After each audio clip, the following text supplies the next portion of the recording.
A swarm of moths gathered in the encroaching darkness.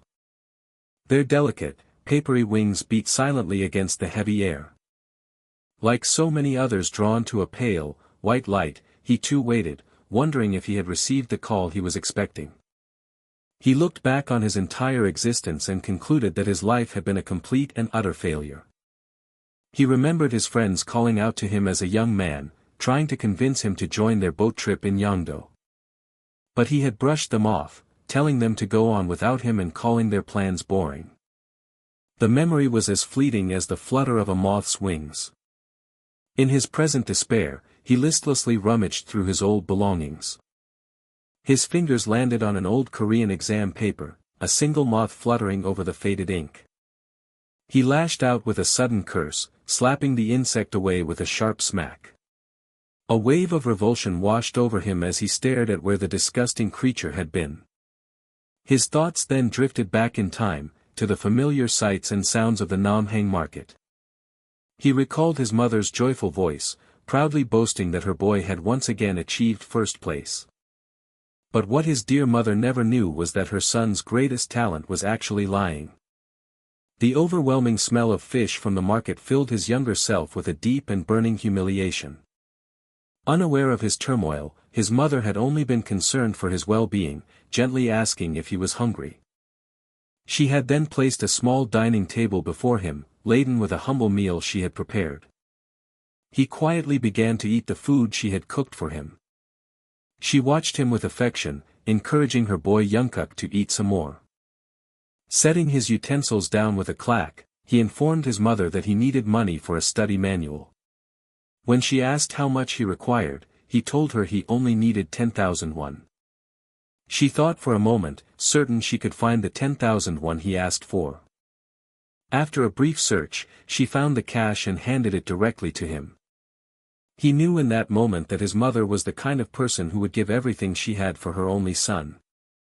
Tapping on his old, disappointing exam results, he lamented that if only his college entrance scores had been better. He believed that perhaps with better grades, the crushing guilt he carried would have felt less heavy. The official score sheet from the 199X College Scholastic Ability Test laid out his academic failures in stark, unforgiving numbers. He absently scratched at the aged paper, lost in his regretful memories. The scene shifted to a time when he was watching a television program about the famous actor, Song Joong-sik, and his amazing house overlooking the Han River. On the screen, the renowned actor spoke about his own poor upbringing and how his love for acting led to his eventual success. The television host laughed in admiration, openly expressing immense jealousy for the actor's life. That memory transported him back to his interview at Hanyang University, a time when he had never even considered becoming an actor. He was called into the room for his audition, driven not by passion, but by a simple envy for those who lived in the spotlight. The interviewer explained that acting was a talent and the interview would judge his potential, while Young-guk privately admitted he had only applied because he was jealous of actors in luxurious apartments. The interviewer acknowledged his understanding, and Young-guk felt a brief moment of relief that this particular department didn't care much for grades. He was then handed a sheet of paper and was instructed to act out the script provided. He studied the role, discovering it was that of a cynical and calculative psychopath who killed people as easily as if he were just eating a meal. It was a character completely devoid of guilt, representing a life so far removed from his own that he had never even imagined it. Despite the script being incredibly short, a profound shift occurred the moment he began reading the words. He felt an undeniable and powerful sensation of becoming one with the dark character on the page. From that day forward, his ambition burned bright, even as he started his career humbly taking orders as an extra on set. But as time passed, he learned a harsh truth about the industry when he overheard crew members complaining about his inconvenient height for a background role. He realized that some people were born with a talent that shone like the sun, while his own felt as faint as the light from a single firefly. Desperate for success, he resolved to do anything it took, eagerly networking with directors and offering to help out in any way he could. His dedication often meant going hungry, as he chose to save his money to follow the production to the next shoot rather than buy himself a simple roll of gimbap. Then one day, a persistent vibration started from his pocket. The buzzing of his phone continued, a hopeful signal cutting through his difficult reality. The vibration buzzed one last time, demanding his attention. He let out a weary sigh as he finally answered the call, confirming his name was Jang Young-guk. The person on the line asked if he had any interest in playing a supporting role in a weekend drama. Overcome with joy, he stammered out a resounding and enthusiastic yes. After that breakthrough, it no longer mattered whether it was a film or a TV series, he poured his soul into every role and never stopped acting. Yet even with his relentless work, he remained a relatively unknown actor who had to take on other jobs just to survive. At his part-time job, his manager would tell him to go home and rest, but he always insisted on working longer shifts. His mind was consumed with his true passion, as he was determined to memorize not just his lines, but the entire script. Because he never gave up, his obsessive dedication eventually earned him a very specific nickname within the industry. People began to say he was a crazy one, utterly and completely mad for the art of acting. All of his frantic effort culminated one evening at a grand awards ceremony, where the winner of the grand prize was about to be announced. He was declared the winner in a historic first for a supporting character, and in that moment of applause, he knew he had finally shed the shadows of his impoverished youth. Later, while basking in his success, he received a call from his mother, who lovingly offered to bring him some food. He responded harshly, telling her not to come and snapping at her that everything was fine. By this point in his life, he was living in a luxurious apartment with a beautiful view of the Han River. He had become the well-known actor he always wanted to be, finally living a life that he knew everyone else would envy. His moment of reflection was interrupted by the insistent buzzing of another phone call. He answered casually, but the caller, after offering congratulations, asked to confirm they were speaking with Mr. Jang Young-guk. The voice on the other end then revealed they were calling from the Yongdo Hospital. When he arrived at the hospital and rushed through the doors, he was met with a shocking sight and cried out for his mother. He found her looking incredibly worn and much older than he remembered, her weak voice expressing concern over his own face. She struggled to form the words, her gaze fixed on her successful son. With what little strength she had, she told him that he looked too thin. It was in that moment he was struck by a devastating realization: the thing he had desperately wanted to erase from his life wasn't poverty, but his mother herself. He finally admitted to himself that he was a bastard of a son, a truth that filled him with an ocean of regret. The weight of his shame was so heavy, he felt he could not possibly face his mother, even in the afterlife. He fully accepted that if there was a hell, he would not be surprised in the slightest to find himself there. Suddenly, his dreary thoughts were interrupted by a strange vision of a gaunt man with a glowing halo and a weary expression.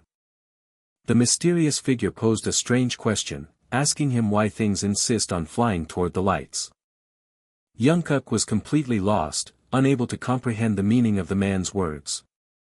The vision faded as his mother's voice from the past echoed in his head, and he dismissed the strange experience as nothing more than a flashback. He thought about the woman who devoted her entire life to him, acknowledging that she possessed more dignity than any actor, just as her voice seemed to call his name. He made a small promise to himself that he shouldn't act like a bad son, even if it was only inside a memory.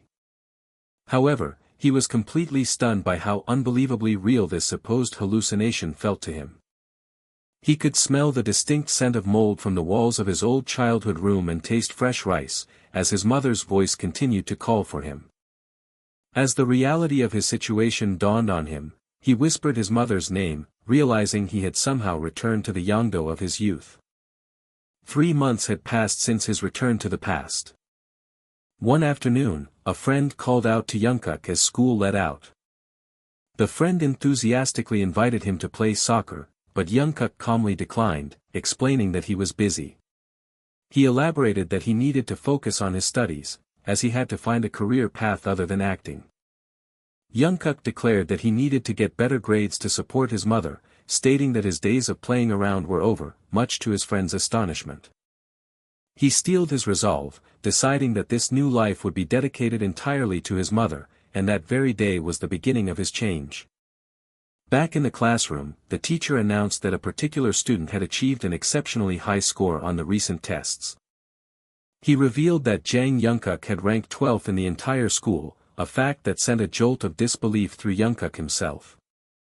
The teacher then called for Young-guk to come to the front of the class amidst a flurry of whispers from his classmates. The students muttered amongst themselves in shock, wondering how someone with such poor scores before could have risen so high. With quiet composure, Young-guk stepped forward and offered a polite thank you to his teacher. The teacher offered a somewhat reserved congratulations before asking him to come to the teacher's office during the break. Young-guk readily agreed, though a flicker of concern crossed his mind. The teacher watched him, puzzled by his student's lack of excitement over achieving 12th place. Internally, however, Young-guk was fuming with disappointment, unable to believe he had only managed to rank 12th. He felt that after all the sleep he had lost studying, and with the advantage of his future knowledge, his grade should have been much higher. As the school bell rang to signal the end of class, the teacher gestured for Young-guk to follow him. Another student complimented him on his impressive turnaround, but Young-guk was still too preoccupied with his own disappointment to appreciate it. He decided he would talk to his friends later, his thoughts already shifting to the fact that he was now free to help his mother at her store. He followed his teacher and slid open the door to the teacher's office. Without any preamble, the teacher slammed a folder on his desk and directly accused Young-guk of having cheated. Young-guk met the accusation with a firm and immediate denial. The teacher scoffed, pointing to the astronomical leap from last in the class to 12th in the school as obvious evidence of foul play. Young-guk calmly made a witty remark about the teacher's analogy, whose collected demeanor only perplexed the teacher further. He then logically dismantled the accusation, explaining that the student sitting near him had scored just as poorly as he used to, making it impossible to copy from them. He further added that he had meticulously written out all of his problem-solving steps directly onto the answer sheet. As his final point, he confidently offered to retake the entire test by himself to prove his innocence, should the teacher wish it. The teacher was left utterly dumbfounded by the boy's unwavering composure. Sighing in defeat, he finally dismissed Young-guk, telling him to go back to class. Once alone, the teacher reflected on how oddly and profoundly his student had changed in recent times. Later, as the school day ended, students began to depart from the school grounds. A lone soccer ball sat on the field, a silent testament to a game that Young-guk would not be joining. His friends called out to him, only for another classmate to inform them that Young-guk didn't play soccer anymore.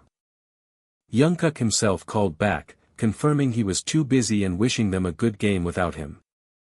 His friends watched him walk away, remarking on how much he had changed lately. Young-guk continued on his way, his expression filled with a quiet determination. He allowed himself a small, private acknowledgement that he had truly come back. This was the new, purposeful life of Jang Young-guk. All of his thoughts were now focused on one person, his mother. He gently patted his own cheek, the surreal nature of his situation still making him wonder if it was all just a dream. The sheer weight of the moment overwhelmed him, and tears began to well up in his eyes. He briefly entertained the thought that this could be a mere hallucination he was experiencing as he lay dying. Yet, every sensation, from the air on his skin to the ground beneath his feet, felt completely real. He stood silently, absorbing the incredible reality of his situation. As the sun shone down, he wondered if this was a divine second chance to do things over. A powerful sense of resolve washed over him, and he instinctively clenched his hand into a tight fist. He made a silent promise to himself that this life would be different. Upon arriving at the bustling market, he joyfully called out for his mother. His mother turned from her work, her face a mask of surprise at his unexpected appearance. He quickly explained that with his tests now finished, he had come to help her around the store. His mother stared at him, completely bewildered, and wondered what could have possibly gotten into her son. Young-guk understood her shock, remembering how in his past life he was so ashamed of her job that he had never once set foot in the Namhang market. But this time, he was determined to live a life free of regret. He refused to let this golden opportunity pass him by and firmly insisted on helping her. He immediately set to work, beginning his new role by inspecting the fish on display. He knew that no matter how early his mother went to the distributors, the bigger markets always got the freshest fish, leaving her small store with lower quality stock. Deciding he would go with her to the wholesale store the next day, he effortlessly lifted a heavy crate, prompting his mother to protest with concern. He simply smiled, reassuring her that it was nothing and that he truly wanted to help. He recalled that acting hadn't been his only profession in his previous life, as Head had to take on many odd jobs just to make a living. His past was filled with experiences in all sorts of emotionally and physically taxing jobs. He remembered that selling fish had always come naturally, a skill from his youth that made him far more effective at it than his mother was at this point in time. He took a deep breath, knowing that as a student, the most powerful tool he had to draw in customers was his voice. He planned to utilize the loud, clear vocal projection he had painstakingly developed during his time as an actor. For maximum effect, he climbed atop an empty crate, planting his feet firmly for balance. He then let out a booming shout, announcing to everyone in earshot that they had cheap and delicious mackerel for sale. His mother could only gasp in shock as he continued his enthusiastic sales pitch, advertising all the other fish they had for a low price. His powerful cry immediately caught the attention of a passing woman, whose interest was piqued by the mention of mackerel. Other shoppers paused, dazedly trying to locate the source of such a commanding voice. Mortified, his mother frantically tried to get him to come down from the crate. However, other onlookers were thoroughly impressed, with some remarking that his powerful voice and charismatic energy would make him a market celebrity. Young-guk felt a wave of relief, glad that his bold strategy to capture the crowd's attention had succeeded. Seizing the moment, he announced a special bonus for the next 5 people who came to their store. In response to his energetic showmanship, a bustling crowd began to form around the once quiet fish stand. Elsewhere in the market, a man expressed his concern to a woman named Ms. Choi, questioning if she should be out and about when their filming date was approaching. Ms. Choi, a screenwriter, insisted that she couldn't afford to be lazy, especially since this was her debut project. The man, a director, confessed that her dedication was putting him under a lot of pressure, though he was already committed to doing his best. The screenwriter, Choi Yun-suk, keenly observed that despite his words, he looked as though he was struggling with a serious dilemma. She recalled seeing that same troubled look on his face when he was reviewing the list of actors on the train. The director, Yoo Myung-han, admitted that while he was happy with the lead actor, he had significant reservations about the child actor cast for the main character's youth. He explained that he deeply disliked the young actor's Busan accent, feeling it sounded completely inauthentic coming from a boy born and raised in Seoul. Unaware of this crucial conversation, Young-guk was skillfully charming a customer, promising her an exceptionally good deal. He dramatically exaggerated the quality of the fish, joking that the mackerel were so large and fresh he had almost mistaken them for sharks. When the customer asked about the discount, he playfully slipped some extra sorrel into her bag, conspiratorially telling her to keep it a secret from his boss. The customer laughed, clearly won over by his personality, and happily thanked him. He then addressed the larger crowd once more, encouraging them to come closer instead of just looking from a distance. 2 women watched him work, commenting to each other on how funny and shrewdly charming the young boy was. Spotting some people taking pictures, he jokingly shouted that they should at least buy something in return for the photos. At that moment, the director's eyes lit up with sudden inspiration. He watched the boy's natural performance and knew he had found him. A lone bird shot across the market sky as the day's business wound down. Young-guk excitedly called out to his mother as he approached her stall. She acknowledged the strawberries he received from the fruit vendor, but then gently questioned why he hadn't gone home yet, telling him that he didn't need to help her. He insisted that he wanted to help her, but his words were cut short by another person calling his name. He explained that he couldn't possibly rest knowing how hard she was working all by herself. His mother looked at him, her expression a mixture of concern and weary love. A silent understanding passed between them as she took in his earnest plea. Young-guk gently reassured his mother that it was nothing and carefully wiped a smudge from her cheek. Visibly touched by his gesture, she told her son that he must be tired and suggested it was time for them to go home. A sudden spark of realization jolted through Young-guk as he noticed the deep sadness in her eyes. He couldn't help but wonder why his mother was making such a pained face. As he opened his mouth to ask, a polite voice from behind them requested their attention. A well-dressed man approached with a friendly laugh, asking Young-guk's mother if they could have a moment of her time. Her shoulders drooped as she apologized, mistakenly assuming they were customers and informing them that they had already sold out of fish for the day. The man quickly began to correct her misunderstanding. He clarified that they weren't there for fish, but rather to speak with the boy, before asking if Young-guk was her son, which she affirmed. Anxious, the mother asked what business they had with her son, while Young-guk noted the deep worry etched on her face. He immediately feared she thought he had done something wrong again, his mind flashing back to a time he'd skipped class without anyone knowing. As the man fidgeted awkwardly, Young-guk made a silent vow to prove to his mother how polite and well-mannered he could be. The man smoothly introduced himself as Young-han, a director from the KBC broadcasting station. Young-guk's eyes widened in complete surprise. He asked if the director was from the popular talent show, but Young-han clarified that he worked in the drama department. The woman beside him then bowed politely and introduced herself as the screenwriter, Choi Yun-suk. Young-guk was floored, though he hadn't recognized their faces. Their names were legendary, especially Choi Yun-suk, who was known throughout the industry as the ratings machine. He recalled how after her debut became a massive hit, she had produced a string of successful dramas, making her one of the most sought-after writers. She had become so powerful in the industry that even the executive director of the drama department couldn't overrule her decisions. And standing right beside her was Young-han, the man who was destined to become the future executive director of KBC's drama department. Young-guk was bewildered, wondering why these two giants from his past life were here and what they wanted, before quickly reminding himself that they had no bearing on his new life. The director complimented Young-guk on his helpful nature and his impressive voice, prompting a thankful response from his mother. Young-han then cut straight to the chase, asking if her son had any interest in becoming a child actor. The direct question hit Young-guk like a thunderbolt, a child actor.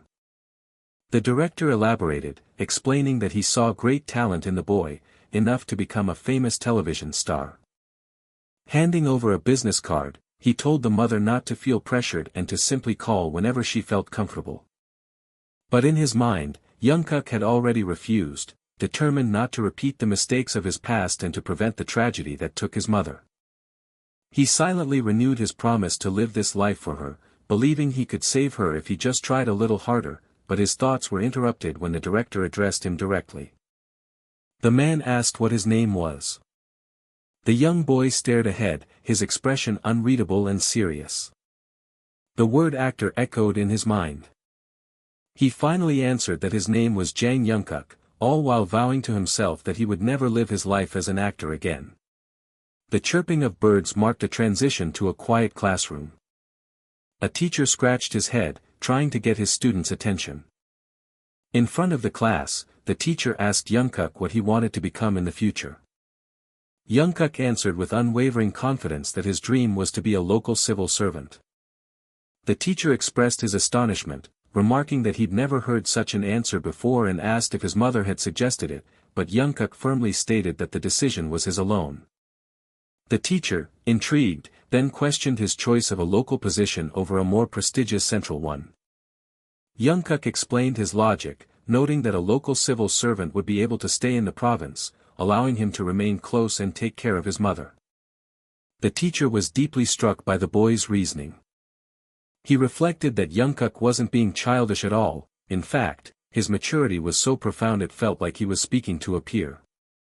He mused quietly on the boy's devotion to his mother. Changing the subject, the teacher asked Young-guk about his plans for the upcoming summer break. Young-guk enthusiastically replied that he would be selling butterfish, as they were in season, and would use his free time to study for the civil servant exam. The teacher was flustered, reminding the boy it was a vacation and questioning when he would ever have fun, even though he knew about his reputation as the market's fish seller. Young-guk simply shrugged, saying that his growing reputation was even more reason to work harder selling fish. The teacher sighed and waved him away, allowing him to return to his seat. As Young-guk was about to leave the room, his teacher suddenly called out his name.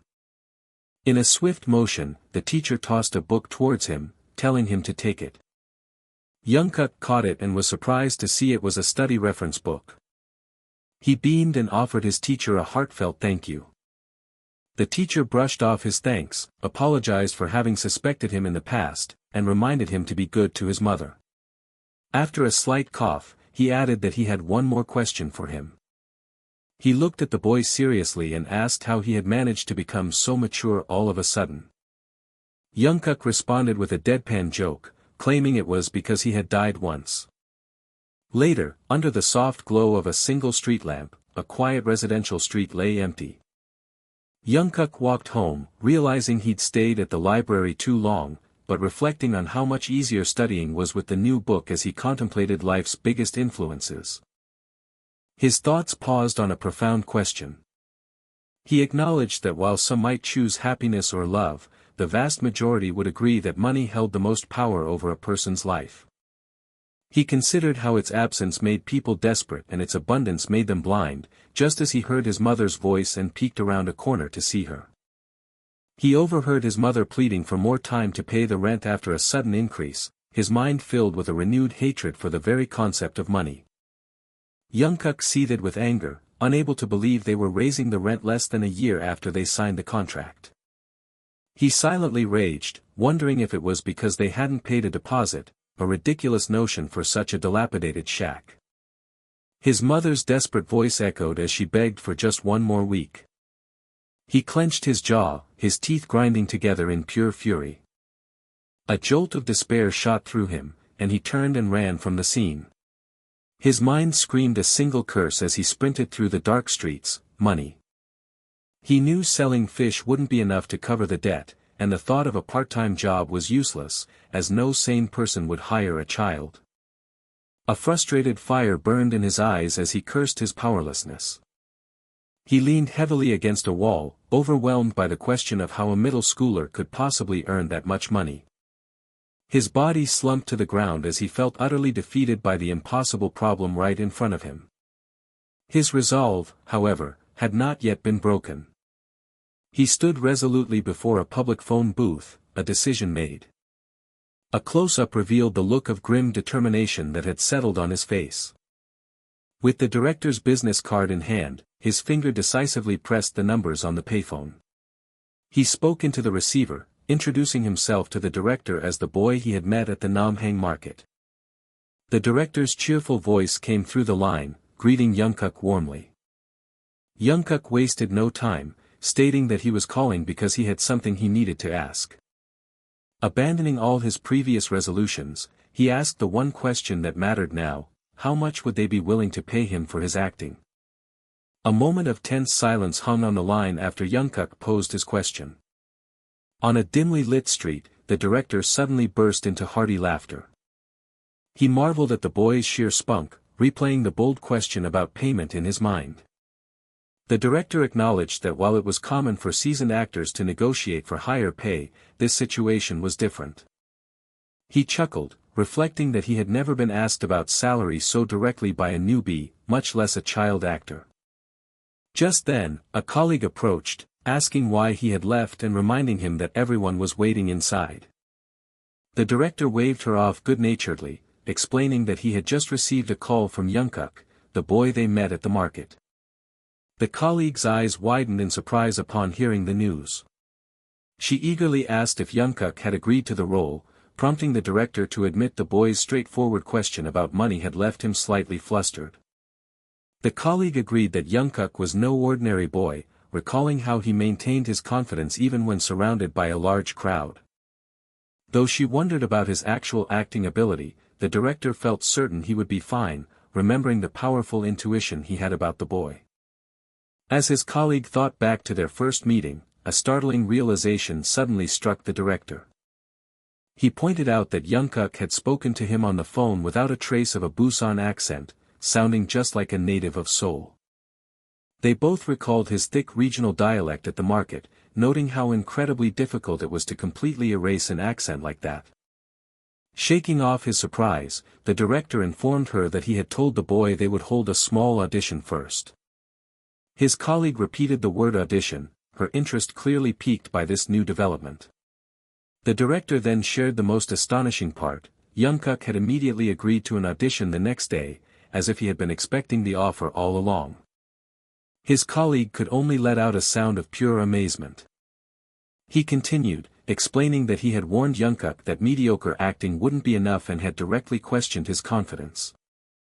Before he could reveal Young-guk's response, another team member impatiently called out, urging them to come back inside.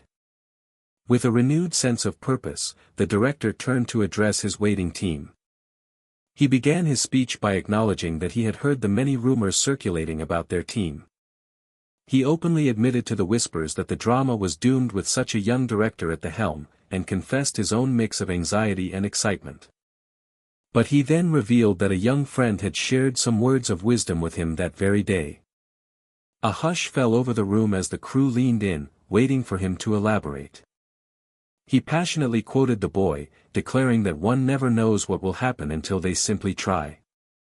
Inspired by his words, the entire team erupted into a powerful, unified cheer. The next day, the rattling sound of a bus marked the start of Young-guk's journey to the audition. As the vehicle clunked along, he reflected on his former, naive belief that acting was a gift one was simply born with. His mind drifted back to his past life in a theater company, where he had started from the very bottom and admired the senior actors on stage.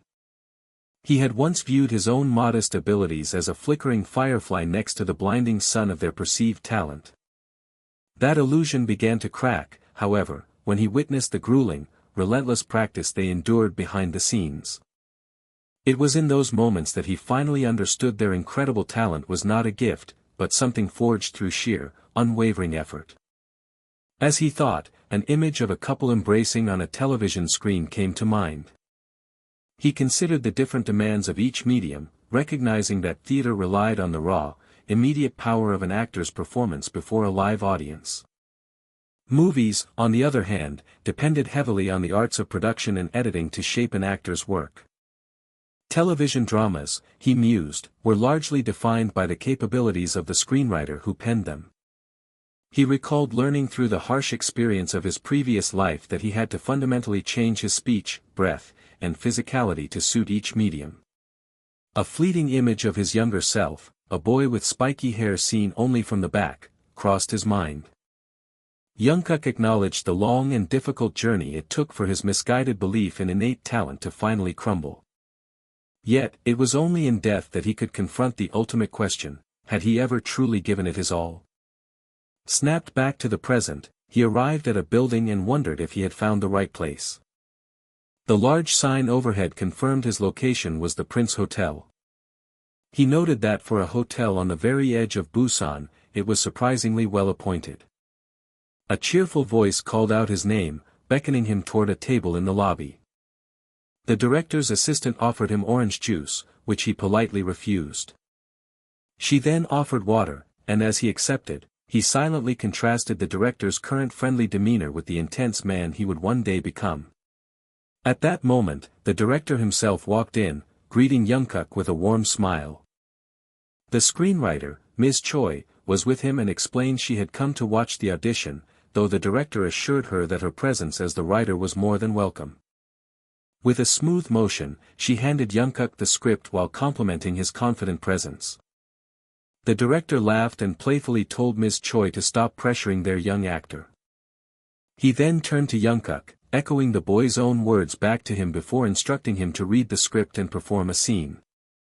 Young-guk accepted, his mind flashing back to the harsh realities of his past career and the vast difference in how mistakes were treated between leading actors and extras. He vividly remembered how any small error from a minor actor was treated like a capital offense, forcing him to be flawlessly precise with every line just to survive on set. Those brutal lessons, however, had honed his memorization to a razor's edge, and he resolved to commit the entire script to memory right then and there. After a short period of intense focus, he looked up and politely addressed the two adults. He calmly asked if one of them would be willing to act as his scene partner. Surprised by his speed, Ms. Choi quickly agreed to take the other part. While she confessed to feeling a bit nervous, Young-guk remained unfazed, telling her she could begin from any line she wished. Her eyes widened in shock as she processed his words, wondering if he had truly memorized the entire script in such a short time. The director watched on, equally intrigued, questioning whether this was the confidence of true ability or the simple bravado of a child wanting to show off. He leaned forward slightly, incredibly curious to find out the answer. Ms. Choi began the scene, her voice filled with concern as she delivered the opening lines. The director stroked his chin, his expression pensive as he focused all his attention on the performance. In that instant, Young-guk's mind centered on a single thought: he was acting for a drama. He unleashed his first line with raw fury, internally recognizing that dialogue in a drama was a concentrated exercise in persuasion. His voice trembled with righteous anger as he challenged the other character, perfectly embodying a son's feeling of betrayal. He understood that an actor's true purpose was not merely to inhabit a character, but to persuade the audience across the screen that they were that character. Both the director and the screenwriter stared, completely mesmerized and rendered speechless by his powerful delivery. Young-guk's voice cracked with raw defiance as he shouted out that they had done nothing wrong. He knew his character was innocent, and it was the profound power of acting that would make the world believe it too. It was impossible to capture the essence of the boy's performance with a single word, as it evoked a whirlwind of joy, shock, and profound déjà vu. The legendary silent film director Buster Keaton once reflected on the nature of acting in this world. He spoke of the countless expressions that exist for a person to convey. However, he believed an actor's true skill was the ability to find sadness even while maintaining a stoic face. By the same token, an actor also had to be able to project pure happiness. Keaton concluded that it was an actor's sacred duty to deliver this condensed, powerful emotion to the audience watching from beyond the screen. Young-guk's face transformed frame by frame, starting with him furiously questioning why his mother would show up at his school wearing such terrible shoes. His anger intensified as he reminded her that he had explicitly told her those shoes were far too tattered to be worn in public anymore. As his scene partner began her apology, his rage shifted into a deep sadness, as he questioned her words and denied making her kneel. The performance reached a crescendo of raw lamentation as he cried out, asking why their lives had to be as miserable and worn out as that tattered pair of shoes. In character, Ms. Choi tried to explain that it was simply because she was his mother. She shouted her lines, owning the burden of motherhood and offering a desperate apology. Then, as swift and sudden as a gunshot, something inside Young-guk broke loose. All of his character's pent-up feelings finally exploded outward in a storm of emotion. He screamed at her to throw the damned shoes into the ocean, just as his father had been lost to the waves. With a soft tap of his foot, Young-guk broke character, the intense atmosphere instantly dissipating. He calmly asked if his performance had been sufficient, pointing out that Ms. Choi had not continued with her lines. Completely stunned, the screenwriter could only stammer out a question, asking how he could possibly be so good at acting. Young-guk appeared slightly caught off guard by her powerful reaction. He simply stated that he had done what the script instructed him to do. Later, as the audition concluded, Young-guk politely thanked them for giving him their time.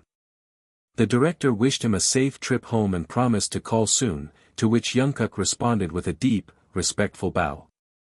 As the director walked away, his steps were heavy, his mind still dazed by what he had just witnessed. He suggested to Ms. Choi that they step outside for some fresh air, needing a moment to process the blank astonishment he felt. Once outside, he turned to the screenwriter and asked if her choice of that particular scene had been intentional. She confirmed it had been, explaining she wanted to see how he'd handle emotional transitions, though she hadn't expected much. Ms. Choi confessed she certainly never thought he would memorize the entire script so quickly, now understanding that his confidence had been entirely earned. She then pointed out that the director must have been just as curious about the outcome as she was. He had to admit that he couldn't deny his own intense curiosity. The director explained his reasoning, recalling the dutiful, well-mannered boy he had first seen helping his mother at the market. It was because of that gentle image that they chose such a harrowing and contrary scene where a son would scream at his mother. He had been desperate to know if someone with no experience could perform an act so alien to his own character, but the result was beyond anything he imagined. He excitedly asked Ms. Choi if she had seen the boy's face, admitting that the sight had completely unnerved him and made every hair on his body stand on end. In that moment, he felt a profound and bitter regret for not bringing his camera to capture the performance. Ms. Choi added that Young-guk's facial emotions had shifted with the deliberate precision of an actor being filmed. She remarked that this was a technique typically only mastered by veteran theater actors, a point the director readily agreed with. The screenwriter then shared her theory that Young-guk had been treating her gaze as if it were the camera itself.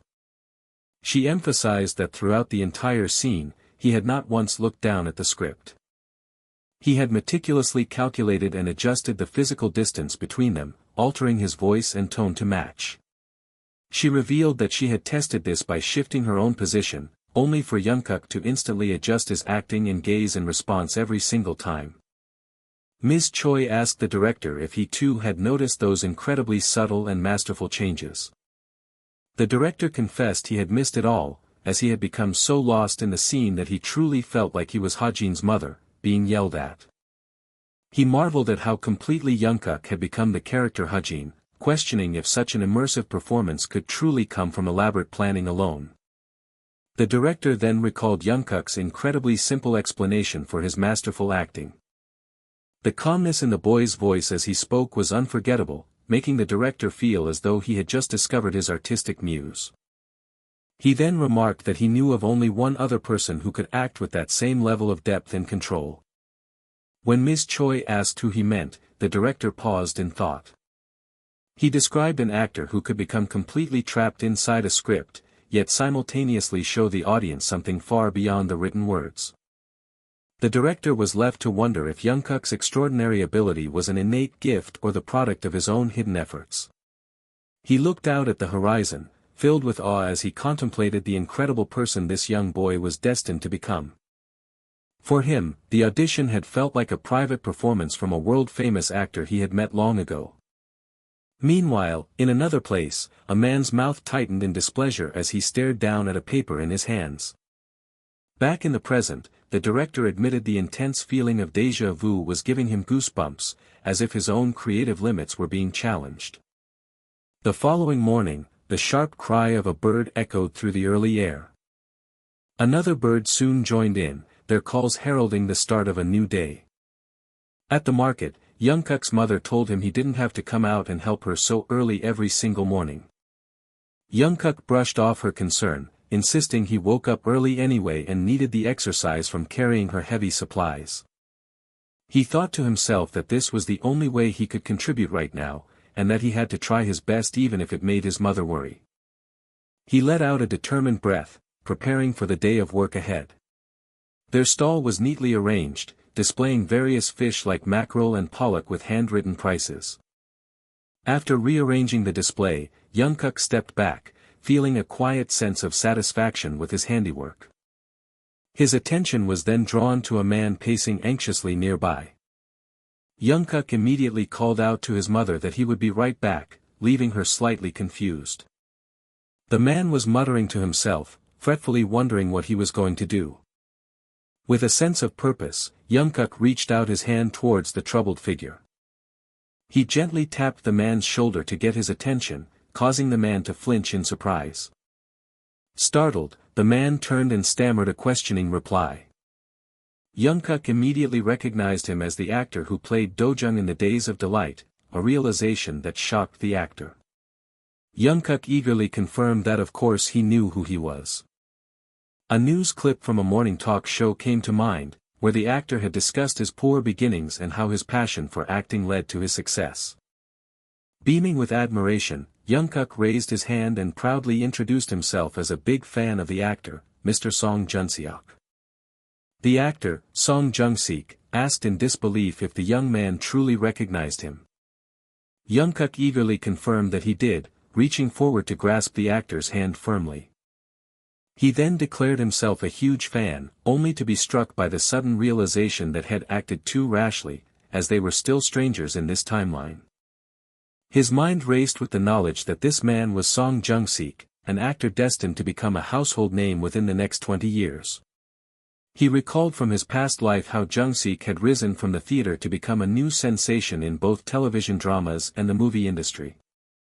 The man before him was consistently ranked among the top 5 actors in the entire country. More importantly, Jung-sik was the very actor Young-guk had respected and admired above all others. Jung-sik stammered, admitting he was shocked, as he hadn't thought anyone would know who he was. While fervently shaking the actor's hand, Young-guk worried that his unrestrained enthusiasm might have frightened the currently unknown celebrity. A moment of stunned silence hung in the air between them. Then, a look of profound emotion washed over Jung-sik's face. The actor's voice cracked as he offered his heartfelt thanks, moved to have met his very first fan in a place so far from Seoul. Young-guk insisted the pleasure was all his, expressing his own surprise at seeing him there and asking if he was on vacation now that his Seoul performances were over. Jung-sik clarified that he wasn't on holiday, but had actually been hired for a minor role in a drama being filmed in Busan. He explained that he had come down to the city without any solid plans, hoping to learn the local accent for his part. His story took a tragic turn as he revealed his wallet was stolen on his first day, leaving him stranded, which prompted a shocked Young-guk to ask if he had gone to the police. Dejectedly, Jung-sik informed him that the authorities had been unable to locate the person responsible. Young-guk lamented this fact, knowing that security camera coverage in the area was sparse during this time period. He observed how the currently unknown Song Jung-sik, in his disheveled state, almost looked like a homeless person. In that moment, a brilliant idea sparked in Young-guk's mind. He confirmed with Jung-sik that the primary reason for his visit was to master the Busan dialect. Without another word, Young-guk decisively took hold of the startled actor's arm. He declared that he would personally help him learn the accent and insisted Jung-sik come with him, fully resolved to aid his past life idol. As they walked, a memory surfaced of a time in his previous life when he had just left the theater and was struggling in the entertainment industry. In that vivid flashback, a younger, weary Young-guk sighed in exhaustion when a voice called out to him. A much older and successful Song Jung-sik had appeared, patting his shoulder and gently chiding him for moping around on an empty stomach before inviting him to come along. The younger version of himself had quietly agreed to follow the esteemed actor. Young-guk remembered the profound kindness Jung-sik had shown to a complete unknown like him. In that past memory, Jung-sik had accurately guessed Young-guk was curious about his motives, a fact Young-guk had shyly confirmed. The veteran actor had simply laughed, acknowledging he knew what the younger man was thinking. The sound of a glass clacking on the table punctuated the memory. Jung-sik had shared that had also struggled when he first transitioned from theater, with no one willing to offer him any help. He confided that he had felt incredibly tired and utterly alone during that difficult time. He then made a simple request, that if Young-guk ever encountered someone in a similar situation, he would offer them his help. Jung-sik had reasoned that buying a struggling junior a drink or two wasn't a very big deal. Snapped back to the present, Young-guk's mother called out his name in surprise as he returned to the market stall. When she asked who the stranger was, Young-guk grinned and introduced Jung-sik as their new part-time helper for the day. Young-guk silently vowed that while he was giving up acting for his mother's sake, he could at least find peace by repaying the kindness Jung-sik had once shown him. As dusk settled, the last of the birds flew across a brilliant orange sky, silhouetted against the streetlights. After a long day of work, Jung-sik slumped over, his body groaning in protest from the unaccustomed physical labor. He reflected on how difficult selling fish was, with every muscle aching from carrying boxes, cutting fish, and taking orders. Despite the hardship, he was grateful, as the immersive experience had allowed him to learn the authentic local accent and slang firsthand. Jung-sik observed Young-guk with new eyes, realizing his initial impression of him as merely unique didn't even begin to cover it. He watched in awe as Young-guk, with a charismatic local drawl, effortlessly attracted customers, completely unfazed by his youth.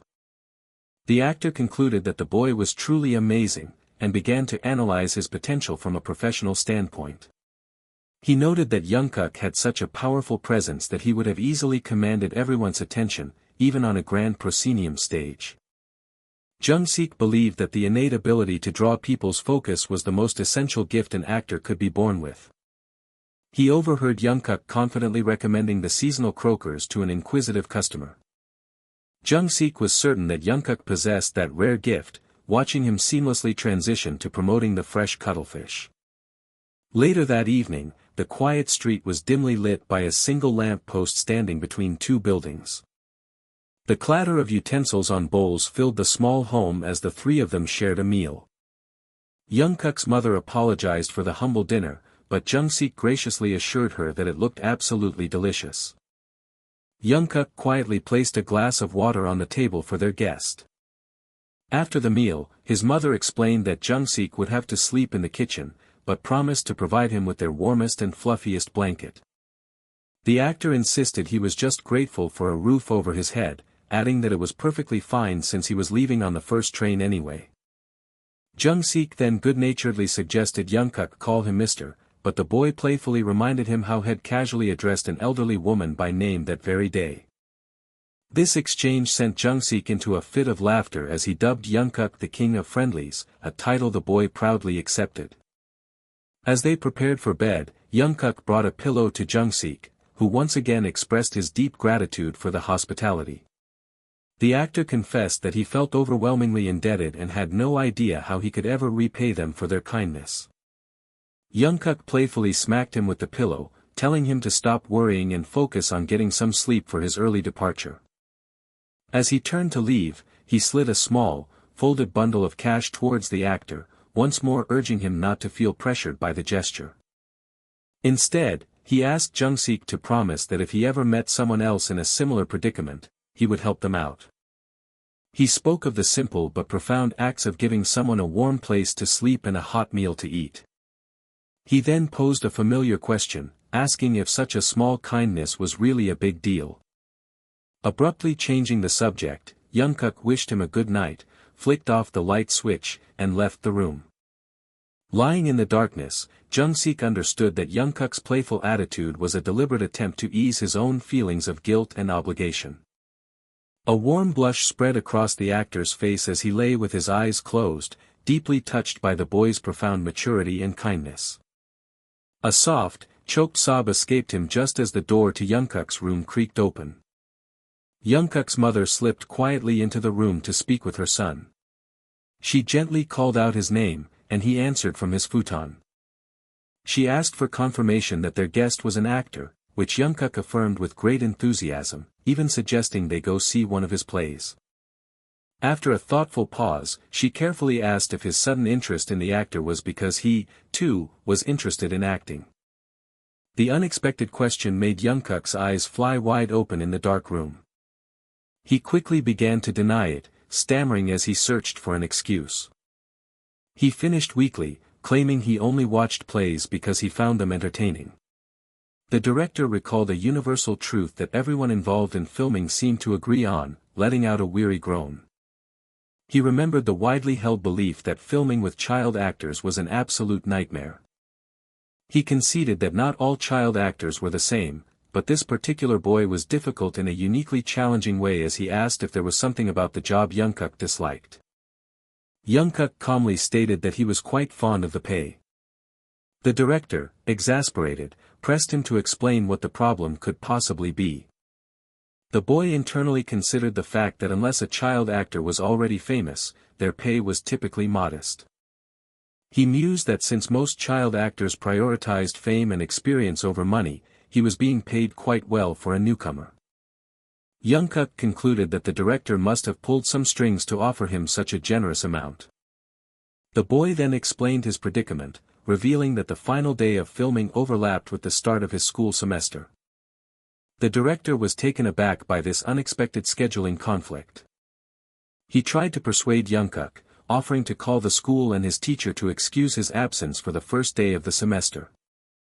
Young-guk, however, shook his head firmly, apologizing but insisting he wanted to maintain his perfect attendance record. He then proposed an alternative, suggesting they could edit him out of the third episode since his payment seemed to only cover up to the second. Young-guk firmly told the director to decide, declaring that he only worked as much as he was paid. The director was utterly flabbergasted by the boy's sheer audacity. He thought to himself that while he knew Young-guk had spunk, he never would have expected this level of hard-nosed negotiation. He then recalled that he should have anticipated this, remembering how Young-guk had come alone to sign the contract with just his mother's ID and stamp. In a flashback, Young-guk had asked the director if he knew why the people at Namhang Market worked so hard. He had explained that they could lose their jobs for slacking off for a single day, and that he couldn't send his mother to meetings while also selling fish himself. The boy had mimicked a fishmonger to make his point, earning a sympathetic smile and an admission of understanding from the director. Having successfully made his case, Young-guk had offered a confident, knowing smile. The boy had then promised to bring all the necessary documents on the day they signed the contract. Following that promise, he had made a very specific request. He had asked the director to convey a particular message to his mother on his behalf. Back in the present, the director finally caved, promising to clear up the payment situation if Young-guk would come film the third episode. Young-guk astutely suggested it would be better to add it as a special clause in the contract, prompting the director to admit he was no match for the boy in these matters. The director firmly pressed his official stamp onto the contract, sealing their new agreement. A grateful Young-guk beamed, thanking the director for his cooperation. With the contract settled, the director voiced a new concern, asking if Young-guk would be fine in front of the camera. He explained that it would be the boy's first time, admitting that he had a great deal riding on this project. He then bluntly asked the young boy if he was scared. Young-guk reacted with a slight jolt of surprise at the direct question. He confidently told the director that he understood his many worries.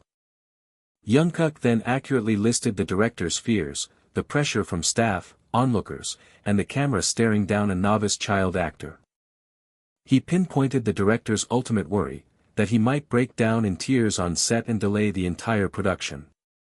The director internally admitted that everything Young-guk said was true, recalling how even a friend had scolded him for the reckless casting choice. But despite the logical risks, his intuition screamed that his decision had been the right one. Amazed, he wondered aloud how Young-guk could read him so well, to which the boy replied that had once seen a documentary about the hardships of directors. Young-guk recalled that some directors had called working with child actors a nightmare, but he told this director not to worry about that with him. He then declared with absolute certainty that he possessed a great work ethic. Suddenly noticing the time, Young-guk exclaimed with a start that he had to get going. The director bid him farewell, saying he would see him on set. The young boy was then seen running energetically down a sunny sidewalk. Left alone in his office, the director pondered the extraordinary meeting. He admitted to himself that he was genuinely excited to see what kind of performance this remarkable boy would deliver. Back at the market, Young-guk's mother asked how the contract signing went as he cheerfully confirmed it went well. Without missing a beat, he shifted into his role as a fishmonger, calling out to a customer and touting their fish as delicious whether grilled or steamed. He continued his sales pitch, adding that boiling the head in a stew paired wonderfully with alcohol. He even joked that it was good enough to make a person finish a whole bottle in no time. A customer laughed, remarking that he talked like a seasoned drinker, and agreed to buy a mackerel as another patron asked for a recommendation. Young-guk laughed along with them, asking a man if he knew that their stall had the best fish in the market. He presented a fresh fish to the customer, prompting the man to wonder aloud if all children in Yongdo were so well-spoken. Young-guk playfully dismissed the notion and tossed in a small fish for free as a thank you for the compliment. After a moment, his mother's expression turned serious as she asked if he would truly be okay during the drama shoot. He confidently told her not to worry, asking if she didn't know how amazing her own son was. She then asked when filming was scheduled to begin, and he informed her it would be in about a month. When she inquired about his role, he revealed he was playing a Busan kid named Kim Hajin. His mother commented on the irony of a kid playing a character called a kid. Her tone then grew more serious as she asked if he genuinely wanted to become an actor. The question hung in the air, mirroring a moment under a starry sky in his memory. Just as he had told her in the dark of his room, he remembered his firm answer: this would be the first and last time he would ever act. Later, Young-guk used a forked stick to carefully draw lines in the sandy ground. With a look of focused determination, he wiped his hands together, his preparations complete. He decided that the marks he had drawn would be sufficient for the camera movement cues. He reflected on his past life, remembering how he had run away from the responsibilities of an actor and drank his days away. This time, he vowed to himself, he would do his job properly. The thought of acting brought back a memory of a question he had once posed to Song Jung-sik. He had asked the veteran actor how he managed to perform so naturally on set. Jung-sik had never given him a clear answer, and he now understood that, like the branching roots of a tree, every actor's method is different. He knew that each performer had their own unique way of acting. It had taken him many years and roles in his previous life to realize this simple fact, a realization punctuated by his own recent words. The definitive answer he had given to his mother about his acting future was also a solemn reminder he was making to himself. He swore he would not let himself fall into the alluring world of acting again or chase hopeless dreams of fame. He understood that if he ever decided to become an actor again in this life, he would inevitably be consumed by the selfish greed and overwhelming desire to become the best. He knew he would be drawn to that life irresistibly, like a moth to a flame. Halting his steps, he cemented his resolve to end his acting career for good after this one role. The scene then opened up to a bustling film set, filled with crew members and an array of professional equipment. Young-guk was determined to give a final performance so perfect that he would be left with no regrets. On the sprawling outdoor set, a large camera crane towered over the bustling crew as they made their final preparations. A staff member rushed over and enthusiastically offered a drink to one of the actors. She insisted that he shouldn't starve himself before the shoot and pressed the beverage into his hands, to which he offered a surprise thanks. Another crewmate chimed in with admiration, eagerly offering him some potatoes as well. While Young-guk ate, the director remarked to a colleague that the boy was the real deal, noting he had been on set since the crack of dawn. The colleague agreed but added that it was more than just his punctuality, the boy was truly amazing. He reminded the director that the assistant director was normally the one who had to manage all the extras and minor roles. He confessed that dealing with Ms. Park was making that job difficult, but Young-guk had already taken charge, sharing drinks and potatoes with everyone. The boy had wisely told everyone they needed sugar to focus, and his veteran-like presence was single-handedly keeping the set's morale from collapsing. The director watched him intently and muttered in agreement, affirming that the boy was indeed like a veteran. His attention then shifted to Young-guk's costume, and he asked if the wardrobe team prepared it, only to be told the boy had done his clothes and hair all by himself. The staff member explained that the wardrobe team was so shocked they had to ask him where he had managed to find such authentic-looking old clothes. He then leaned in conspiratorially, asking the director if he knew what the boy's incredible response had been. It turned out that Young-guk had meticulously searched through all the old clothing collection boxes in Yongdo to assemble his costume. Even more impressive, he had rubbed soot under his fingernails for added realism, a detail that had completely astounded the camera director that morning. Amidst the growing buzz about his professionalism, Young-guk simply held a warm potato in his hand. His perfectly dirted white sneakers stood on the asphalt, marked with cues for the upcoming scene. The camera director had apparently been so impressed that he claimed it was like seeing the character, Kim Hajin, come to life. The staff member wondered aloud how anyone could not be surprised by that level of dedication. The director recalled how Young-guk had initially presented himself as someone who would only do the bare minimum required. However, it was now abundantly clear that the boy was completely immersed, doing his absolute best for the role and genuinely enjoying it. The name of this production was The August Man. It was a 16-episode short drama, serving as the debut project for director Yu and the writer, Ms. Choi. The series was considered quite long for its time, a testament to the strong creative chemistry between its director and writer. Young-guk's thoughts focused on the person he was scheduled to act with that day, the actress playing Ha-jin's mother. Her name was Park Soo-young, a masterful actress in her early 30s from the renowned Dawn acting troupe. He knew from his past life that she would become famous in 20 years, though it would be for reasons far more scandalous than her talent. A sharp voice cut through his thoughts as a woman approached and asked if he was the child actor. He politely introduced himself as Jang Young-guk, confirming he would be playing the role of Kim Ha-jin. She looked him up and down, remarking that he was the one who had apparently beaten out all the other great candidates for the part. Park Soo-young then condescendingly asked the kid if he had ever acted before. She made it clear that she would hate to have to perform alongside a child with no prior experience. Young-guk's gaze fell on the faint, poorly erased lipstick marks near her collar. He remembered meeting her in his past life, recalling her undeniable acting skill and her profound ability to understand her characters. That immense talent had allowed her to remain a highly sought-after actress well into her 50s. However, he realized with a sense of grim certainty that one of her less admirable personal habits had not changed. A flash of a future newspaper headline appeared in his mind, one that detailed her involvement in various cheating scandals.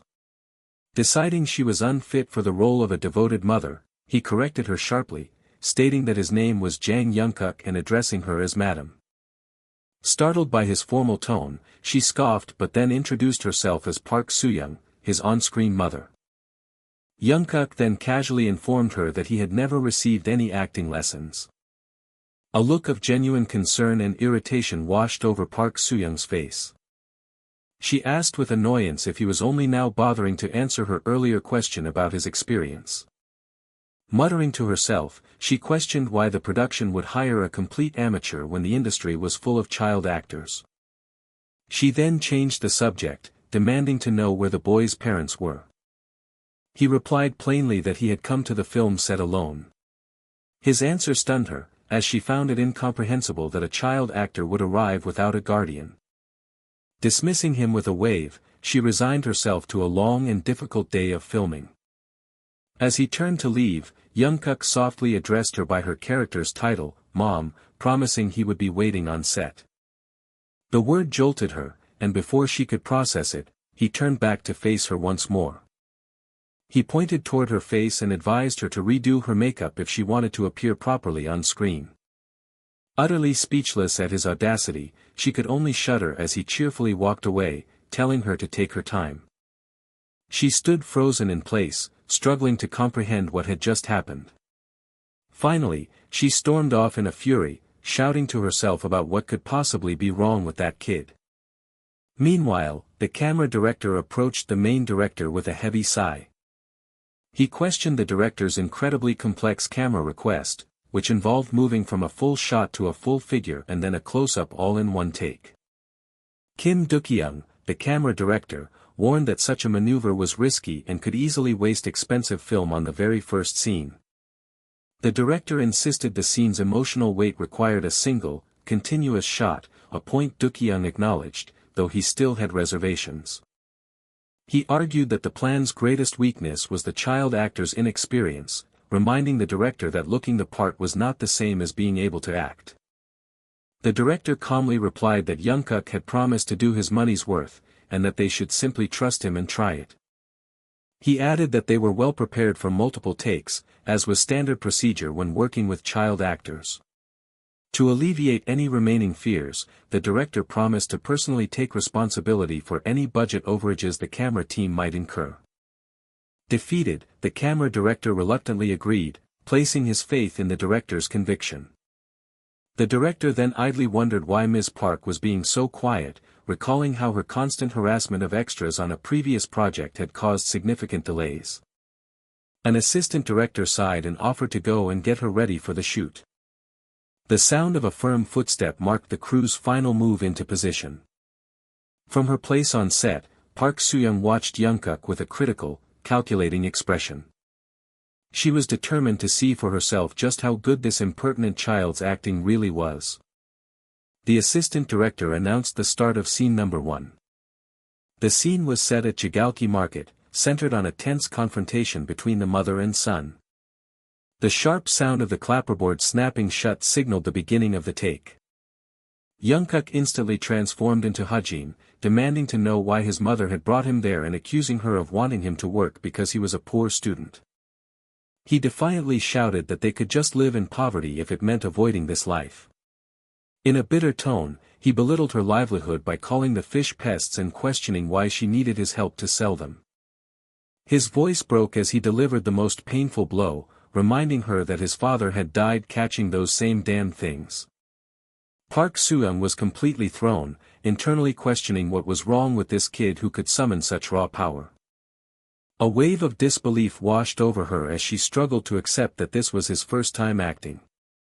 She attempted to say her line, but he cut her off with a sharp command to stop.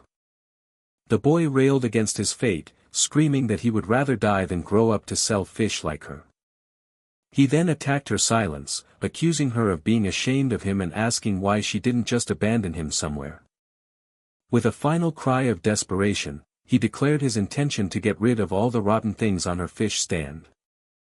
The director watched from behind the camera, his eyes widening in shock as Young-guk suddenly grabbed a real fish from the stall. In a stunning moment of improvisation, he swung the fish through the air, slapping his on-screen mother directly across the face.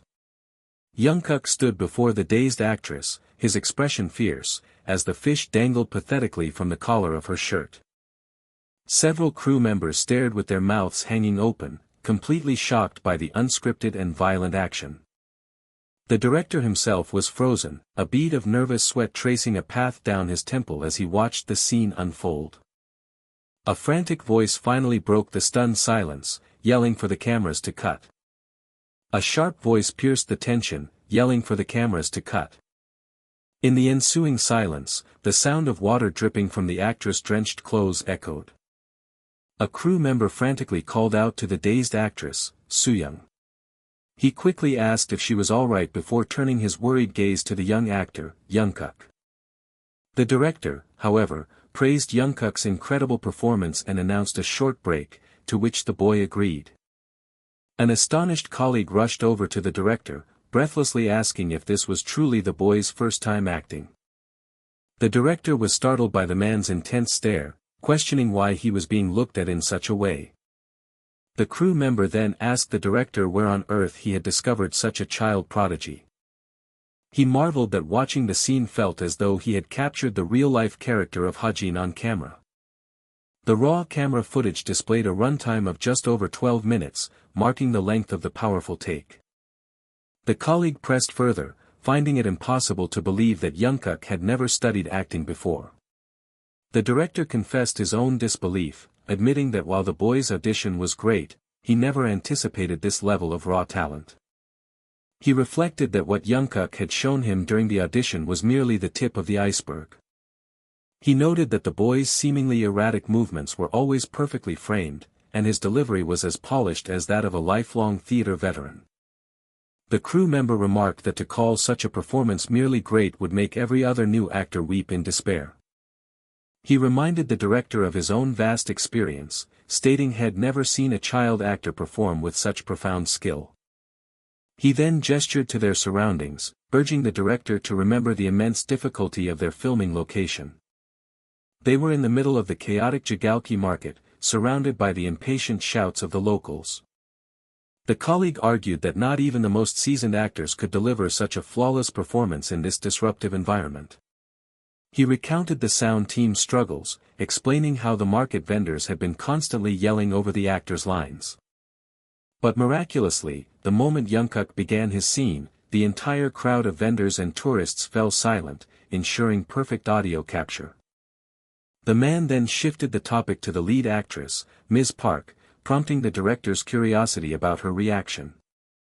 The director asked if she had complained, but the crewman clarified that her reaction was far more telling than words, a look the director had missed. The director recalled that Ms. Park had her back to his camera during the pivotal final moment of the scene. He remembered that he had been forced to call a cut precisely because she had frozen and failed to deliver her lines. The crew member described with a hint of satisfaction how utterly furious and flustered she had appeared. He let out a laugh, still in disbelief at the unexpected turn of events. It was truly shocking that she, a renowned veteran, had been completely overwhelmed by a child actor. The man explained that such a psychological victory was usually a tactic employed by experienced actors, which made it stunning to see a child pull it off. He congratulated the director on his incredible fortune, having found such a star for his very first major project. The director silently agreed but found himself pondering the true source of Young-guk's astonishing ability.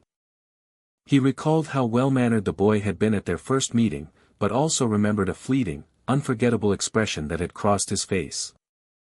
He had initially dismissed it as nervousness, but in hindsight, he realized it was a look of profound weariness.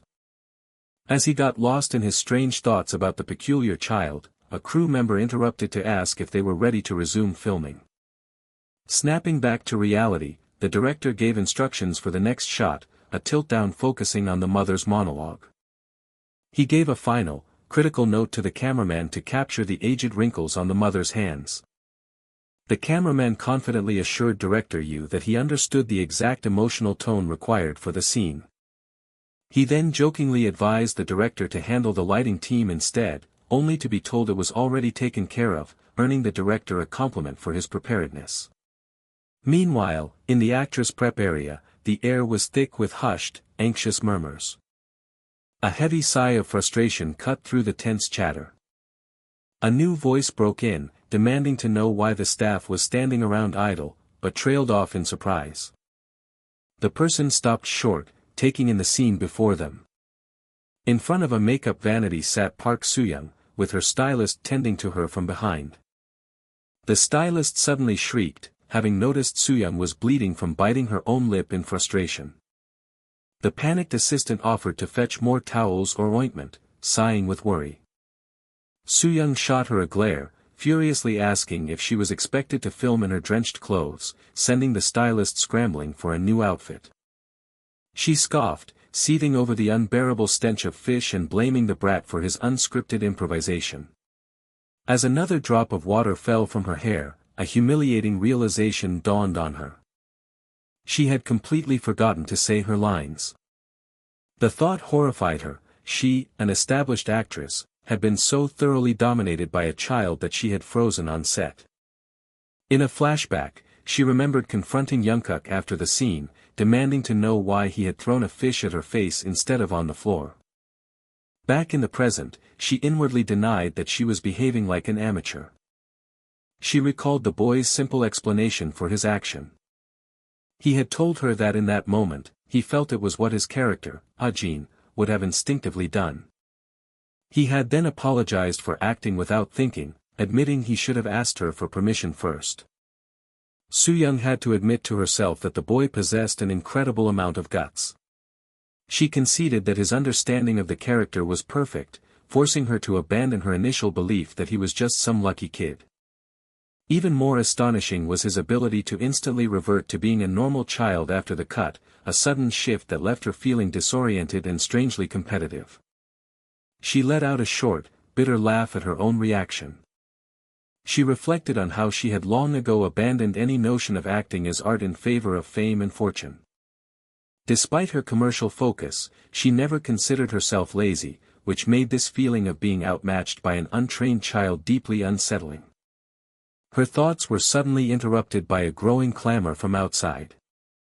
Annoyed by the delay, she wondered what was taking so long as the commotion outside grew louder. Her stylist rushed in, frantically urging her not to go outside, explaining that a fight had erupted on the street. Ignoring the stylist's desperate pleas to stay put, Soo-young pushed past her, determined to see what was happening. She emerged to find an angry market vendor berating the film crew, demanding to know how much longer they intended to block the public road. The woman screamed about their inability to make a living, brushing off the crew's attempts to explain they had an official permit. Another merchant joined in, shoving a crew member and demanding compensation for lost business, accusing them of starting without consulting the locals. A dejected crew member muttered that filming for the day was likely finished as the confrontation intensified. Suddenly, Soo-young saw Young-guk walking towards the angry mob, and she heard someone shout for him to be stopped.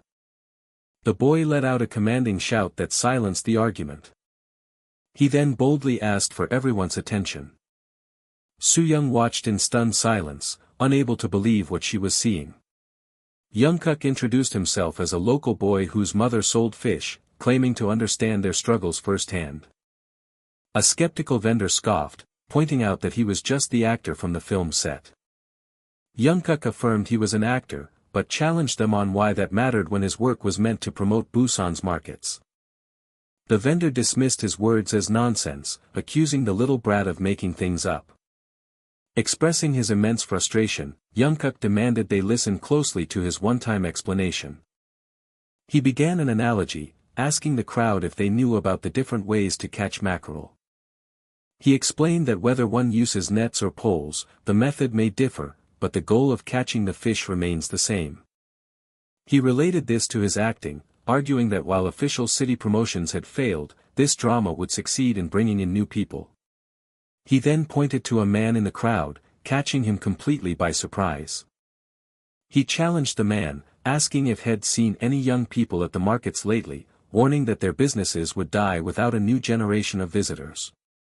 Young-guk then made a passionate guarantee that once his drama aired, people from all over the country would rush to visit Busan's markets. With his voice filled with urgency, he pleaded with the crowd. He begged them to show some generosity and let them finish their work. In a final, powerful appeal to their local pride, he questioned when the people of Busan had ever been so heartless. One of the merchants finally spoke, admitting that the young boy was right. He commented to his neighbor that the little one was quite admirable and had made a very good point. The man who had started the confrontation stepped forward with an apology, confessing that he felt no better than a child and should have consulted them first. With the tension broken, he promised that they would all be more considerate in the future. Soo-young watched the scene resolve in disbelief, her thoughts consumed by the boy she had underestimated. She found herself questioning what kind of extraordinary person he truly was. Later that evening, the sharp sound of a glass slamming on a table echoed through the restaurant where the crew was celebrating. The director boisterously declared that if Young-guk had been born in ancient times, he would have undoubtedly become a great general. A colleague agreed, marveling at the boy's eloquence and his incredible ability to silence the entire market crowd. Brimming with excitement, the director called out to one of his staff members. He laughed, announcing that he had a powerful feeling Young-guk was destined to become a truly phenomenal actor. Swaying slightly from the alcohol, he added that the boy possessed a rare, magnetic talent that naturally drew people in. Lost in thought, he requested another bottle of makgeolli, continuing to ponder the uniquely captivating quality of Young-guk's acting. His mind drifted back to the first time he'd witnessed that talent at the Namhang market, when the boy was with his mother. He wondered how someone could be born with such a gift and whether Young-guk himself even understood the depth of his own potential.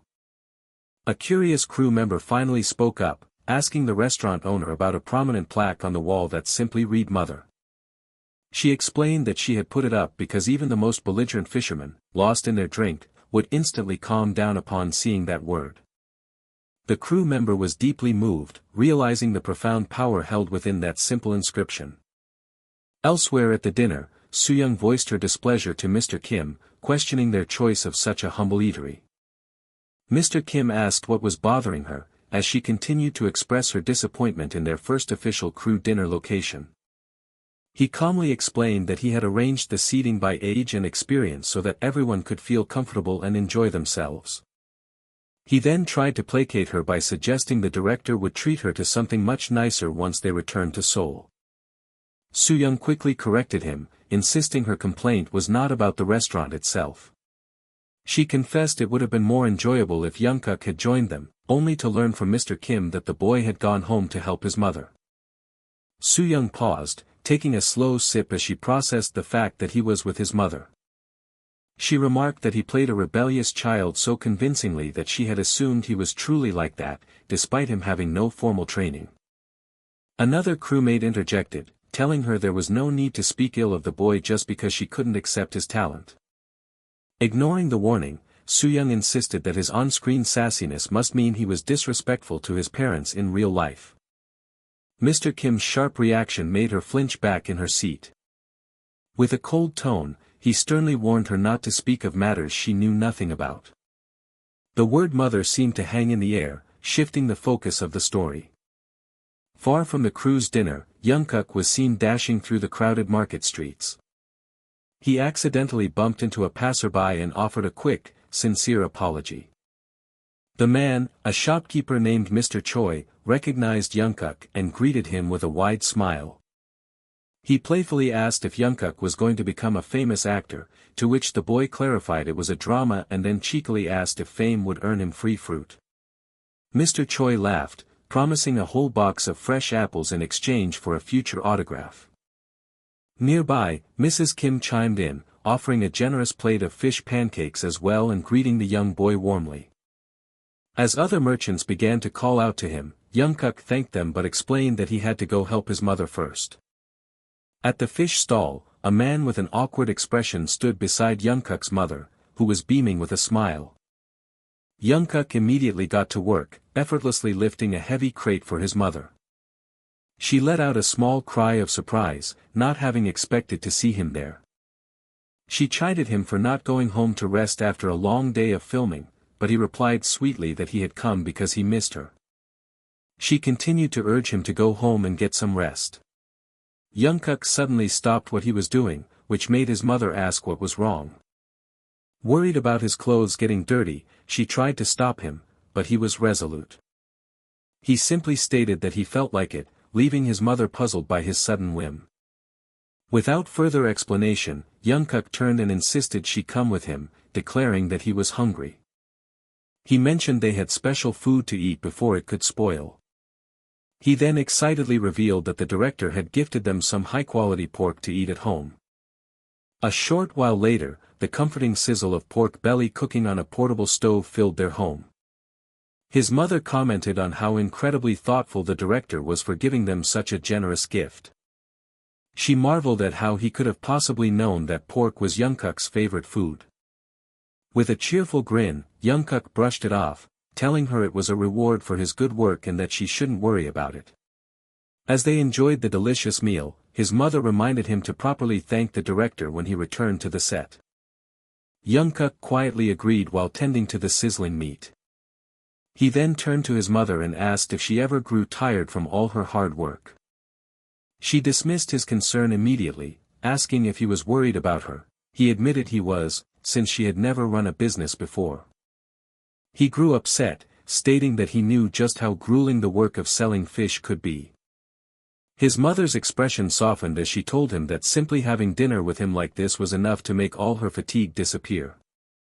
She told him how jealous the other merchants were of their close bond and assured him she had already gotten the hang of the business. Despite her reassuring words, Young-guk's expression was somber. His gaze fell upon her hands, which were covered in the small cuts and bruises that told the true story of her daily labor.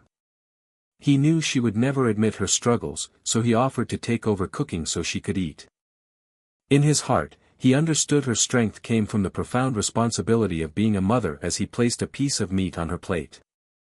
She continued to insist that running the fish store was not difficult for her at all. She then made a promise to keep working hard until she could send him to university and one day see him happily married.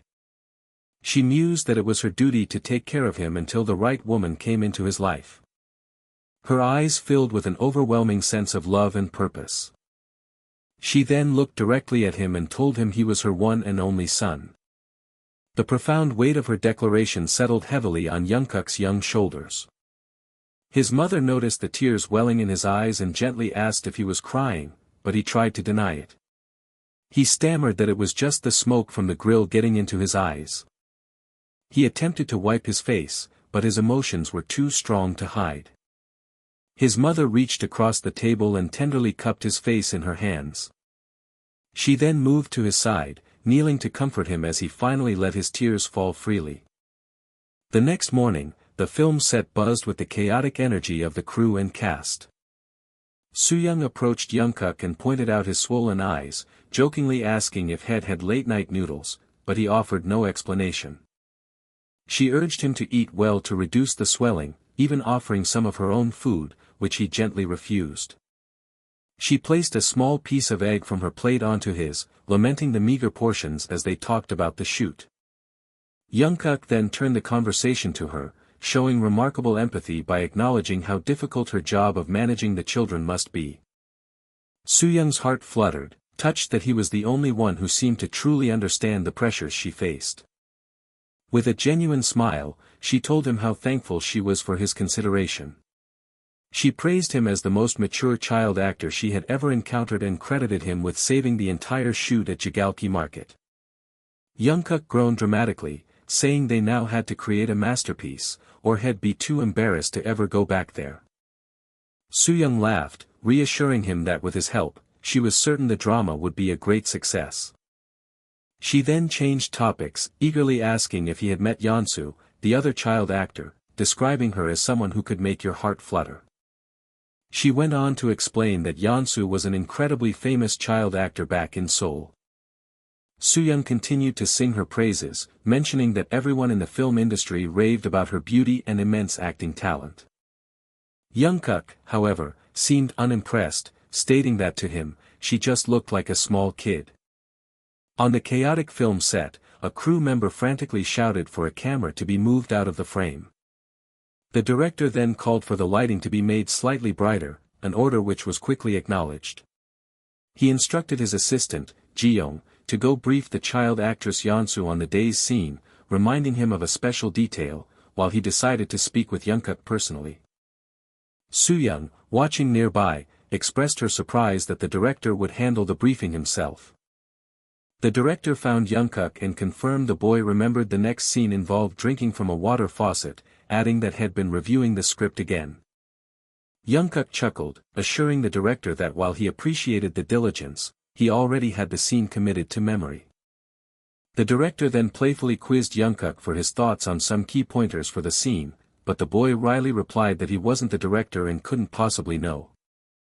Pushing a bit more, the director urged him to show the same enthusiasm he had in front of the tourists, prompting Young-guk to reluctantly offer his own interpretation. Young-guk first suggested that his character should keep his eyes closed while drinking to avoid being blinded by the set lights, an idea so amateurish the director mentally yelled cut. He then proposed that he should only drink a little water at the start and simply pretend for the rest of the takes, earning another imaginary cut in the director's mind. Young-guk reasonably explained this was to prevent the very real possibility of him choking on water over multiple takes. When asked how he would react to receiving a handkerchief from the female lead, Young-guk pointed out that since it wasn't in the script, that was something the director should be instructing him on. The director finally laid out the unscripted direction. He was to grab the handkerchief by the corner, dismissively say he didn't need it, and let it fall slowly while looking annoyed for a close-up shot. He acknowledged that since this detail wasn't written down, it was obvious Young-guk wouldn't have known it. Internally, however, the director was stunned, realizing He'd planned to give Young-guk detailed notes but the boy's own insights had been so thorough that there was nothing left to add. He asked Young-guk how he had managed to deduce all those subtle technical points, to which the boy simply said he had guessed based on the script's context. This answer left the director reeling, as he couldn't comprehend how a child with no formal acting experience could possess an intuition that even seasoned professionals often lacked.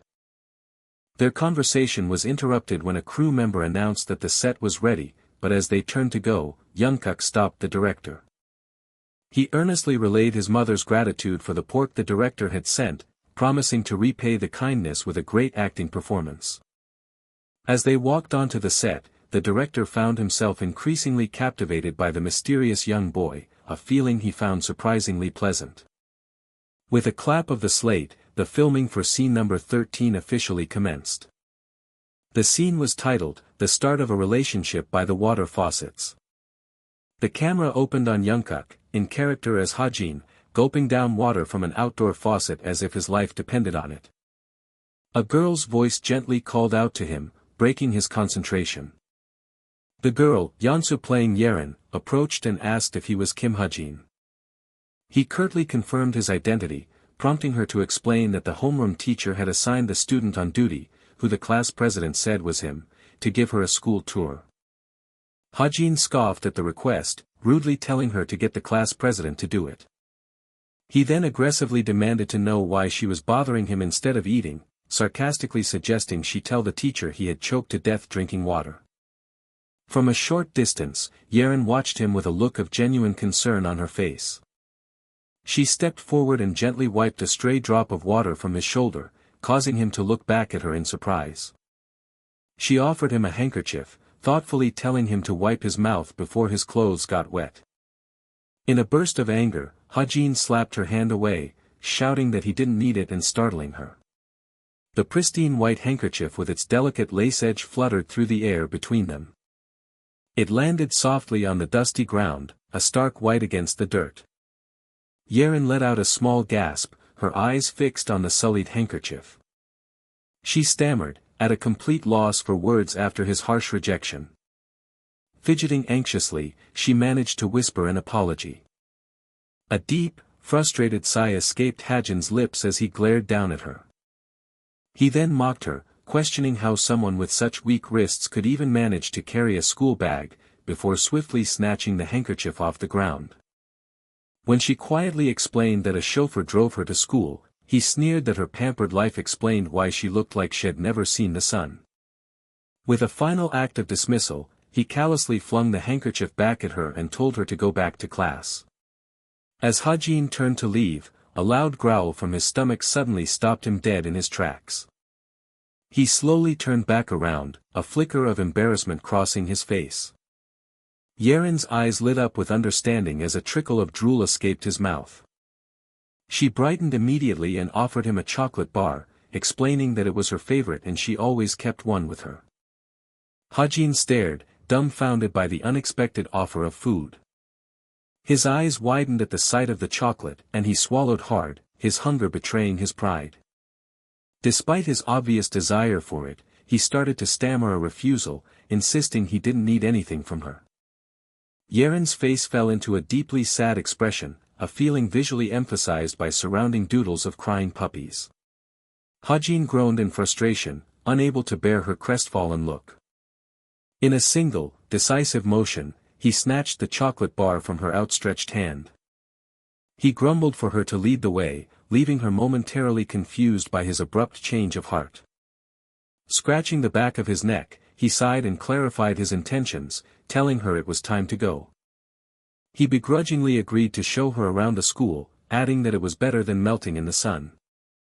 Yerin's face instantly broke into a wide smile as she called for him to wait and hurried to catch up.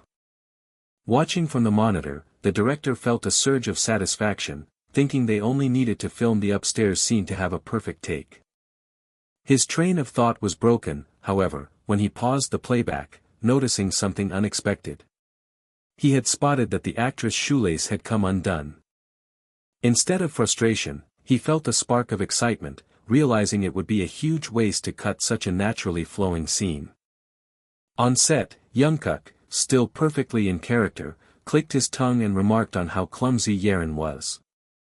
He told her to wait right there, improvising a line that someone must have been thinking about her. Yeonsu, playing along, asked in perfect character who would be thinking about her. As he knelt down, Young-guk added that it was something his mother used to tell him. He then delivered the improvised line, explaining the old belief that if your shoelaces come undone, it's because someone is thinking of you. The profound beauty of the unscripted moment was captured in the reflection of the director's glasses. An artistic shiver went down his spine, he knew he couldn't lose the magic of this sensation. The director felt as if the deepest parts of his own imagination had sprung to life right in front of him. He mused that filming with child actors was usually a chore requiring constant correction to mask their poor acting. But Young-guk had not only brought the scripted character to life, he had elevated him with perfect, inspired improvisation. Though 1,000 questions swirled in his mind, the director knew his only job right now was to capture every single second of this masterpiece in the making. The crew quickly moved to set up scene number 14, depicting Hajin and Yerin walking around the school grounds. Hajin gruffly complained about Yerin's slow pace, only for her to retort that he was the one walking too fast. He taunted her, asking if all city people were this weak and worried they wouldn't finish the tour by nightfall. Gasping for air, Yerin confessed that she was feeling a little ill. He bluntly asked why she'd come outside instead of resting, but she insisted she would be fine after a short break. After a moment of consideration, Hajin rubbed his shoulder and then simply told her to get on his back. Seeing her look of confusion, he knelt down and repeated the offer, stating it was the only way they'd get the tour done. As she faltered, he grew impatient and curtly ordered her to stop dawdling. The camera focused on his dirt-stained clothes as he knelt, his hand resting on his lap. Yerin took a few hesitant steps toward him. Suddenly, a single drop of rain plopped onto the dusty ground, followed by another. The crew burst into action as they realized it was raining, rushing to cover the cameras and find umbrellas. The director felt a pang of disappointment at the interruption, but consoled himself that at least he had captured the scene he needed. His thoughts were cut short when something happening on the set caught his full attention. The two child actors were continuing the scene, with Yeonsu now being carried on Young-guk's back through the light rain. Still in character, Young-guk glanced over his shoulder and teased her, asking if city people only ate dew. He adjusted his grip, joking that she was far too light to be of any real use. Her head drooped wearily onto his shoulder as he carried her forward. The rain began to fall more steadily, dotting their clothes and hair. Water dripped from their faces as they moved through the quiet downpour. The director watched, completely transfixed by the unplanned, raw moment unfolding before him. He breathed out in awe, marveling at how incredibly beautiful the scene had become. As the rain pattered around them, he felt an almost angry frustration that he couldn't perfectly capture this gift of a scene, but a deep premonition took hold. A raindrop fell near Yeonsu's eye, and she blinked, looking around in the rain. She quietly asked Young-guk if the shoot was over now. The gentle pitter-patter of the rain continued to fall, creating a serene and melancholic atmosphere. In that moment, the director knew with absolute certainty that this drama was destined to become an unforgettable masterpiece. A crew member's hand reached for a warm thermos on a striped blanket. He grumbled about his aching bones and the damp air, complaining that the weather forecast was once again wrong. Another crewman agreed wholeheartedly, voicing his concern that the persistent rain would throw their entire shooting schedule into disarray. The director reassured his worried colleague, stating that as a veteran, he would be fine and that there was no need to worry about him. He then sighed, lamenting how he always returned home in this state, and braced himself for his wife's inevitable nagging. A staff member then asked the director if he was pleased with the outdoor scene they had just shot, to which he readily confirmed he was. The staff member beamed, noting that the young actors were so good that they didn't even have audio issues, before asking if the director had given Young-guk specific instructions for the shoelace scene. The director shook his head in awe, remarking that what their colleague Choi had said about the boy was proving to be astoundingly true. The staff member clarified if he was referring to Director Choi, the man in charge of the set's lighting. The director confirmed it was, recounting how Choi had been amazed that he didn't need to adjust the illumination because Young-guk was so adept at using both natural and artificial light. He confessed that the longer he observed the boy on set, the more he was convinced that Young-guk possessed a rare, innate talent for acting. The director looked on in profound curiosity, silently questioning who Young-guk truly was. Later, a colleague invited the director for a drink since his usual companion wasn't there, but the director politely declined the offer. The colleague inquired if he had other plans that evening.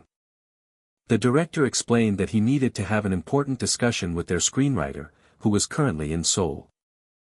With a sudden turn, his colleague began to tease him, asking if he had finally taken a romantic interest in the screenwriter, Yoon-suk, which caught the director completely off guard. The director awkwardly scratched the back of his neck, insisting that Ms. Choi was merely a friend, which only made his colleague laugh heartily.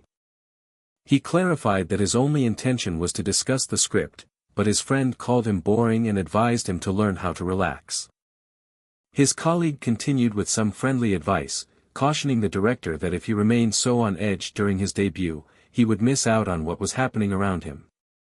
He warned that if the person leading the way moves too quickly, the people following behind will inevitably grow tired. With a self-deprecating chuckle, the man scratched his head and admitted that he was starting to sound just as much a nagger as his own wife. He began to offer some final words of encouragement to the young director. Nudging the director, he playfully suggested that he should take a lesson from Young-guk, or he might end up an old man with no family. He then gestured towards the set, pointing out how the young actor had already completely captivated his co-star. Meanwhile, Young-guk approached Yerin and quietly asked if she was feeling cold. She gave no response, simply staring at him in silence. He then asked her if she was waiting there all by herself. Internally, Young-guk groaned in frustration, wondering why she was behaving so strangely toward him. He asked about her mother's whereabouts, and she informed him that her mother was busy talking with the other ladies. Young-guk then questioned what she was doing there alone. Yerin faltered, stammering as she tried to come up with a reason. Young-guk, however, privately considered this a stroke of luck, realizing he was talking to a top celebrity he had never met in his past life and thinking it would make a great story one day. He imagined boasting to his future colleagues that he once shot a drama with the famous Yeonsu when he was just a child. Yerin abruptly broke the silence and called out to him. She looked at him intently and asked how he was so incredibly good at acting. Taken aback, Young-guk questioned if it was odd for her to treat him like a friend, reminding her they were supposed to be the same age. He mentally scoffed, knowing that even without counting his past life, he was 2 years her senior and that she felt more like a younger sister to him. She asked if he had received formal acting training, then quickly corrected herself, saying his skills were almost as impressive as her own. Young-guk let out an inward sigh at her childish attempt to save face. He recalled that in his previous life, Yeonsu had become a child actor not due to parental pressure, but because of her own genuine drive. It was her deep, personal love for acting that fueled her passion to learn and explore the craft from such a young age. He told himself that it was unfair for her to compare herself to him, as he was a seasoned professional with years of experience under his belt. Yerin admitted she wasn't satisfied with her own acting and wanted to improve, praising how well he handled different accents and how much the directors seemed to like him. She confessed her frustration that even with daily lessons from her teachers, she couldn't achieve the same level of performance. Young-guk noted that she kept referring to him informally, but decided to overlook it, finding her earnestness rather cute. He changed the subject, directing her attention to the pine trees visible through a nearby window. The view outside revealed a rainy day, with the stark silhouettes of trees and buildings blurred by the downpour. He explained that every pine tree grows differently, some straight and others crooked, yet all of them share the same goal of reaching for the sky. He then thoughtfully connected this observation to their craft, stating that acting was much the same. He advised her not to feel chained down by the script, but to make it her own and to move forward in one clear direction. He concluded his analogy by comparing her journey to the pine trees, then immediately worried he had sounded too much like a wise old man. Yerin's eyes widened as she asked if he truly meant the advice he had just given her. Her sudden intensity took him by surprise. She repeated his words with excitement, reaffirming that she should act in the way she wants, just like the pine trees outside. He confirmed that her understanding was correct, and then curiously asked if her acting instructor had been the one to teach her that. Young-guk reflected internally that his only real teacher had been his former self, who was fanatically devoted to acting, and simply decided to play along. He gave a slight nod, a small smile forming as he realized she had finally called him by his actual name. Now filled with curiosity, Yerin pressed him for more information, asking which acting school he attended. She began listing the names of several famous children's acting academies located in Seoul. As she pleaded for him to tell her, Young-guk understood her persistent questioning came from a deep and greedy passion for the craft of acting. He considered his options, unwilling to lie about having attended a prestigious academy he'd never been to. He finally gave her a one-word answer, Namhang. He thought to himself that this was the true place where he had learned to act. It was the one spot in the world where he had learned the full spectrum of emotions that made a person truly human. Meanwhile, at the Namhang market, a committee meeting was just concluding. The committee chairman, Kim Deokjin, announced the end of the monthly meeting but asked everyone to wait, as he had one final thing to say. He began by bringing up a familiar name, asking if everyone knew Young-guk, the little boy who sold fish on the street with his mother. A member immediately affirmed that everyone in Namhang knew him, even joking that the boy's loud sales cries had once woken him from a nap. The chairman requested their attention so he could speak a bit more about Young-guk. The other members grew concerned, asking if something had happened, but the chairman urged them to let him finish speaking before jumping to conclusions. He explained that Young-guk's mother had told him the boy was in the top 10 at school, so he proposed they all collect a small scholarship fund for him. The members voiced their immediate support, calling Young-guk the icon of their market and agreeing that a small donation of 10,000 won each would be enough. The chairman thanked them all warmly, expressing his desire to help the hardworking boy. He then presented another grand idea, suggesting that since Young-guk was filming a drama, the market shop owners should prepare a magnificent feast for the entire production crew.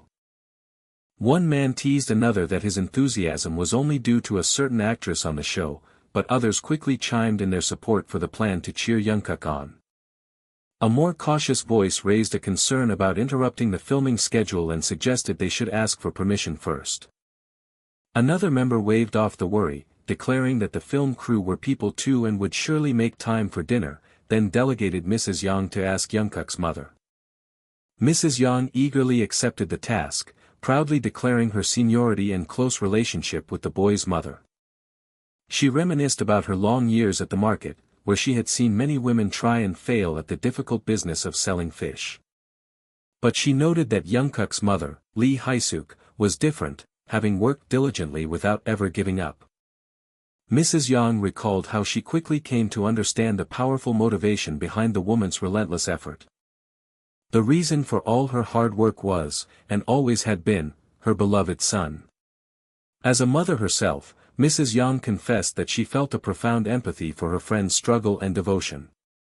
Filled with a sense of community spirit, she declared that they would prepare a feast so incredible it would leave the film crew speechless.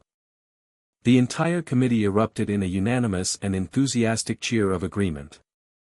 The narrative opened on the historic Japanese-style houses of Yongdo, which, after Korea's liberation, were frequently converted into inns. With their spacious layouts and numerous rooms, these buildings became a vital refuge for both weary fishermen and displaced refugees seeking shelter. The sharp clatter of chopsticks against a ceramic bowl echoed in a sparsely furnished room. The sound repeated, punctuating the tense silence between a mother and her son. The woman gently pushed the bowl towards her child, asking with quiet concern if he wasn't hungry enough to eat more.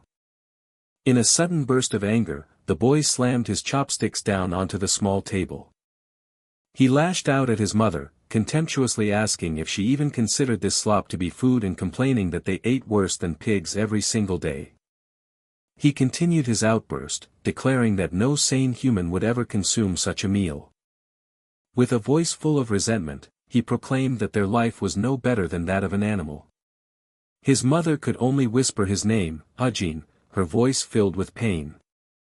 An irritated voice shouted from an adjacent room, demanding they keep quiet as fishermen needed their sleep and they weren't the only residents. The boy responded to the interruption by defiantly tossing his bowl of food to the floor. He stormed out of the room, his footsteps thudding heavily against the old wooden floor. His angry stomps echoed down the narrow hallway. He then kicked a nearby door with a loud, resounding slam. A man burst out from behind the door, furiously demanding if the little brat was trying to start a fight. But as the door creaked open, the tense scene was suddenly revealed to be a film set. A loud voice suddenly cut through the air, calling an end to the take. The director enthusiastically praised everyone, congratulating the cast and crew on a job well done. A wide, satisfied grin spread across his face, pleased with the performance. He celebrated the perfect take, crediting the excellent location and acting, and expressed a profound feeling of relief as his stress melted away. However, one of the actors hesitantly approached the director with a question about the scene. The actor voiced his concern about the script's authenticity, suggesting that the detail of eating bean porridge daily was an over-the-top exaggeration for a story set only 20 years ago. The director paused, tilting his head slightly as he mulled over the actor's critique. He admitted he couldn't speak to it personally, explaining that the writer had based the script on interviews with people who actually lived there during that time. A quiet but firm voice suddenly interjected, insisting that the portrayal was not an exaggeration. All eyes turned as Young-guk stepped forward from the side. He calmly explained that for the 1980s, the life depicted in the script was not only accurate but possibly even understated the period's hardships. The actor scoffed dismissively, questioning what a mere child could possibly know about such things while he was speaking with the director. Young-guk challenged the man's ignorance, describing how poor-in-residents would make ramyun soup with a few shriveled anchovies last for days, pretending it was a luxurious beef stew. He elaborated that if a day's business went poorly, they couldn't even afford that much, and were forbidden from eating the very fish they sold. This was because, he stressed, they could not afford to waste a single, precious coin. He then revealed that this was personal for him, as he and his mother had lived in and in just a few years prior. Young-guk admitted that as a child, he hated the porridge his mother made from spoiled rice and soup packets and would often throw tantrums, refusing to eat. He recalled how his mother would always try to soothe him, not out of indulgence, but from the deep-seated fear that his loud crying would get them kicked out. The skeptical actor pressed further, asking why they would choose to live in an inn and pay a daily fee. He argued that a small, rented room would have been a more realistic and logical setting for the characters. Young-guk immediately countered with a simple question that silenced him: who would have paid for their heating coal? He explained that the mother, not the child, bore the greatest burden, enduring the rough environment of an inn filled with fishermen because it offered a warm place to sleep without the added expense of coal. He imagined her voice, encouraging her son to eat well so he would be strong for middle school. The ultimate purpose of her sacrifice, Young-guk explained with rising passion, was to save every last penny to buy her son a proper school uniform. The actor who had doubted him flinched, visibly struck by the raw truth in the boy's words. The director turned to Young-guk, his voice softened with curiosity, and asked how he knew these details so intimately. Young-guk's hands clenched slightly as he began to confess that this was precisely how he and his mother had lived their lives not so long ago. The director had a moment of revelation, realizing that Young-guk's incredibly believable performance as a rebellious child wasn't acting, but a painful memory. The questioning actor's face flushed with a deep sense of shame. A heavy, contemplative silence descended upon the entire film crew. The director broke the quiet by clapping his hands, announcing that they would pack up and have dinner right there on set before heading back to the hotel. When a crew member assumed it was a cheap catering service, the director cheerfully revealed that Young-guk's mother herself was providing the meal.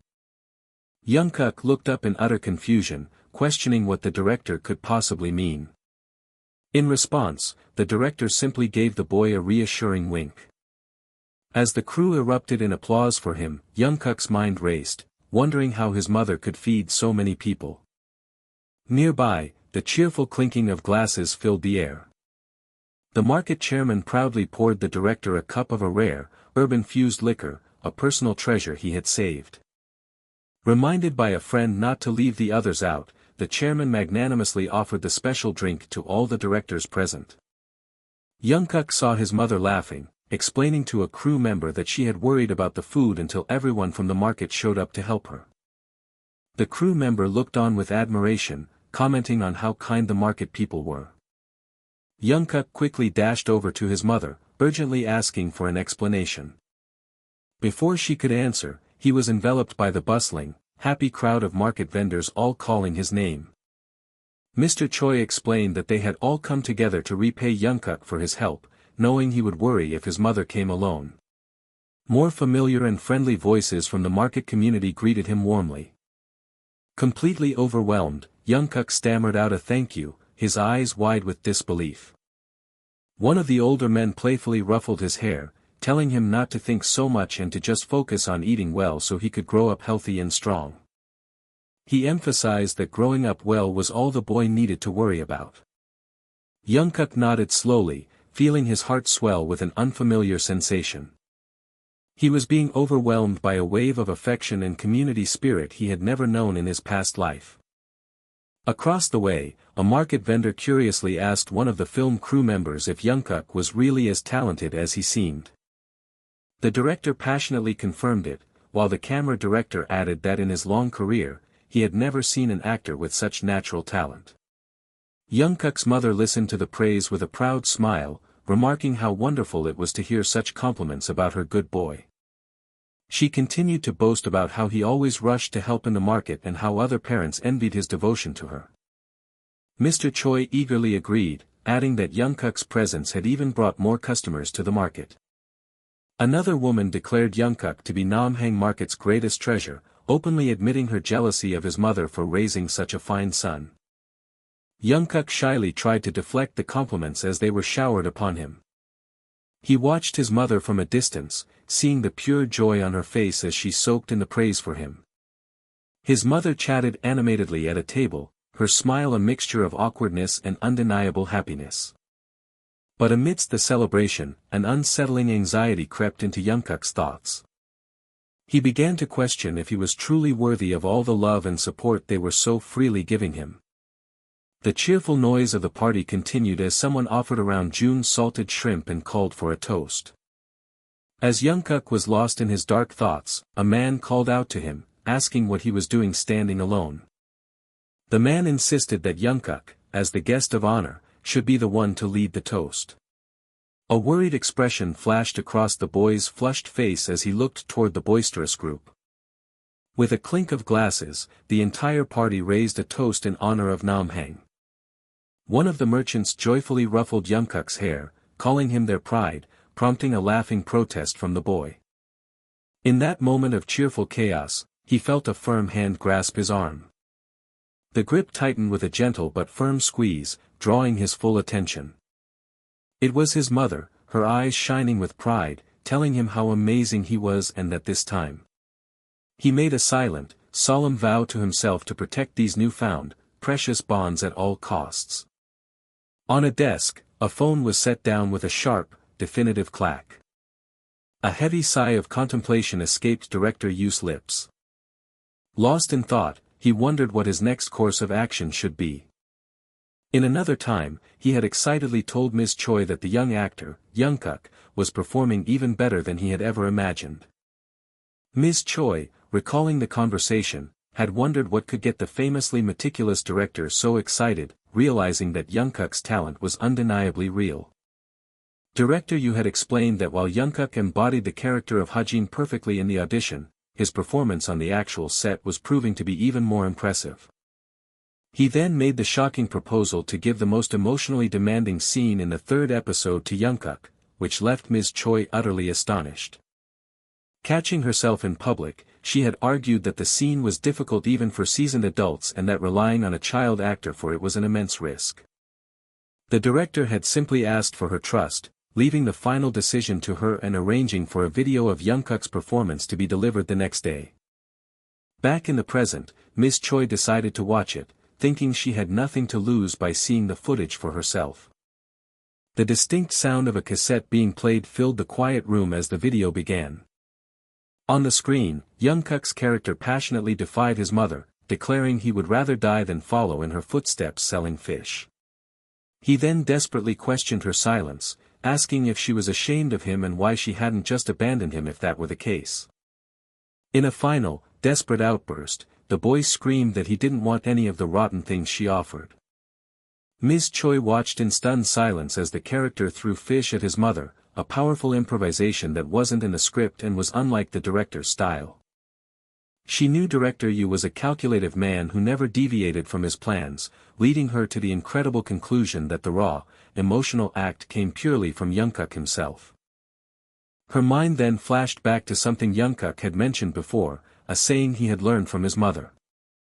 He had once told her that an undone shoelace meant that someone, somewhere, was thinking about you. She vividly recalled the moment at the audition when his shoe had slipped off with a soft clunk. At the time, he had simply claimed that the script had told him so. In a moment of sudden clarity, Miss Choi understood that what he had said back then was not a lie but a profound truth about his character's depth. The scene then shifted to a different time and place, a nighttime film set on a street, with a vendor stall brightly illuminated by production equipment. The director's commanding voice suddenly echoed across the set, calling for a cut. Young-guk observed his fellow actor, Jung-sik, sensing the man's rising anxiety as quiet complaints about the newcomer's repeated mistakes circulated among the crew. Tensions were high, as complaints from local residents about the noise and lights had put the staff even more on edge during the late-night shoot. The director, sensing the mood, declared a 10-minute break for everyone on set. Young-guk took this opportunity to approach Jung-sik, an actor with a minor role in their drama, The August Man. He kindly offered the distressed actor a towel, but Jung-sik could only apologize profusely, blaming himself for the constant delays. Young-guk reassured him, explaining that he understood the immense pressure of a minor role, where one could be edited out entirely for making mistakes. Recognizing the man's genuine passion, Young-guk decided to offer him some guidance, just as the legendary song Jung-sik from his past life might have done. He called out Jung-sik's name, getting the man's undivided attention. Young-guk started with praise, commending his perfect on-camera movement and the great effort he put into shedding his theatrical tone for the drama. He then cut to the heart of the issue, asking Jung-sik for his own interpretation of the character he was playing. Jung-sik described the character simply as a drunkard causing trouble, but Young-guk firmly corrected him, stating that the role was far more complex. Baffled, the older actor asked if there was more to it, admitting he couldn't see any deeper meaning in the script. Young-guk knew this was a common hurdle for theater actors, as drama scripts often omitted backstories for minor characters, causing their depth to be overlooked. He prompted Jung-sik to consider the character's props, asking him to think about the significance of the half-empty, dirty liquor bottle he was scripted to hold. Jung-sik guessed it was because the character was poor and had likely found someone's discarded leftovers. Young-guk confirmed his assessment was only half right, hinting at a much deeper story. He then shared the tragic history of the filming location, Yongdo, a place where many had been lost to the unforgiving sea. He explained that the half-empty bottles found along the shore were part of a local ritual, left as offerings to comfort the souls of the dead and to give pause to those considering a similar fate. The message behind these offerings was a solemn promise that if you were to die there, someone would. He paused for a moment, letting the weight of the tradition settle in the air. A heavy beat seemed to pulse in the silence, like a somber heartbeat. Young-guk finished his thought, explaining that the bottles signified that someone would be there to mourn for the lost soul. As the profound meaning dawned on Jung-sik, a fleeting sad memory of his own lonely past crossed Young-guk's mind before he refocused on the character. He elaborated that the script supported this tragic backstory, noting the drunk man's actions were born of sadness, not malice. Young-guk provided further proof, mentioning a future scene where adults would scold children for trying to collect the bottles, showing their sacred meaning to the community. He then framed this lesson as advice he had once received from another actor he knew. That actor's wisdom was to always look for the story that existed outside the written lines of the script. After wishing him luck, Young-guk walked away, knowing he had given Jung-sik the tools he needed to either transform his performance or face being cut. As he left, he heard a light, rhythmic bonking sound following close behind him. Recognizing the sound, he turned with a sigh and asked Yeonsu what she was doing there yet again. She gave a playful, non-answer before popping open a chocolate bar and offering him a piece.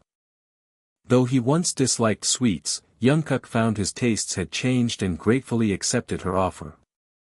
He then questioned why she was still on set when her shoot was over, but she quickly retorted that he had also stayed behind after his scenes were done.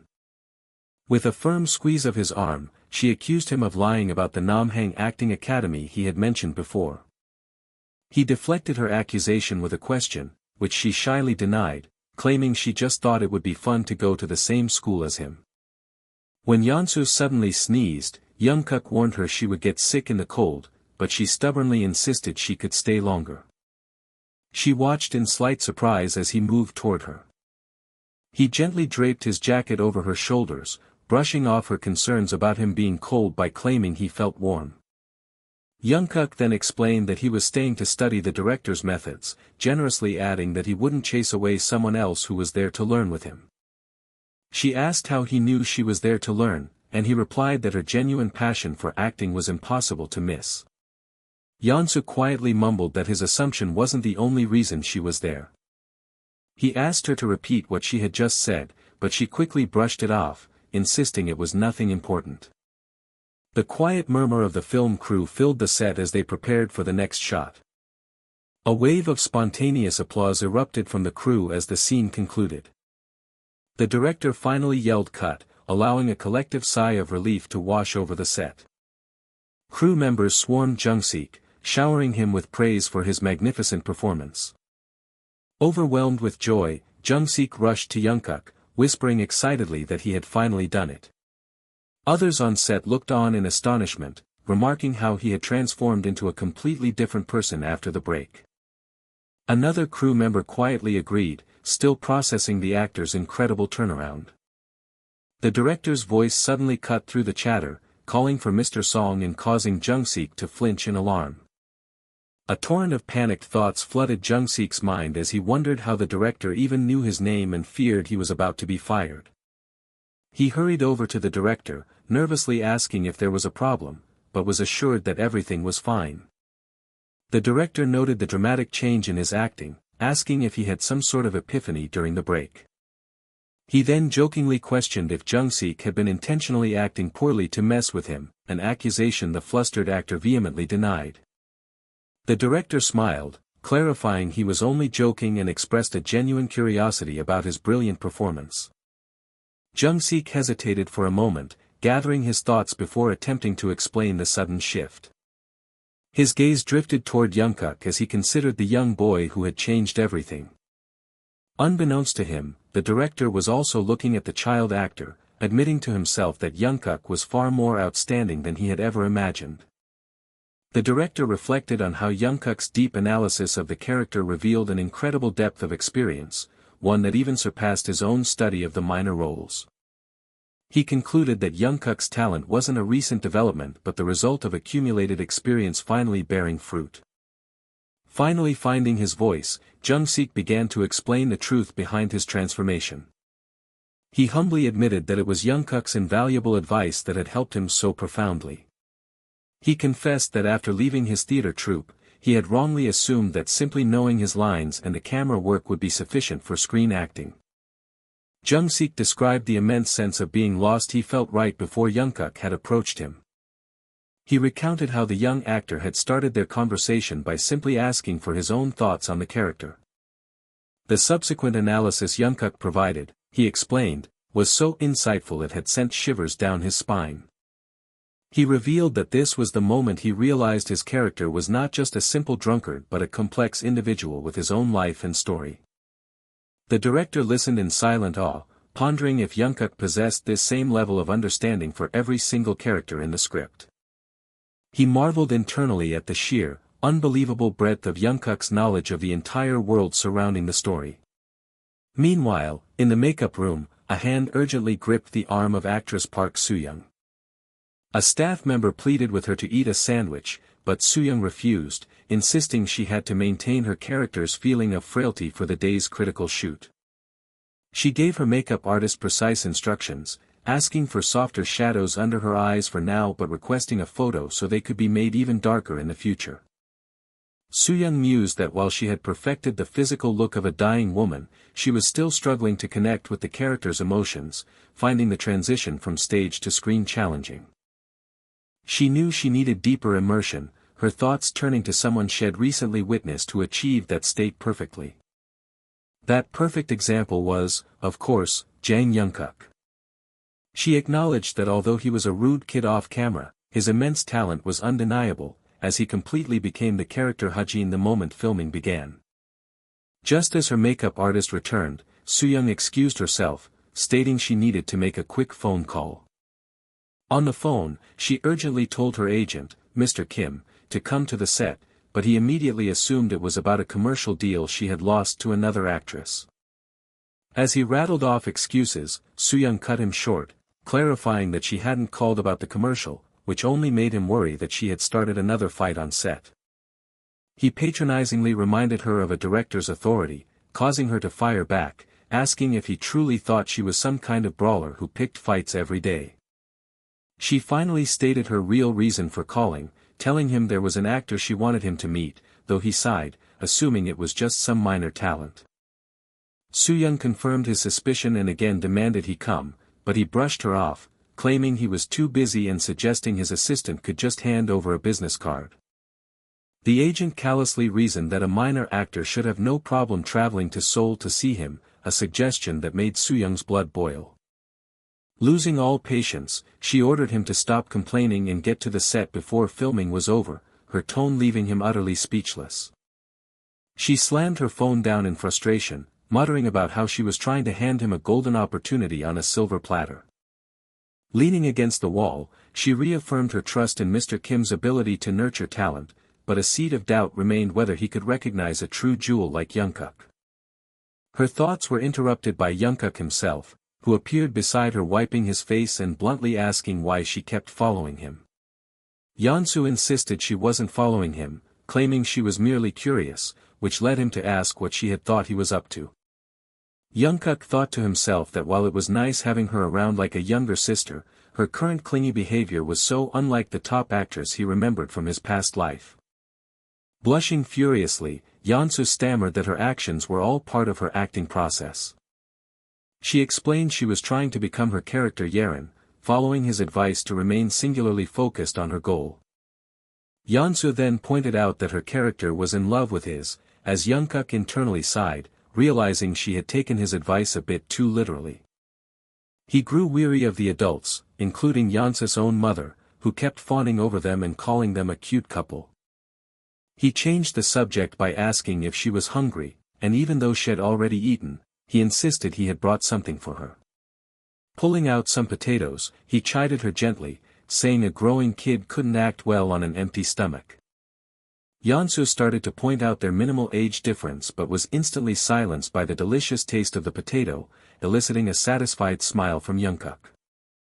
He noticed a smudge on her cheek and gently wiped it away, affectionately calling her clumsy.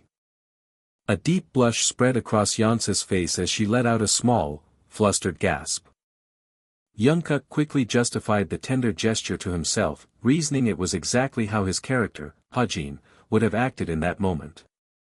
He was then surprised by his own reaction, realizing with a start that teasing her was far more enjoyable than he had anticipated. As Yeon-soo tried to compose herself, Young-guk spotted Park Soo-young observing them from a distance. He could see a new, intense focus in the veteran actress' eyes. He knew that this passion for research was the key to greatness, and felt certain that through this process, she would evolve into the incredible actress he remembered. Later on set, Young-guk approached Park Soo-young and gave her a respectful bow.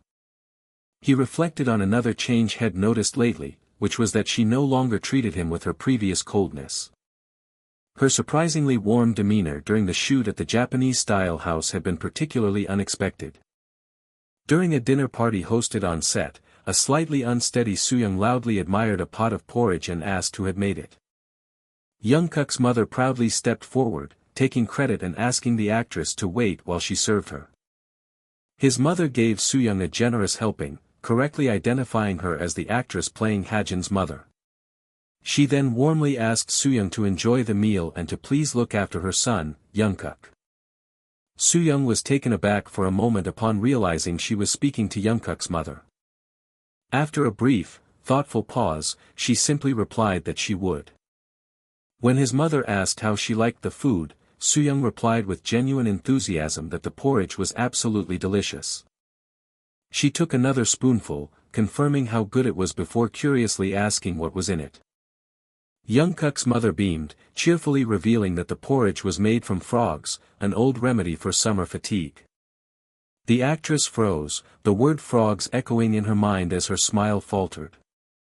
She managed to force out a thank you before noticing Young-guk nearby, who slyly asked how long she had been watching him. He coolly admitted he had been watching the entire exchange from the very beginning. As his mother offered her another spoonful, a mortified Soo-young weakly accepted while shooting a glare at the snickering Young-guk, silently telling him to shut up.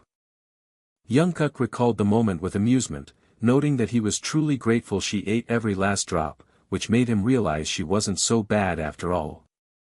Later, Soo-young spotted Young-guk with Yeon-soo and approached them, playfully asking if the two of them were dating. She then teased that she was going to tell his mother about his little girlfriend, earning an annoyed scoff from Young-guk. He thought to himself that he would like her a lot more if she would just stop her incessant teasing. Deciding on a bit of revenge, he suddenly pointed behind her and claimed there was a frog, causing her to scream before she realized she had been tricked. The light-hearted atmosphere on set suddenly shattered as the director's angry voice was heard arguing fiercely with another crew member. Their fight escalated, with the director insisting a planned stunt was far too dangerous while his colleague vehemently disagreed. A quick look at the script revealed the problem: an upcoming scene required the character Hajin to jump from a high cliff into the ocean. Watching the argument unfold, Young-guk stretched calmly, confidently remarking that there was a very simple way to end a fight like that. The director vehemently argued that capturing the raw emotion of the scene was paramount, even if a stunt would be safer, insisting they needed specific details. The camera director countered, emphasizing their extensive experience and the significant risk of the child actor getting hurt if they eschewed a stunt. With a sigh, the director suggested a safer location but was met with stubbornness, realizing the argument was consuming their valuable time. The camera director firmly rejected any alternative shot, even a full shot, leading to a tense stalemate. The actress, observing the conflict, mused aloud about the frightening prospect of her character, Hajin, having to jump into the sea. The script detailed a scene where the young Hajin was meant to leap from a low cliff into the ocean. The narrative explained that during that era, children often found amusement in the mountains and sea, exploring nature's offerings. Young-guk, recalling his past life, recognized the location as a place he used to frequent to skip school, noting the cliff was more of a small hill. He remembered the water's embrace, feeling it was both comforting and safe, a place he often sought solace. Young-guk quietly considered the proposed stunt, a thoughtful expression on his face. With a sudden burst of energy, he called out to someone, startling them with his abrupt actions. He then confidently asked for their trust and requested they safeguard his clothes and shoes. A moment of surprised blush colored his cheeks as he prepared for his next move. He playfully directed attention towards himself, drawing the eyes of those nearby. With a determined sprint, he began to run towards the water's edge. He took a joyful hop as he neared the shoreline. Alarmed cries of Young-guk and Kid erupted from the onlookers. The sudden, unexpected action clearly caught everyone off guard. Submerged in the water, Young-guk marveled at the serene and peaceful environment. He found himself reminiscing about why he had always enjoyed being in the water during his childhood. Growing concern filled the air as shouts of Young-guk echoed, questioning why he wasn't emerging from the water. He let out a breath, a sense of relief washing over him. Young-guk found the water delightful and wished he could take a proper dive on such a warm day. He exhaled, satisfied that he had effectively demonstrated his ability to perform the scene himself. A splash marked his exit from the water as he hoped the arguments would cease and had relived some good memories. An enraged voice, presumably the director's, roared at Young-guk, threatening him with a severe reprimand upon his return. Young-guk tilted his head in confusion, hearing the squawking of birds nearby. The distinct calls of more birds filled the air, adding to the ambient sounds. A crew member praised the director for finding such an amazing location, but the director clarified it was the captain's discovery. The captain humorously referred to Young-guk as their symbol of luck, pleased with the outcome. The scene transitioned, with a title card indicating scene number 57, a death anniversary on the sea. A character, presumably Hajin's mother, urged him to greet his father, lamenting his absence. She expressed her deep hatred for the sea, describing it as stinky and horrible. A quiet, emotional Jean, was uttered, filled with unspoken sorrow. A woman, identified as Dear, spoke softly, explaining their visit and apologizing for leaving him alone for so long. She noted how much little Jean had grown, imagining how wonderful it would have been if he had seen him. A choked, emotional grate escaped her lips. Another voice, presumably a father figure, pleaded with his wife not to fall, chiding her for being silly and offering to perform a task. A slow, deliberate step was taken, followed by a twisting motion. Liquid was poured from a bottle. A soft hic, indicated a sigh or a moment of emotional release. A tender paw was whispered. A rummaging sound suggested something was being searched for. An object was slowly raised. The object was then tossed. A heartfelt "I miss ya" was spoken. The calls of birds returned, their squawks filling the background. A voice announced, "Good job, everyone," signaling the end of a sequence. Laughter followed by a clunk sound indicated the completion of another task. Footsteps were heard approaching.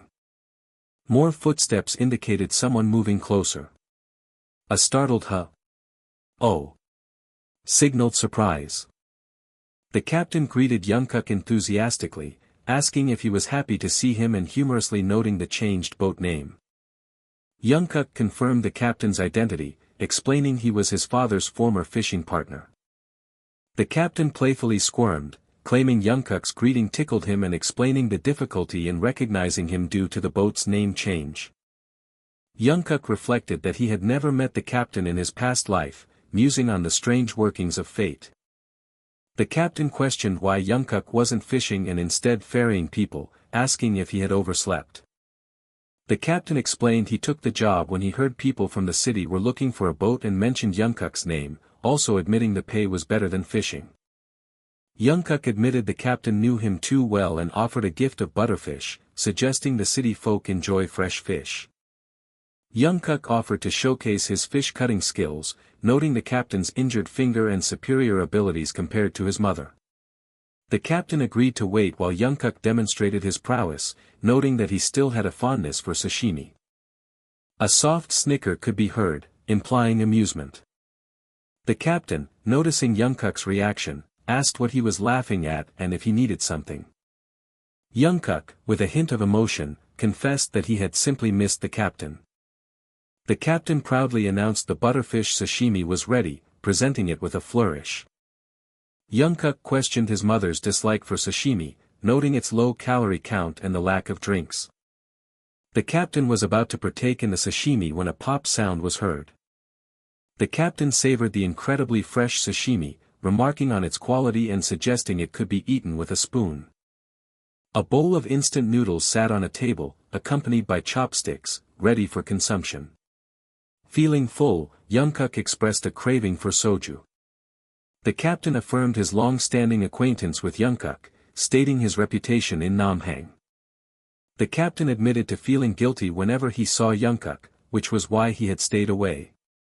He reminisced about his close friendship with Young-guk's father, working and drinking together through all weather. Tragically, his friend had been swept away by the waves one day while they were working. The captain felt immense guilt because they never found his friend's body, believing the rough waters had carried him off.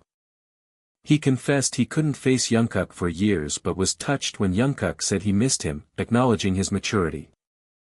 The captain apologized for burdening the other person with his story, but they reassured him it was fine, noting Young-guk's uniqueness among child actors. They attributed Young-guk's remarkable tenacity to his father's strong character. It was mentioned that Young-guk regularly helped his mother at her shop, handling the demanding work for her. Other fishermen had pooled money to open the store for her, but they had doubts about her ability to manage such a strenuous job. The captain expressed gratitude for the scene with the apple, revealing that Young-guk's father had a fondness for apples. The mention of the apple brought a thoughtful pause. The director was asked if he could throw an apple into the sea after spraying alcohol during a scene. The request was made with the sentiment that Hajin's father would have appreciated such a gesture. A realization dawned as the director understood the connection, noting that Young-guk's father also. The captain believed his friend would be thankful, enjoying the act of eating the apple and witnessing his son's successful growth. The narrative then announced the imminent premiere of The August Man. On a dark and stormy night, a lone figure stood upon the rocky shore as immense waves crashed violently against the coast. He screamed into the wind, desperately questioning why she had been taken from him so prematurely. The boy's voice cracked as he demanded an answer, pleading to know why he had been left to face the world all alone. His hand clenched into a tight fist as he condemned her as a foolish woman, wondering what all her backbreaking work had been for if it was only destined to kill her. He begged for a reason while, unseen, a crew member marveled at the boy's powerful performance, especially since this emotionally charged scene had been added at the very last minute. The staff member felt a pang of regret that they wouldn't see Young-guk's talent anymore, but his thoughts were suddenly interrupted by an unexpected sight. He was shocked to recognize the man standing nearby as the distinguished CEO of Songwon Entertainment, causing the CEO himself to flinch at being noticed. The CEO gestured for silence, not wanting to disrupt the filming, and the crew member promised to inform Soo-young of his presence after the scene was finished. CEO Kim Sung-won gave a slight nod of thanks, his mind flashing back to the phone call from Soo-young that had compelled him to travel all the way to Yeongdo to witness a supposedly phenomenal actor. The memory transported him to earlier that morning, where a fortune teller had stated her fee was 30,000 won for a 30-minute consultation. She had explained that she would give a brief outline of his future, within which he could ask his questions, and he had faltered for a moment before agreeing. It was Kim Sung-won's custom to visit fortune tellers when at a business crossroads, but he was still stunned when she immediately identified him as a man who ran a business. The old woman elaborated that only businessmen or scammers visited her on a weekday afternoon, and judging by his expression, his enterprise seemed to be flourishing.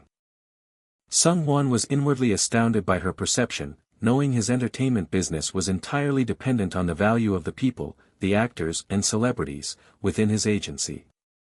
However, her tone shifted as she studied his ears, warning him that their thin, curled rims signified a tendency to trust too easily, a trait that fated him for betrayal by his closest allies. He was taken aback by her ominous prediction as she advised him to remember that no matter how carefully one sorts them, there will always be a bad bean in the bunch.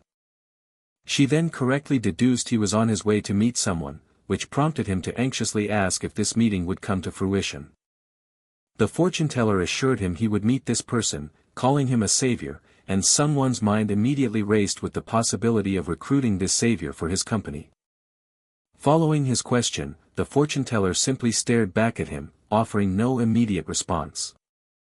Sung-won was confused by her prolonged and enigmatic silence. She then broke the quiet to inform him that his 30 minutes were up, and an answer to his question would require an additional payment. Back on the film set, watching the young boy's heart-wrenching performance, Kim Sung-won pondered if this little kid could possibly be the savior she had spoken of. Young-guk's monologue continued, as he recalled walking hand in hand with his beautiful mother, a memory that made all his friends jealous, and he prayed that she could now rest in peace. He then called out her name, his voice filled with a profound and aching sorrow. Once more, he whispered the word Ma, as if trying to hold on to her memory. He spoke of a new pair of shoes she should wear to meet his father again, and then begged her not to be reborn as his mother in her next life. The boy reasoned that she had already endured so much hardship once and pleaded for her not to suffer that way ever again. His final, desperate wish was for her to find a happy and comfortable life with his father, asking if she could understand his selfless plea. The sheer authenticity of the performance left Kim Sung-won utterly speechless. He knew Ms. Choi's scripts were notoriously difficult even for professionals, so for this child to perform so flawlessly convinced him that Young-guk truly was his savior. Just then, the director called an end to the shoot, and as the crew exchanged thanks, he was promptly informed of Mr. Kim's attendance. Mr. Kim greeted the director and Ms. Choi, formally introducing himself as the CEO of Songwon Entertainment and explaining he came specifically for the child actor's last day. He expressed how privileged he felt to witness such a memorable scene, admitting he hadn't expected such powerful acting from a child. Ms. Choi thanked him but then made a surprising admission that even the crew had been unsure about how the scene would play out, which puzzled Sungwon. She explained that the scene was a last-minute script change from the adult lead to Young-guk, and she had purposefully kept the new script from the director to capture his genuine reaction. Then, she delivered the most astonishing fact of all: she had not given the script to Young-guk either. She had simply told the boy he could cry, deliver a soundless scream, or even just stand there in silence. Sungwon was aghast that she would ask a child to improvise such a demanding scene, as she continued to explain that she had offered Young-guk the script if he felt uncomfortable. According to Ms. Choi, the boy's response had been a simple and confident declaration that he would do it. She felt as though Young-guk had been patiently waiting for the opportunity to be given such a chance. Later, at the bustling marketplace, Young-guk was playfully arguing with a vendor, who expressed his continued amazement at how a young boy could know so much about fish. The vendor joked that Young-guk was destined to be a fish auctioneer, but the boy firmly retorted that he planned to be a civil servant with a steady pension.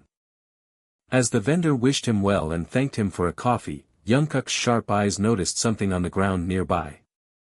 He saw a stray cat with a distinctly swollen belly and quietly wondered to himself if the animal was pregnant. Noticing the cat was about to eat something that looked spoiled, he gently nudged it away and offered a fresh piece of fish instead. His good deed done, the boy tiptoed away, silently bidding the cat farewell as he went on his way. But his departure was halted when an unfamiliar voice called out his full name, asking for Jang Young-guk. He turned to see Kim Sung-hwan, who offered a polite greeting and requested a moment of his time. The two found themselves sitting across from each other in a traditional tea house, where they were served sangwa tea, a medicinal drink with an egg yolk typically enjoyed by the elderly. The CEO advised Young-guk to drink it quickly before the egg cooked through, feeling as if he were conversing with a much older man, and the boy cautiously agreed. Young-guk took a sip and was instantly surprised by how delicious it was, prompting Sungwon to note it was the best tea shop in town, before the boy cut straight to the chase and asked why he had been sought out. Sungwon proposed that Young-guk continue acting, but the boy immediately shut him down, stating that he never planned to act again and had only taken the job for the money.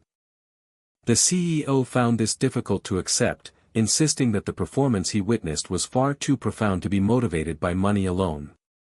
He was absolutely certain he had seen a true, unbridled passion for acting within the boy. Sungwon looked him in the eye, affirming that he could see how genuine Young-guk was and knew he was destined to be a star if he pursued acting properly. Young-guk calmly countered with the harsh realities of the industry, questioning the lack of lead roles for child actors and their significantly lower pay compared to adults. He added that as a student, he couldn't abandon his mother to travel the country for work, but Sungwon quickly promised he would create such opportunities if Young-guk joined his agency. Unimpressed, Young-guk let out a deep, world-weary sigh. With the shrewdness of a market vendor, he laid out an audacious condition, stating he would consider the offer for a contract fee of 30 million won, the price of a small local apartment. He then specified that this was to be a signing bonus, not an advance, and added that he would also require final approval on all his roles. The CEO was floored by the ludicrous demands but sensed there might be a hidden motive behind such an unbelievable contract proposal. Having stated his terms, Young-guk rose from his seat, signaling the end of their conversation. He gave a formal bow, thanked the CEO for the tea, and prepared to take his leave. As he watched the small figure walk away, Sungwon's conviction did not waver. He was sure that deep down, Young-guk loved to act. Yet, a flicker of unease struck him. The gaze in the boy's eyes had been far too complex and deep for someone so young, causing his heart to beat faster. Sungwon sighed, left to wonder who, or perhaps what, he had just been negotiating with. Sometime later, the CEO found himself relaxing in a chair by a sunlit window, his thoughts still lingering on the strange boy. Meanwhile, at the Namhang market, a vendor frantically fiddled with a television, exclaiming that it was a very important day.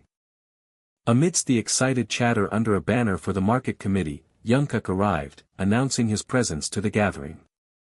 He was immediately hailed as the star of the party, as one of the vendors proudly presented a roasted chicken he had bought for the occasion.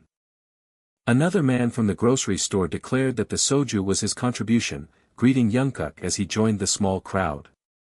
With a triumphant cheer, the television finally flickered to life, just in time for the announcement that their very own Young-guk was about to appear on screen. A call went out across the market square, signaling for the viewing party to officially commence.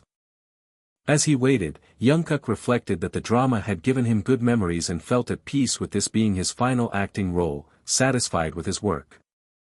However, the CEO's insistent words suddenly broke through his thoughts, the memory of being told he was genuinely passionate about acting echoing in his mind. A sudden shout cut through the air, silencing all conversations as everyone realized the show was finally starting. The screen went dark for a brief, expectant moment before the opening began. The title of the drama, The August Man, materialized on the television, captivating the small audience.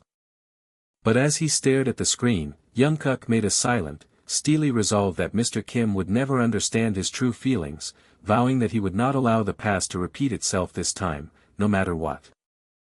The word student Young-guk hung in the air. The CEO expressed that he had been contemplating the actor's earlier words. He mentioned attempting to transfer funds but then questioned a bag of cash. The CEO clarified his intention to give cash for business dealings rather than a bank transfer, much to Young-guk's surprise. He declared his willingness to grant the specified conditions. Young-guk's inner thoughts revealed his disbelief at the CEO's persistent nature. The title of the drama, Man of August, was displayed. An observation was made about the drama's elaborate introduction, acknowledging the excellent work of the famous PD and writer Choi Eun-suk, and the broadcasting station's apparent dedication. The credits for filming by Kim Duk-young and lighting by Choi Myong-gro were shown. An excited exclamation announced the imminent start of the broadcast. The director requested Young-guk to interpret and act a scene on the final day of filming, offering a revised script if he lacked confidence. Young-guk recalled agreeing to try and finding the character Kim Ha-jin to be very similar to himself, recognizing the scene as a confession between two boys, Kim Ha-jin and Jang Young-guk. A character questioned his mother's swift departure and her self-neglect after caring for her child. He demanded to know why she had disgraced herself and wished him happiness, questioning her thoughts during his hospital award ceremony. The character expressed anger and sadness towards his mother for not being looked for, asking if she felt betrayed or hated him. Another character reacted with surprise to Young-guk's mother crying during what should have been a happy moment, reminding him to comfort her. Young-guk, identifying as the character, assured that he was not crying and was fine. He explained his tears were due to immense happiness at seeing his beloved son. A thought arose about the mother's feelings. A voice recognized actor Jang Young-guk, noting his popularity and likely award. The thought lingered on the happiness of that day and pride. A question formed about whether his liking for acting was so apparent. A silent pause followed the unspoken question. The CEO voiced his observation that Young-guk possessed a strong desire for acting. Young-guk acknowledged that the CEO understood him better than he understood himself. A figure carrying a tote bag moved through an indoor market scene. A banner announced the Namhang Market Celebration Namhang's Pride Jang Young-guk KBC The Man of August, being broadcast. A vendor explained that the banner was for promoting the traditional market and congratulating Young-guk. Neighbors gathered, expressing excitement and asking Young-guk about the drama's airing. Young-guk expressed his gratitude and encouraged people to buy fish. Conversations arose about Young-guk's potential move to Seoul and his popularity in Namhang, with some expressing jealousy and pride. A vendor jokingly chided others for not working, to which Young-guk responded with mock annoyance. Someone commented on having seen the CEO since that morning. A thought confirmed Young-guk's growing popularity and justified the speaker's confidence in him. A concern was voiced about another agency potentially scouting Young-guk first. Someone recognized the CEO who had arrived with a money bag earlier and questioned his presence. Young-guk's mother pointed out the CEO who had visited them that morning. Young-guk reacted with surprise to this revelation. He dismissed his mother's concern about the CEO's identity, stating he was not someone he needed to see again and questioning his relation to the broadcasting or acting world. Young-guk categorized entertainment agency CEOs into three types: con artists, businessmen, or artists, implying the CEO fit none of these categories beneficially. He identified Songwon Entertainment CEO Kim Sung-hwan as more of an artist, realizing this upon seeing his face and hearing his name. A past event was recalled where the CEO had gone missing. Young-guk remembered a sensational case involving the CEO of Songwon Entertainment being imprisoned for embezzlement during his minor acting role days. The truth of the embezzlement by a business partner who fled overseas was revealed, leaving CEO Kim Sung-hwan to bear the consequences and leading to the bankruptcy of Songwon Entertainment. Despite offers of help due to his good reputation, the CEO refused them and later disappeared without a trace. Young-guk felt he couldn't explain future events and lacked the opportunity to inform the CEO. He questioned why he had turned down the CEO's offer again. Young-guk expressed his surprise at the large sum of money and reiterated his lack of intention to act further. The CEO began to express his feelings about Young-guk's performance. Young-guk firmly stated he had no desire to act anymore and that the CEO was mistaken. The CEO then called out to Young-guk. Young-guk pleaded with him not to. He firmly told the CEO to stop approaching him in such a manner again. Young-guk recalled telling the CEO this earlier that morning. He wondered if his strong rejection would make the CEO give up, questioning how long he would persist. A moment of hesitation occurred. The CEO noticed Young-guk hadn't eaten since the market and expressed concern. An offer was made to have them eat first before discussing matters. Young-guk agreed enthusiastically. The CEO looked down at a bowl of food placed before him. He apologized for the meager preparation, but Young-guk insisted it was a feast and thanked him for the meal before returning to Seoul. The CEO encouraged him to eat, to which Young-guk happily agreed. Young-guk exclaimed about the deliciousness of the food. The CEO inquired about the soup's name, praising its deliciousness and noting Young-guk's mother used to make it. He recounted his mother's difficult past, arriving in Yongdo with him as a baby and struggling to find food and feed him. He described how she made the soup by boiling ingredients from the sea and using sweet potatoes for sweetness due to a lack of sugar. He mentioned still making and eating the soup, feeling embarrassed by the memory, but acknowledging its continued deliciousness. The CEO sat at the kitchen table, looking down thoughtfully. He broached the subject of Young-guk's future as an actor. Young-guk paused, considering the question. He explained that his mother's soup was a way she showed love and provided for him, a sentiment he now shared. The CEO then asked Young-guk if he found acting enjoyable. Young-guk responded with a noncommittal so. He spoke of the market people calling him a filial son and how difficult those words were to hear. He expressed concern that his hard life might be a consequence of him being a bad son. His mother quietly wondered if her own shortcomings as a parent were the cause of his difficult life. Young-guk began to speak, his voice trailing off as he looked at his mother. She gently interrupted, revealing that she had already seen the truth in his heart. She elaborated, explaining that she knew where his current unhappy path was leading and vowed to support him regardless of his final decision. His mother confessed that watching his drama had been a revelation, making her realize that her greatest happiness came from seeing her son pursue what he truly loved. With a gentle but firm tone, she urged him to finally take the road that he truly wanted for himself. The realization washed over Young-guk that his mother had known he was lying all along. He questioned internally whether it was truly permissible for him to wish for his own happiness. A spark of hope ignited as he dared to wonder if he could genuinely return to acting once more. A firm resolve settled within him as he made a life-altering choice. Over the phone with the CEO, he declared his intention to accept the contract. He then added a crucial condition: he would only sign if presented with a project he genuinely adored, a demand that was met with resounding enthusiasm from the other end. His mother looked at him with immense pride, admitting she was uncertain if this was the right choice but that her support was unwavering. Young-guk softly acknowledged her words, understanding the weight of her blessing. He made a silent vow that for the sake of her smile, he would bravely face his own happiness without fear.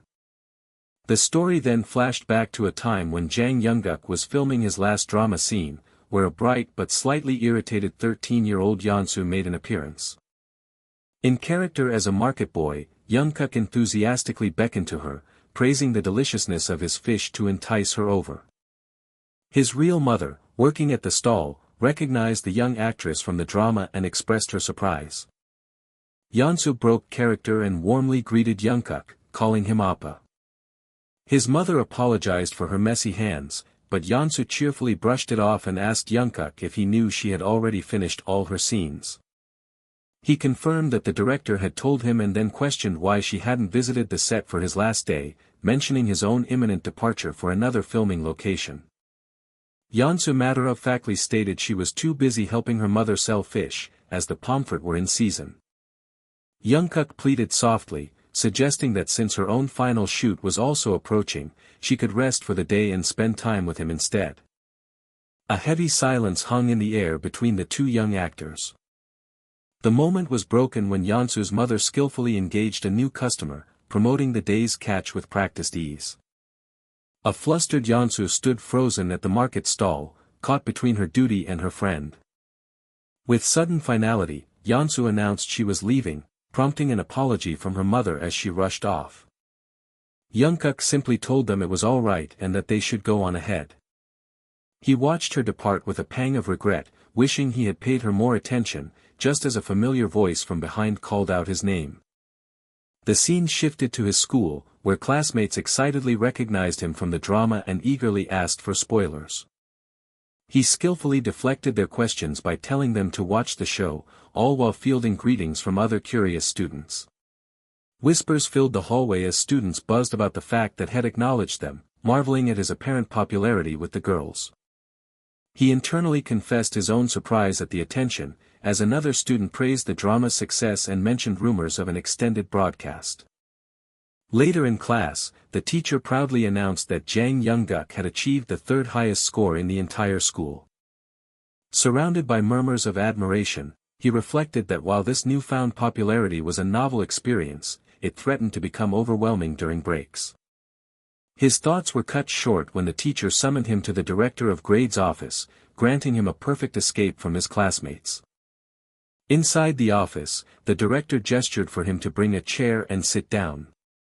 The man inquired if Young-guk was satisfied with his excellent grades, to which Young-guk, displaying immense ambition, replied that he was not. He explained that he still had many goals to achieve, feeling as though he was redirecting the ambition he once held for acting into his academic pursuits. The director was taken aback by the student's mature perspective, noting how different it was from his gentle on-screen persona, which in turn sparked a sudden, dawning horror in Young-guk. His fears were confirmed when the director bashfully asked for an autograph. The teacher explained that his wife was a huge fan and had begged him to get one, making Young-guk realize he had unwittingly walked straight into a tiger's den of fandom. Overwhelmed by a type of attention he had never before experienced, the middle schooler with the mind of a seasoned adult found himself completely flustered. Later, on the way home, his friends excitedly followed him to the market, asking endless questions about a famous actress he had never even met. They playfully insisted on trailing him since he kept avoiding their questions, one friend pointing out a bag he carried, which he identified as a study guide. He humorously accused them of planning to exploit him for the school paper, but his friend countered that her fortune-teller's intuition smelled a big story. Upon arriving at the stall, he announced his return, and his mother turned with a smile that quickly turned to surprise at the sight of his friends. She expressed a slight regret, wishing she had known they were coming so she could have dressed up a bit more. Young-guk felt a pang of guilt, remembering his past shame and realizing he'd never brought friends to the market before, having not considered his mother's feelings. Just as he was about to usher his friends away, one of them warmly complimented his mother's apron, easing the tension. Another friend produced a camera, enthusiastically directing his mother to smile and pulling Young-guk in to stand beside her for a picture. A startled yelp escaped Young-guk as he was suddenly positioned for the photograph. His friends then eagerly lined up for their own photos with him, playfully arguing over the limited amount of film left. In that moment of cheerful chaos, Young-guk felt he had finally found something truly precious. Afterward, as the drama's popularity brought a surge of customers, he urged his tired mother to rest, but she simply smiled, commenting on how delightful his friends were. Their conversation was interrupted by a hesitant young man who had clearly not come to purchase fish. The stranger nervously pushed an envelope into Young-guk's hands, pleading for him to take it. He then confessed that he had become a great admirer after watching Young-guk's performance in the drama. Young-guk stood in stunned silence, completely taken aback by the earnest confession. Later that evening, his mother noticed him completely absorbed in the papers the student had given him. He explained it was from a film student, and she remarked that the writing must be exceptional to hold his focus so intensely. Young-guk silently recognized the writer's name, Choi Tae-seep, as someone who would become a famous scriptwriter in his previous life, reflecting on the unpredictable nature of fate. His mother misinterpreted his deep concentration, teasingly asking if he shared the writer's feelings, which he quickly dismissed, claiming the story was just innocently entertaining. He thought about the young man's raw passion, having traveled from Seoul on a whim, his hands trembling as he presented his work. The student's earnestness stirred a distant memory of a time when he too, in his past life, had possessed that same kind of unbridled passion. It was a feeling as clear as a spotless sky, a pure ambition he had tried to forget but was now vividly remembering. He brought a hand to his lips, lost in thought as a sudden, impulsive plan began to form. Without warning, he announced to his startled mother that he was quickly heading to the train station. At the bustling station, an automated voice announced the imminent departure of the Simol train to Seoul from Platform 7. The announcement continued, instructing all remaining passengers to present their tickets for boarding. The train's automatic doors began to hiss as they slid closed. Just before they sealed shut, Young-guk desperately shouted out Yeonsu's name. A startled Yeonsu turned from her seat on the train to see him standing on the platform, breathless from his sprint. He managed to ask between gasps if he had arrived too late. The scene abruptly cut to a promotional graphic, leaving the poignant reunion hanging in suspense.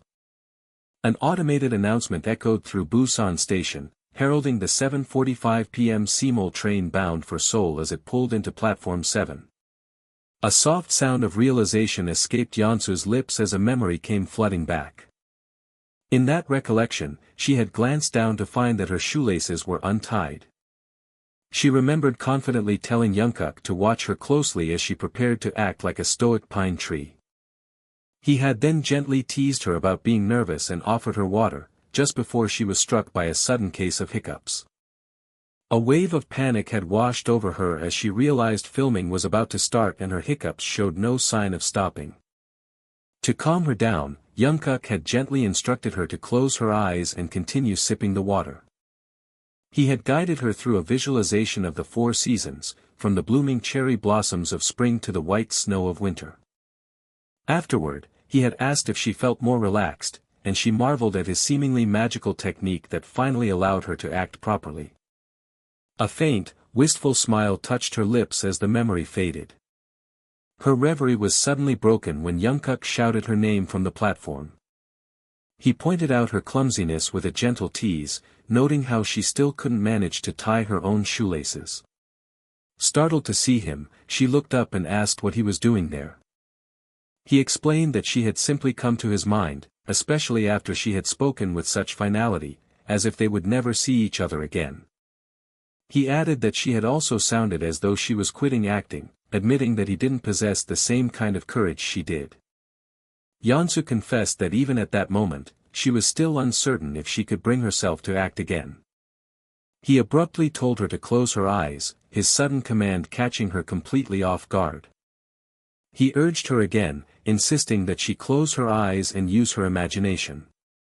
Young-guk then reminded her of her own powerful words about acting like a steadfast pine tree, rising resolutely into the sky. The phrase "a pine tree" echoed profoundly in her thoughts.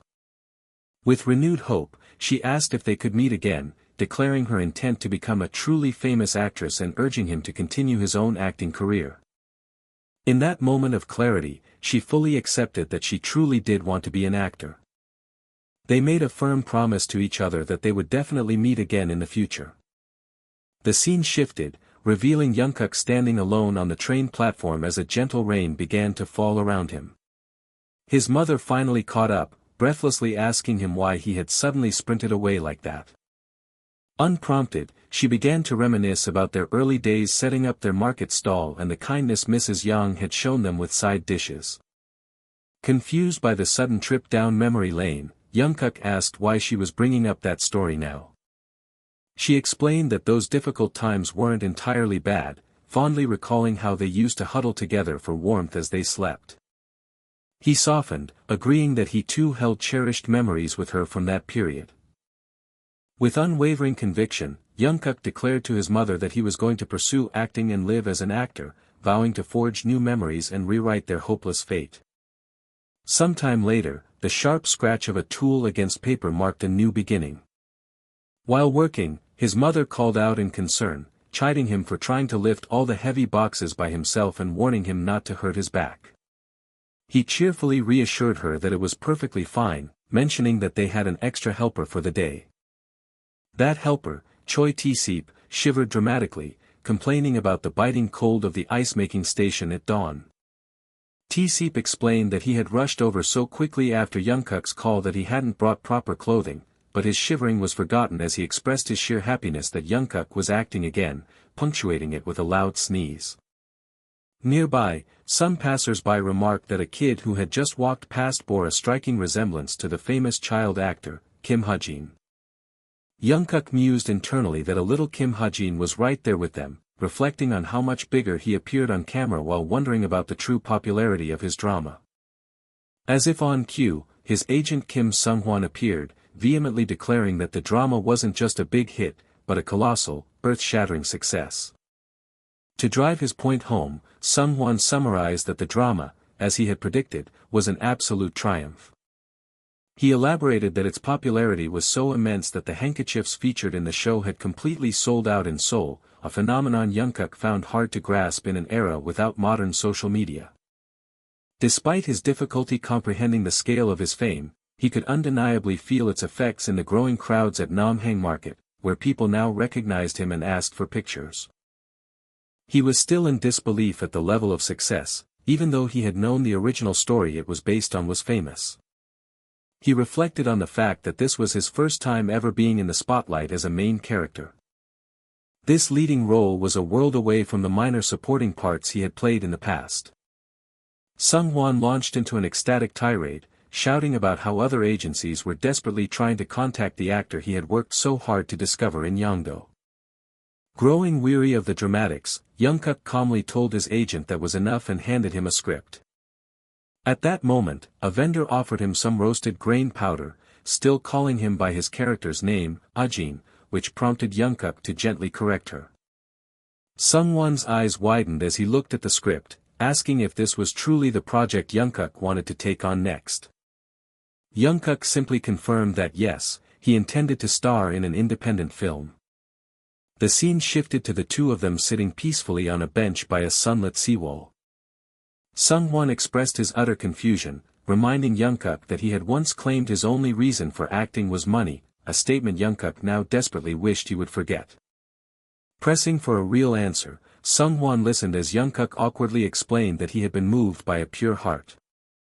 He elaborated that he was inspired by a creator's genuine passion for the art of filmmaking, completely separate from any desire for wealth. Sung-hwan's face lit up as he dramatically proclaimed that this was the very definition of pure passion. He then expressed his profound relief in an oddly accented dialect. He recalled how others had doubted his choice of an unknown child actor, but he had seen Young-guk's unique charm and potential from the very beginning. In a flight of poetic fancy, Sung-won compared Young-guk to the ocean waves, ever-changing and possessing a hidden strength in his multifaceted nature. He confessed that it was these many different sides of Young-guk that made his own heart race with excitement. Young-guk remained unimpressed by the theatrical display, simply addressing him as sir, while a nearby cat let out a soft meow. The agent continued his passionate speech to the seated young man, with several cats lounging nearby as silent witnesses. After his dramatic monologue, Sung-won abruptly changed the subject, stating that he actually had something else important to tell him. Back at the market, Young-guk's mother reacted with pure shock, exclaiming that her son was to be appointed the honorary ambassador for Yangdo. Sung-won's mother confirmed the news, wryly noting that he seemed more excited about this than when he had placed third in his entire school. The rumor was already spreading like wildfire through Namhang Market, with everyone buzzing about Young-guk's prestigious new title. Young-guk's mother explained to the curious crowd that the CEO had to rush back to Seoul but promised to call with more details later. Amid the excitement, Young-guk turned to his mother to share some more news. She gave him her full and curious attention. He quietly informed her that the CEO had arranged for a small apartment in Yangdo, a comfortable place for the two of them to live. Stunned, his mother immediately questioned how they could possibly accept such a generous gift, though Young-guk relayed that the CEO intended to explain everything himself upon his return. The situation stirred a memory for Young-guk, reminding him of how his mother had acted in his previous life. He recalled offering to buy her a new apartment so she could finally retire from selling fish, an offer she had ultimately been unable to accept. But this time felt different. He mused that the CEO had given him the perfect excuse by jokingly insisting that moving into the apartment was a condition of his acting career. Overwhelmed with gratitude, his mother wondered aloud how she could ever repay such kindness, to which he suggested that he would repay it through his hard work as an actor. He took her hand and promised her that from now on, they would live happily together. He felt the roughness of her hand in his, a stark reminder of the immense burdens she had carried all on her own for so long. In that quiet moment, he made a silent, heartfelt vow to his mother that her son would now stand by her side and take care of her, always. On a city sidewalk, the CEO of Young-guk's agency spoke urgently into a payphone. He confirmed for his associate that he was on his way to the Yangdo district office, apologizing that he hadn't had time to arrange a road manager for Young-guk. He fretted that without a manager, Young-guk might be mistaken for an old man, admitting the whole schedule had been rushed. Meanwhile, Young-guk himself contemplated the new title that felt so surreal, Ambassador of Yangdo. He reflected on his past life, where he had loathed the town, associating the smell of fish and the sailors' accents with a poverty he despised. The irony of becoming an ambassador for the place he once hated was immense, and he clarified to the CEO that his silence was due to surprise, not disdain. The CEO dismissed his surprise, reminding him how beloved he was by the people of Yangdo, and confirmed that the district office had already sent an official letter to his school. Spotting his bus arriving, the CEO prepared to hang up but quickly remembered one last thing he needed to say. He told Young-guk to look forward to his arrival at the district office, cryptically mentioning there would be people there he would surely like. Young-guk considered the CEO's consistent thoughtfulness and decided he would find out who these mysterious guests were when he got there. The young man couldn't help but feel a deep sense of appreciation for the CEO's genuine kindness.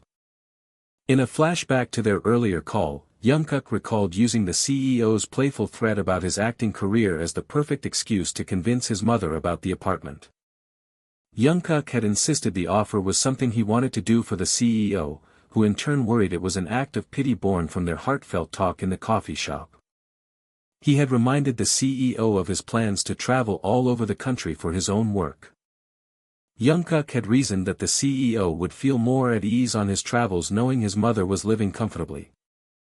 A wave of understanding had washed over the CEO as he realized the young actor was showing him incredible empathy.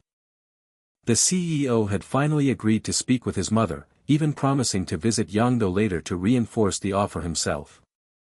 Young-guk had smiled to himself, knowing that with a signed contract, he would finally succeed in giving his mother a new home, a feat he had failed to accomplish in his previous life. Sometime later, Young-guk arrived at the formidable building of the Yongdo district office. A local official, musing that it had been 30 years since he had last been there, spotted the young actor and called out to him warmly. The official expressed his surprise that Young-guk had arrived a full 2 hours early, but the actor humbly explained he just wanted to look around. Deeply impressed by his maturity, the official excitedly revealed that he was a massive fan of the movie The Man of August. He passionately praised Young-guk's performance, particularly the handkerchief scene, before shyly asking if he could get an autograph and a photo after the ceremony. Young-guk graciously agreed to do it right away since they had time, sending the delighted official scrambling to find some paper. While the man was gone, Young-guk inquired who the other honorary ambassador was, which surprised the official, who was certain the agency had been notified. Before Young-guk could say he hadn't heard, a sharp, all too familiar voice cut him off by calling him kid. A sinking feeling of recognition washed over him as he braced himself for who he was about to see. Actress Park Soo-young emerged from behind him, greeting him with a cool and distant tone. The CEO's words about meeting people he would like echoed in Young-guk's mind with bitter irony. Soo-young immediately launched into a lengthy explanation, insisting she was only there because the CEO had pestered her and that her early arrival was a coincidence, not because she was eager to see him. The returning official recognized the famous actress with a polite business smile, expressing his surprise that she had come to receive the honor in person. At that moment, the light steps of another person approaching in white sandals drew everyone's attention. A cheerful voice called out "Appa," and Young-guk turned to see the bright-eyed young actress, Yeon-soo. He expressed his surprise at seeing her there, and she enthusiastically confirmed that she too was being appointed as an ambassador. Flustered by the sudden gathering of celebrities, the official quickly suggested they proceed to the ceremony hall. They were soon gathered under a large sign announcing the letter of appointment ceremony for the new ambassadors. Afterward, the three posed for an official photograph, holding a small banner together by a seaside railing. The ceremony concluded, and the group departed in a white sedan that cruised along the scenic coastal road. Inside the car, Park Soo-young complained bitterly about the lingering summer heat and the long photo shoot, prompting Young-guk to tell her there was ice water available. She conceded that he had worked the hardest, then turned her attention to Yeon-soo, noticing that the younger actress also seemed to be struggling with the heat. Yeon-soo insisted she was fine, but her sentence was cut short by a sudden, startled yelp. Young-guk had gently pressed a cold water bottle to her neck, lightly scolding her for not saying something sooner as she stammered a quiet thank you. Park Soo-young, ever dismissive, changed the subject and bluntly asked if the rumors about him starring in an independent film were true. He confirmed they were, which surprised Yeon-soo, while Soo-young dryly remarked that it was just like the talkative CEO to spread news so quickly. She then began to lecture him, warning him of the harsh realities and poor production environments of independent films, which often ended up being cancelled. Unbothered, Young-guk simply replied that the challenge was exactly what he liked about it, seeing no fun in things that came easily. Soo-young insisted that he still had plenty of time to rethink such a foolish decision. Unseen by the group, a mysterious figure wearing glasses watched their interaction from a distance.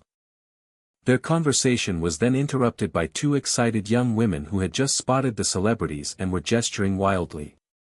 Soo-young continued her unsolicited advice, warning Young-guk not to catch the incurable art disease like someone else she knew. A sudden, sharp clattering sound echoed nearby, startling the group. Young-guk looked up, realizing with a jolt where they were as the low murmur of a crowd began to grow around them. The crowd at Namhang Market erupted into cheers as they recognized their hometown hero, shouting his name with pride. In the joyful chaos, a massive banner was unfurled to welcome him, with locals agreeing that such a grand gesture was only fitting for their new ambassador. The marketgoers also recognized Soo-young and Yeon-soo, eagerly asking for autographs and commenting on how beautiful the three of them looked together. Amid the excitement, a photographer instructed the trio to get ready for one last picture in the heart of the market. The photographer thought it would be a perfect shot if they posed holding a fish to represent Namhang Market. Soo-young glared, making it clear she wouldn't touch one, so Young-guk cheerfully volunteered to hold the fish himself, an idea the photographer loved. Approaching a vendor's stall, Young-guk politely asked to borrow a fish, and the overjoyed woman insisted he could take her entire basin. Now standing between the two actresses, Young-guk held up the large fish, a slightly bewildered expression on his face. The photographer set up the shot against the backdrop of a fish stand as the proud cheers from the crowd continued to swell. In that moment, Young-guk felt a profound sense of peace. The hometown he had once fled now welcomed him like family. He knew with certainty that his past self, trapped in bitterness, could never have experienced such a heartwarming feeling of belonging. The photographer began his countdown to take the shot, but his eyes suddenly widened at something he saw in the crowd. His count of 3 was immediately followed by a high-pitched scream from one of the onlookers. On the count of 2, a wave of confused murmurs spread through the gathered locals. And as he yelled 1, the entire scene dissolved into pure chaos. The smiles on the faces of Young-guk, Soo-young, and Yeon-soo were wiped away, replaced by identical expressions of disbelief and shock. One boy in the crowd was so startled by the commotion that he violently spat out the food he had been chewing. An enraged voice tore through the air, screaming a furious vow to never return to this place again. The day's filming took place on a meticulously crafted set designed to look like a police substation. A concerned crew member suggested that the key light's angle needed to be raised to properly illuminate the actor's face for the camera. He then struggled to remember the specific name of a fluorescent lighting tool he wanted to use, asking if they had any other options available. Another staffer overheard and helpfully supplied the correct term he was looking for, a kino flow. The first crewman suddenly recognized Young-guk as the child actor from the hit drama The Man of August and enthusiastically praised him for already starting a new project. Young-guk graciously accepted the compliment, asking the crew to take good care of him as he privately reflected on how quickly this new role had come. The story clarified that filming for the independent movie Dear Jawan had indeed begun even before The Man of August had finished airing. It was further explained that the film was being helmed by Choi Tae-seop, a director who was still a college student. The narrative described the unique nature of independent films, which prioritize artistic vision over the commercial profits sought by mainstream movies. However, it also acknowledged the widespread belief, once voiced by Park Soo-young, that such films were often just amateur projects made by pretentious beginners. A sense of foreboding suggested that this particular set was facing even greater challenges. The tense atmosphere broke when a technician frantically pointed out that the boom microphone was in the shot and would pick up white noise, urging Tae-seop to fix it. It became clear that the production was crippled by a severe lack of experienced staff and resources, as the all-student crew scrambled to find misplaced props. In the midst of the chaos, another overwhelmed crew member desperately called out to Young-guk, asking for his help with the prop placement. Young-guk gave a weary chuckle and suggested the crew member ask the director, though he knew Tae-seop was too busy managing the schedule to help. Despite his initial reluctance to intervene, he stepped forward to take a look at the problematic setup. He reflected that his past life experience made it impossible for him to ignore such a basic error, and the grateful staff member profusely thanked him for his guidance. This prompted another crew member to wonder if Young-guk was receiving secret acting lessons, but he explained he had simply read books on filmmaking to understand the jargon. The moment was cut short when someone shouted out a stark reminder that they only had 30 minutes left. A wave of urgency washed over the set as everyone rushed to finish the scene before their time ran out. The director finally called for action, announcing they were now filming scene number 21, set in a police substation with the character Jawan. In the scene, an actor playing an aggressive police officer shouted at the young boy, demanding his name and berating him for his silence. The officer then reached for the boy's bag, accusing him of theft, but his hand was violently slapped away. Taken aback by the boy's defiance, the officer sneered at him, threatening that such a small brat knew nothing of how scary the world could be. Another officer slammed his hand on the desk, accusing the boy of causing a public disturbance and labeling him a rotten part of society. The boy remained defiantly silent, so the officer told him to keep his mouth shut if he wanted to be locked in a cell. The officer's gaze then locked onto a necklace around the boy's neck, and he immediately accused him of stealing it. The boy finally spoke, demanding his necklace back and questioning if the police were allowed to act this way, but the officer cruelly snatched it from him. Reading the tag, the officer confirmed the name Kim Ja-won and saw it was from a Seoul orphanage, enraging him as he assumed the boy was an ungrateful runaway. Just then, a senior officer named Choi Soon-kyung entered the room and ordered his hot-headed subordinate to stop and leave. Turning to the boy, the senior officer gently asked him to confirm that his name was Kim Ja-won. He tried a softer approach, explaining he couldn't help without cooperation and asking why a boy from Seoul had traveled so far. The camera lingered on the thoughtful officer as he contemplated the boy's mysterious circumstances. He then made a call to the Yongdo police substation in Busan, inquiring about a 14 to 16-year-old boy named Kim Ja-won from a Seoul orphanage. The officer's expression shifted from concern to pure shock as he listened to the voice on the other end. Stunned into disbelief, he weakly asked the person on the line to repeat what they had just told him. The devastating truth was then delivered: the real Kim Ja-won had died the previous year. Following the revelation, the film's title card, Dear Ja-won, poignantly filled the screen. In the present, Young-guk reflected on the movie's central theme of friendship, admitting he still couldn't fully comprehend why the main character wanted to be called by his dead friend's name. He pondered the immense weight of living under the name of a deceased friend and what that person must feel with every mention of the name. The very concept of friendship felt foreign and vast to him, like an endless ocean he had never explored. He sadly recalled his past life, realizing he had never had a true friend, only people who had been drawn to his wealth and fame. He knew he couldn't blame them, as his own obsession with acting had made him blind to the genuine kindness offered by some of his seniors. Young-guk mused that this very blindness was what fueled his success, but his thoughts were interrupted by a classmate calling his name. The friend eagerly reminded him about the soccer game planned for after lunch, insisting he had to play, to which Young-guk calmly confirmed he would be there. His classmate playfully complained that Young-guk was always buried in a script before crying out as he was suddenly pushed aside. Several female students approached Young-guk, showering him with gifts like chocolate and coffee milk, which he accepted with a polite thank you. His friends watched in amusement, connecting the coffee milk to his TV character's favorite drink and teasing him about his popularity with the girls. The classmate tried to regain Young-guk's focus, calling his name to bring his attention back to their important soccer match against Class 7. From the classroom doorway, a teacher holding a pointer stick observed the lively scene. The teacher approached Young-guk, seeking confirmation that the film's shooting schedule was indeed just 15 days long. He revealed that the principal had made a special exception for him to miss school, a decision heavily influenced by his recent appointment as a district ambassador. A quiet confidence washed over Young-guk's expression as he took in his teacher's words. When Young-guk assured him he would maintain his top grades, the teacher laughed and fondly called him a brat for his confident retort.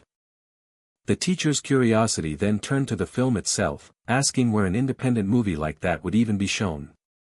A nearby classmate lamented that he wouldn't be able to see it, while the teacher noted that such films typically only attracted a niche audience. The classmate jokingly asked if Young-guk was only doing it for the money, prompting the teacher to dismiss him by saying it was purely for passion. As the others dispersed, Young-guk respectfully asked his teacher if he could ask him a question. With a sincerity that took the teacher by surprise, Young-guk asked him to define what a friend truly is. The teacher paused, momentarily speechless, and gave the profound question some serious thought. He began to tell a story about a dear friend from his youth who had moved to Seoul, leading to them losing touch for decades before he learned of the friend's passing. He described the deep regret that washed over him at the funeral when he saw his friend's portrait, which was forever stuck in time at age 14. He was just beginning to formulate his answer on what a friend is when he was suddenly cut off.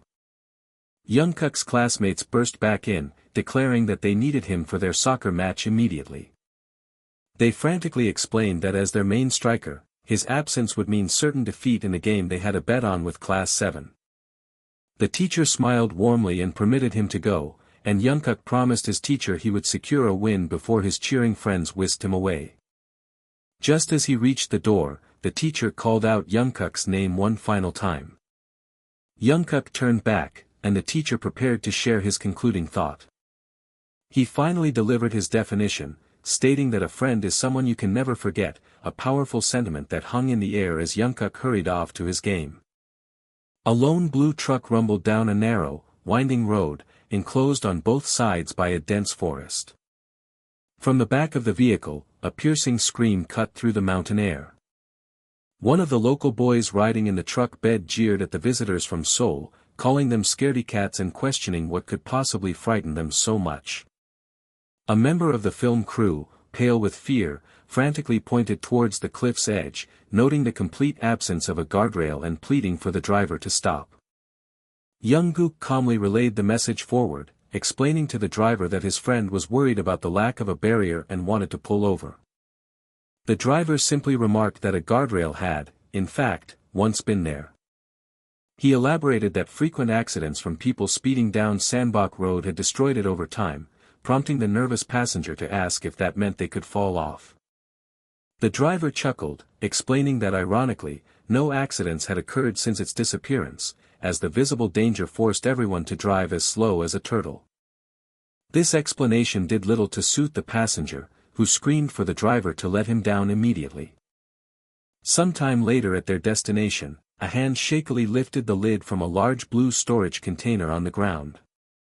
One of the crew members, weakened by motion sickness, expressed his gratitude for the ride before declaring he had to leave first. Another crewmate, looking exhausted, turned to the director Tae-sub and questioned his reasoning for choosing such an arduous filming location. Tae-sub insisted that the location was of critical importance before turning his attention to his senior crew members. He urged the winded crew to gather their equipment, reminding them that this was only the beginning of their trek. The crew looked on in stunned silence at his words. The realization dawned on them that they still had to climb even higher from their current position. One of them, doubting he could continue, spotted an elderly woman with a heavy bundle and offered to carry it for her, asking where she lived.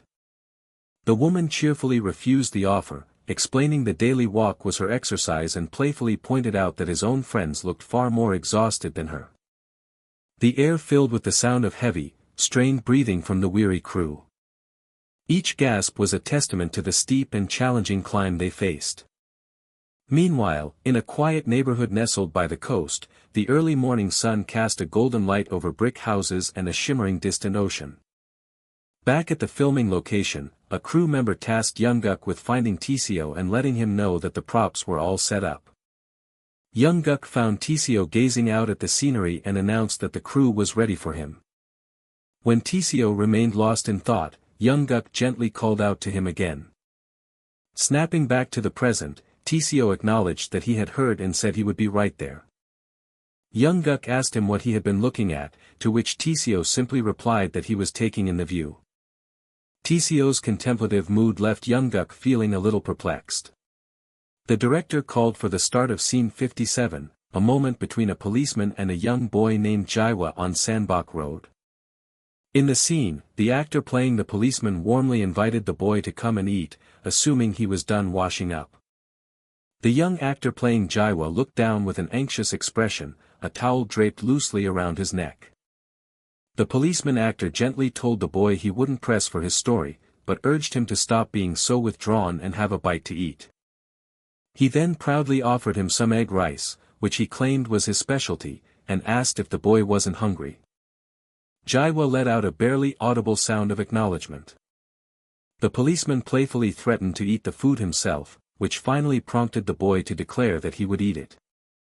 Smiling, the policeman told him to eat slowly, assuring him there was more if he wanted it. The boy, caught off guard by the character's kindness, blushed and looked away in surprise.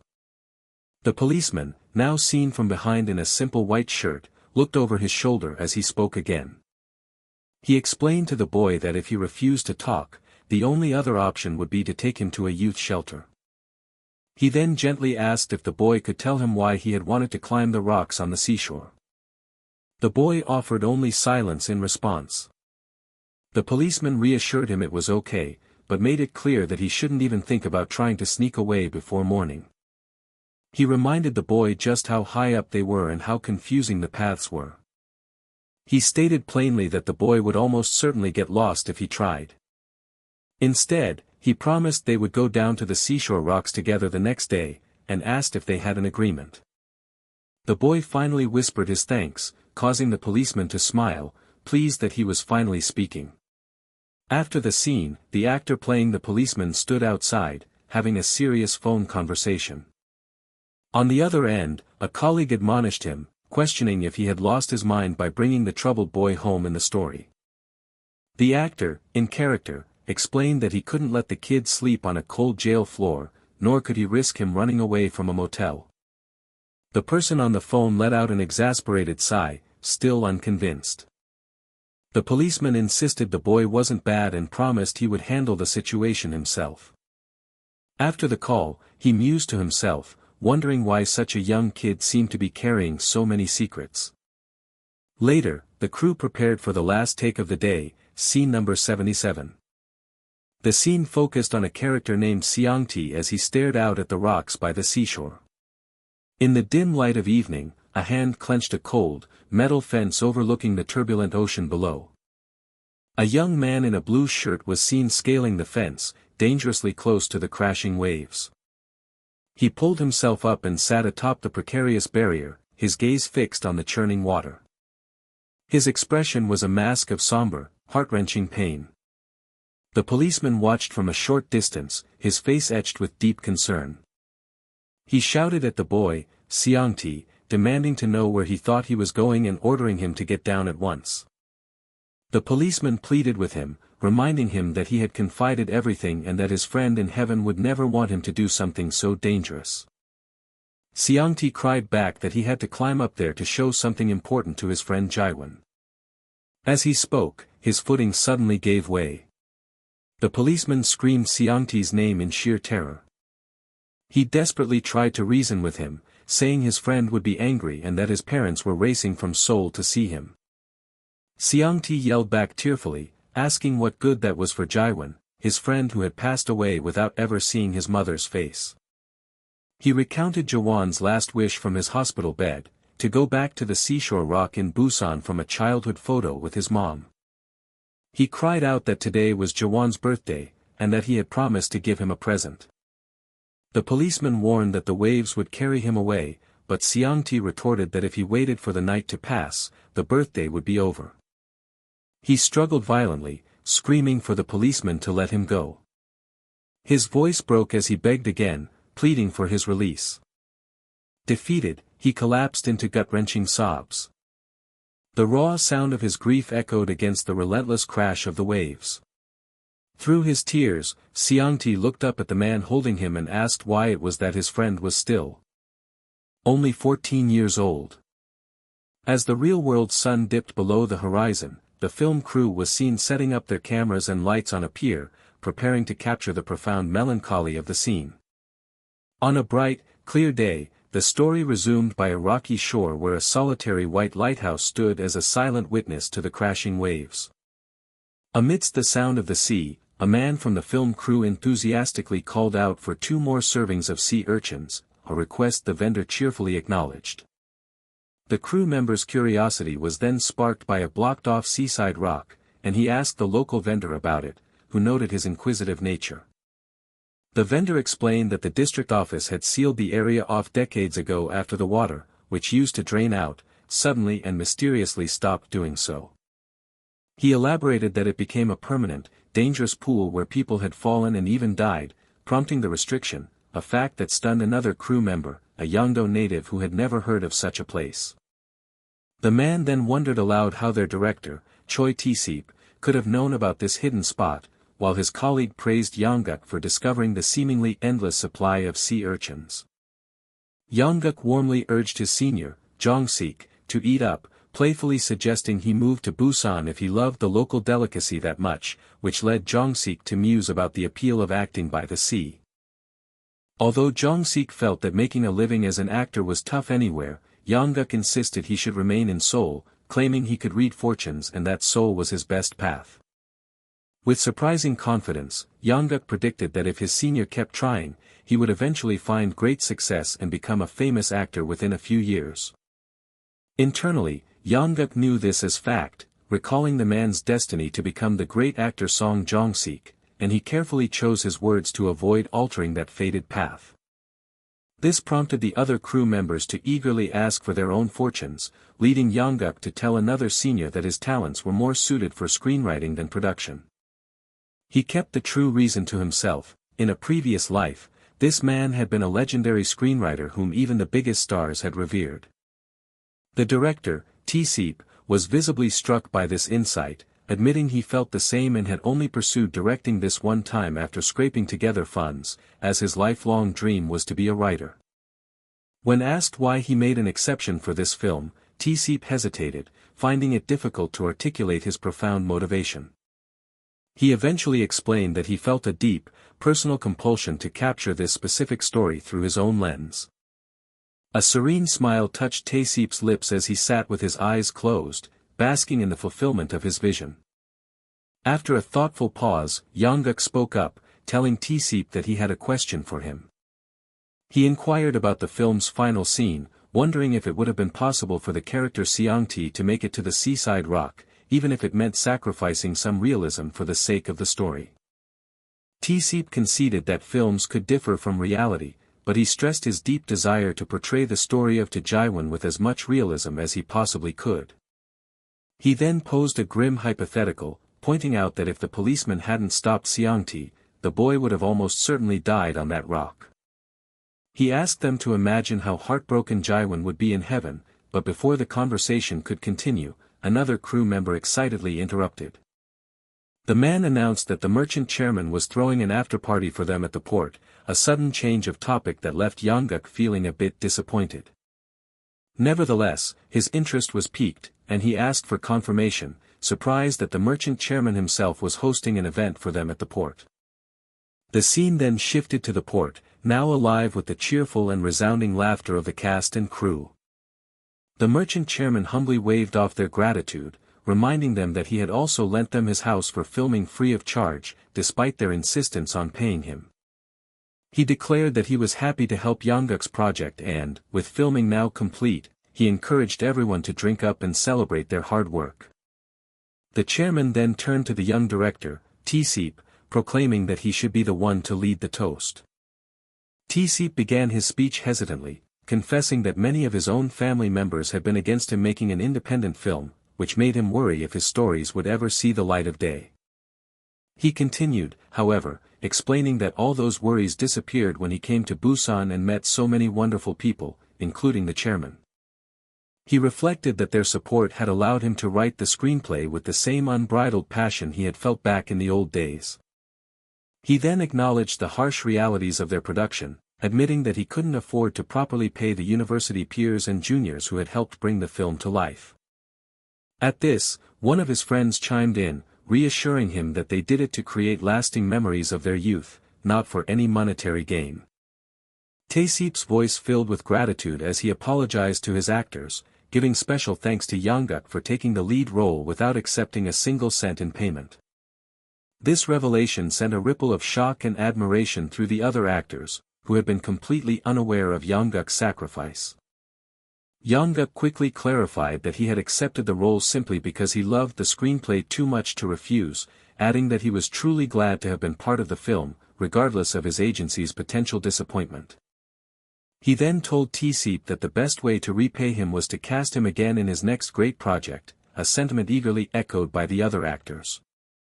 As the excitement settled, T-Seep announced that before the toast, there was someone very important he wanted them all to meet, the individual who made the film Tae-jaewon truly possible.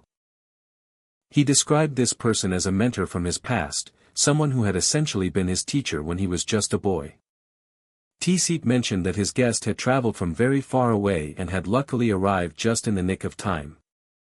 The crew exchanged confused glances, wondering about the identity of this mysterious and influential figure. Suddenly, one of the locals recognized the approaching man as Kim Soon-kyung, while another expressed his surprise at seeing Deokjin there as well. A warm reunion unfolded as the locals greeted the man, now an inspector, remarking on how long it had been and joking that his imposing stature remained unchanged despite his transfer.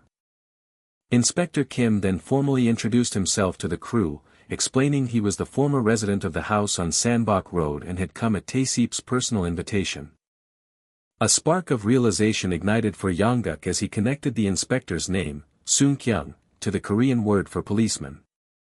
The inspector greeted Tae-seep with fatherly warmth, marveling at how the small boy he remembered was now a grown man, a sight he claimed filled him with joy. Tae-seep urged him to eat after his long trip, glad that he had arrived just in time for their celebratory toast. He then fondly promised to repay the inspector for all the bowls of soy sauce rice he had so generously shared with him during his childhood. At that moment, everything finally clicked into place for Young-guk. He now understood why the house on Sandbach Road, which served as the policeman's home in the movie, had felt so authentic and lived in. It also became clear how Tae-seep possessed such intimate and detailed knowledge of the remote and dangerous seaside rocks of Yeongdo. This film was not merely a work of fiction, it was a page from Tae-seep's own life, a truth reflected in his serene smile under the night sky. Inspector Kim then turned his attention to Young-guk, asking Tae-seep if this was the young man who had portrayed his younger self. Tae-seep proudly confirmed that Young-guk and the other young actor were indeed the two main characters of Tae-jaewon. With deep respect, Young-guk formally introduced himself to the man whose personal history had inspired the very role he played. The scene then shifted dramatically, transporting the story from the quiet port to the sprawling, brightly lit highways of modern-day Seoul. Back in the present, Young-guk found himself being fussed over by a stylist who deemed his current outfit unsuitable and impatiently pushed him to try on another. She quickly dismissed the next option as well, hurrying him along as she pointed to an entire rack of clothes that still needed to be tried on. Young-guk muttered a complaint about the tedious process, only to be sharply reprimanded by his mother, Park Soo-young, for his lack of gratitude and for not appreciating her new social status as Kim Ha-jin's mother. She silenced his protests and ordered him to change quickly, stressing that they were on a tight schedule.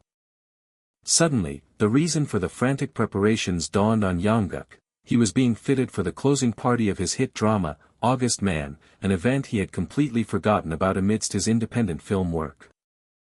While he understood the importance of making a good impression at such a high-profile event, he couldn't help but wish he was spending the time reading lines for his next project. He turned to his coordinator and asked if it was normal for child actors to attend these parties, to which she cryptically replied that his situation was different. Seeing his confusion, she explained that being sequestered in Yeongdo for filming had shielded him from the immense popularity of August Man, and she urged him to get a move on. Young-guk took a moment to process this new information, his expression a mixture of surprise and contemplation. After several more outfit changes, the stylist finally settled on a polished suit, deeming it acceptable for the evening's festivities. As they headed to the event, Young-guk pondered just how successful the drama had become, recalling the increased stares at the mall but still underestimating the true extent of his fame. But as their vehicle arrived at the venue, he looked up and his jaw dropped in utter shock. He couldn't believe his eyes. The production company had rented out a massive convention hall inside a luxury hotel for the party. It was becoming painfully obvious that Jang Young-guk had yet to come to terms with his own popularity, and he was still forgetting one crucial fact. The drama, August Man, was a monumental success, and his appearance in 4 consecutive, pivotal episodes had been instrumental in crushing its primetime competition. The industry itself was buzzing, and the full impact of his performance was about to become undeniably clear to everyone present. In fact, with 2 episodes still left to air, the series had already shattered records, achieving a phenomenal nationwide viewership rating of 37.8%. The second he stepped onto the red carpet, a wave of excitement surged through the waiting press and fans as a voice cried out his name for all to hear. Camera flashes erupted around a smiling couple as they posed for the eager photographers. Amidst the chaos, a voice suddenly cut through the noise, pointing towards the entrance. The crowd's attention shifted as someone excitedly identified Jang Young-guk, thanking him for being there. Young-guk let out a quiet sigh, feeling a bit overwhelmed by the attention. He inwardly complained that his hair was a mess from all the head patting, guessing it was because he was the youngest guest present. His thoughts drifted to the CEO, who was so busy that he had brushed off Young-guk's offer to help and simply told him to rest. He then spotted the KBC drama's general manager, a clear sign of August Man's immense success, and decided to visit the buffet since Yeonsu wasn't around. As he turned, he unexpectedly bumped into someone, letting out a small gasp of surprise. He immediately apologized for not looking where he was going, respectfully addressing the woman as his senior in the industry. The actress, Young Min-jong, who played the female lead, found his formality amusing and questioned if calling her sunbae wasn't a bit much for him. Young-guk simply confirmed his role as Kim Ha-jin, while she inwardly scoffed at how a new child actor was so quick to use formal titles. The actress then wrinkled her nose, commenting that she could smell something fishy nearby. Young-guk silently reflected that he couldn't possibly explain he had decades of acting experience from a past life, finding it ironic that the way people criticized him remained exactly the same. He recognized her as a rising star, a fact that was true in his past life as well, which unfortunately meant her time in the entertainment industry was limited. He recalled that one of the scandals that would eventually bring her down was tax evasion. A past controversy would also surface, but the one that would ultimately land her on the front page of every newspaper was something else entirely. Observing her current arrogant state, he concluded she was already rotten inside and that those around her had been tolerating her behavior for far too long. Their tense moment was suddenly interrupted by the cheerful voice of the CEO. The CEO apologized for leaving Young-guk alone amidst the crowd and offered to take his plate so he could get more food. He commented on the chaotic but exciting atmosphere before asking how the independent film shoot had gone. Young-guk reassured him that it was fine, explaining that he was no longer a child and that filming in Yongdo had been quite comfortable. The CEO fondly called him a brat for always acting so mature, then shared the great news that director Choi had submitted the film to a festival and received positive initial feedback. Young-guk's face lit up as he realized things had worked out for the best. He felt that even if they didn't win, the recognition itself was a well-deserved reward for the entire hard-working film crew. Changing the subject, the CEO glanced around the room and asked Young-guk if he had seen where actor Park had gone. Elsewhere at the party, a small group of industry professionals stood together, engaged in pleasant conversation. Laughter filled the air as various actors and staff members socialized, enjoying the celebratory mood. In one corner, a woman excitedly recounted a story, her animated gestures holding her small audience captive. Nearby, a man with a prominent scar across his face was suddenly struck with a look of disbelief. He hastily excused himself, announcing he needed to find Soo-young before quickly walking away. He approached Soo-young and condescendingly remarked that her performance as a fish seller was only convincing because she was essentially playing herself. The man continued his verbal jabs, mocking her for coming alone and insinuating she must not have sold any fish that day. A friend named Yeonsu watched from a distance, thinking that this was precisely why such an event was no place for a child actor. As the man continued his tirade, another voice called out to Soo-young, cutting him off mid-sentence. It was Young-guk, who asked his mother if she had any emergency medicine in her car, causing her to ask in alarm if he was hurt. He calmly reassured her, explaining that he only had a bit of a headache and a runny nose. As he spoke, his eyes fell upon the senior actor who had been harassing his mother. Young-guk then pointedly mentioned that there was some white powder on the man's suit. Visibly flustered, the man stammered an excuse about needing to use the restroom and quickly fled. While nonchalantly asking his mother for cold medicine, Young-guk inwardly scoffed at the man's clumsiness, comparing him to an amateur thief caught in the act. The party was a celebration of a monumental achievement, as the drama had officially recorded an astounding nationwide viewership rating of 37.8%. Later, at a more casual after-party, the CEO let out a huge sigh of relief, expressing how glad he was to finally be away from the reporters. He asked Young-guk if the event had been difficult, but Young-guk insisted it had been fun, noting how excited everyone at the bar seemed. Young-guk privately reflected that in his previous life, He only ever made token appearances at these kinds of events. Now, however, he was finally able to relax and enjoy them, just as someone got on a microphone to announce a speech from Director Yu. The director admitted it felt strange to already be at the wrap-up party, recalling the immense competition they faced when he first planned the drama. He continued by expressing his deep happiness and relief that they had finished the project so successfully, joking that he could only say this because the ratings were so good. He then promised the crowd that he would keep his speech short. He began by extending his heartfelt thanks to their incredible production crew. Next, he gave his gratitude to the brilliant cast of actors and to Choi Yun-suk, the writer who he credited with creating his life's masterpiece. He finished his toast by offering his infinite gratitude to every single person who contributed to the drama. A senior actor teased that the director was using up his future award speech and should just sing a song, but the director shyly protested that he couldn't sing. Another actor then suggested that Young-guk should sing, reminding everyone that he had sung with him at a bar before. Before Young-guk could object, the room erupted in applause, and one of his seniors playfully handed him a makeshift microphone. Giving in with a smile, Young-guk decided to own the moment, proclaiming he would show them the vocal skills of a celebrity from Namhang Market. Watching from her table, young Min-jong sneered, wondering why everyone was so impressed with a little kid singing. In the middle of the crowd, a figure suddenly lost their balance and stumbled awkwardly over another person's outstretched foot. The person let out a sharp cry of pain as they fell to the floor. Another actress, ignoring the commotion, cheered for Young-guk's performance, remarking on how cool he was. She then turned to young Min-jong, who was on the floor, and offered to help her up, an offer Min-jong curtly refused. Min-jong muttered that she was alright as she tried to get up on her own. The senior actress immediately began to berate Min-jong, asking why she was so drunk that she couldn't even walk properly. Her voice grew sharp as she accused Min-jong of thinking her intoxicated state gave her license to ignore the industry's hierarchy. She grabbed Min-jong's arm, asking her who she thought she was to refuse help from a senior colleague.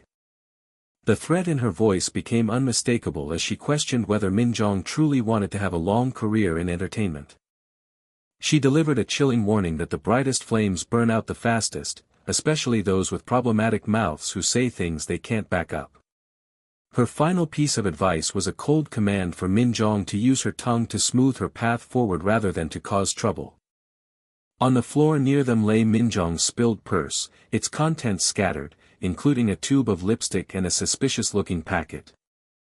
Suddenly, a new voice of authority cut in, stating that if anyone was going to discipline his people, it would be him and him alone. He then turned his cold gaze upon the senior actress and called her a stupid bitch. The scene shifted to a private screening room where a man on a large monitor pondered if Korea would ever produce an actor of Charlie Chaplin's caliber. The interviewer elaborated, describing a hypothetical actor who could convey deep truths to an audience without ever speaking a word. He ultimately concluded that such a transformative talent had not yet been born in the Korean film industry. In the dimly lit room, a powerful executive watched the interview with intense focus. His assistant approached, asking if it was true that he had reviewed all the proposed films for an upcoming opening ceremony and found none to his liking. The executive let out a short, intrigued hum, his eyes never leaving the screen. He then posed a cryptic question, asking his assistant if the existence of such an actor would even make sense, a thoughtful smile on his face. In a quiet kitchen, Jang Young-guk stood with his back to the world, methodically washing dishes as his life was about to change. He was startled by a frantic voice on the phone, demanding he repeat what he had just said.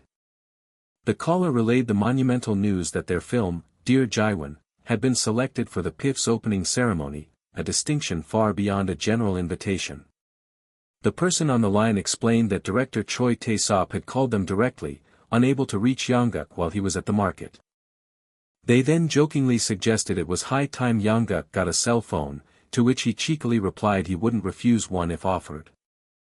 His colleague confirmed the incredible news with the film festival secretariat, still struggling to process that their movie had been chosen for such a prestigious slot. Young-guk inwardly reeled, as in his past life, their film had never been selected for either the opening or closing ceremony of the PFF.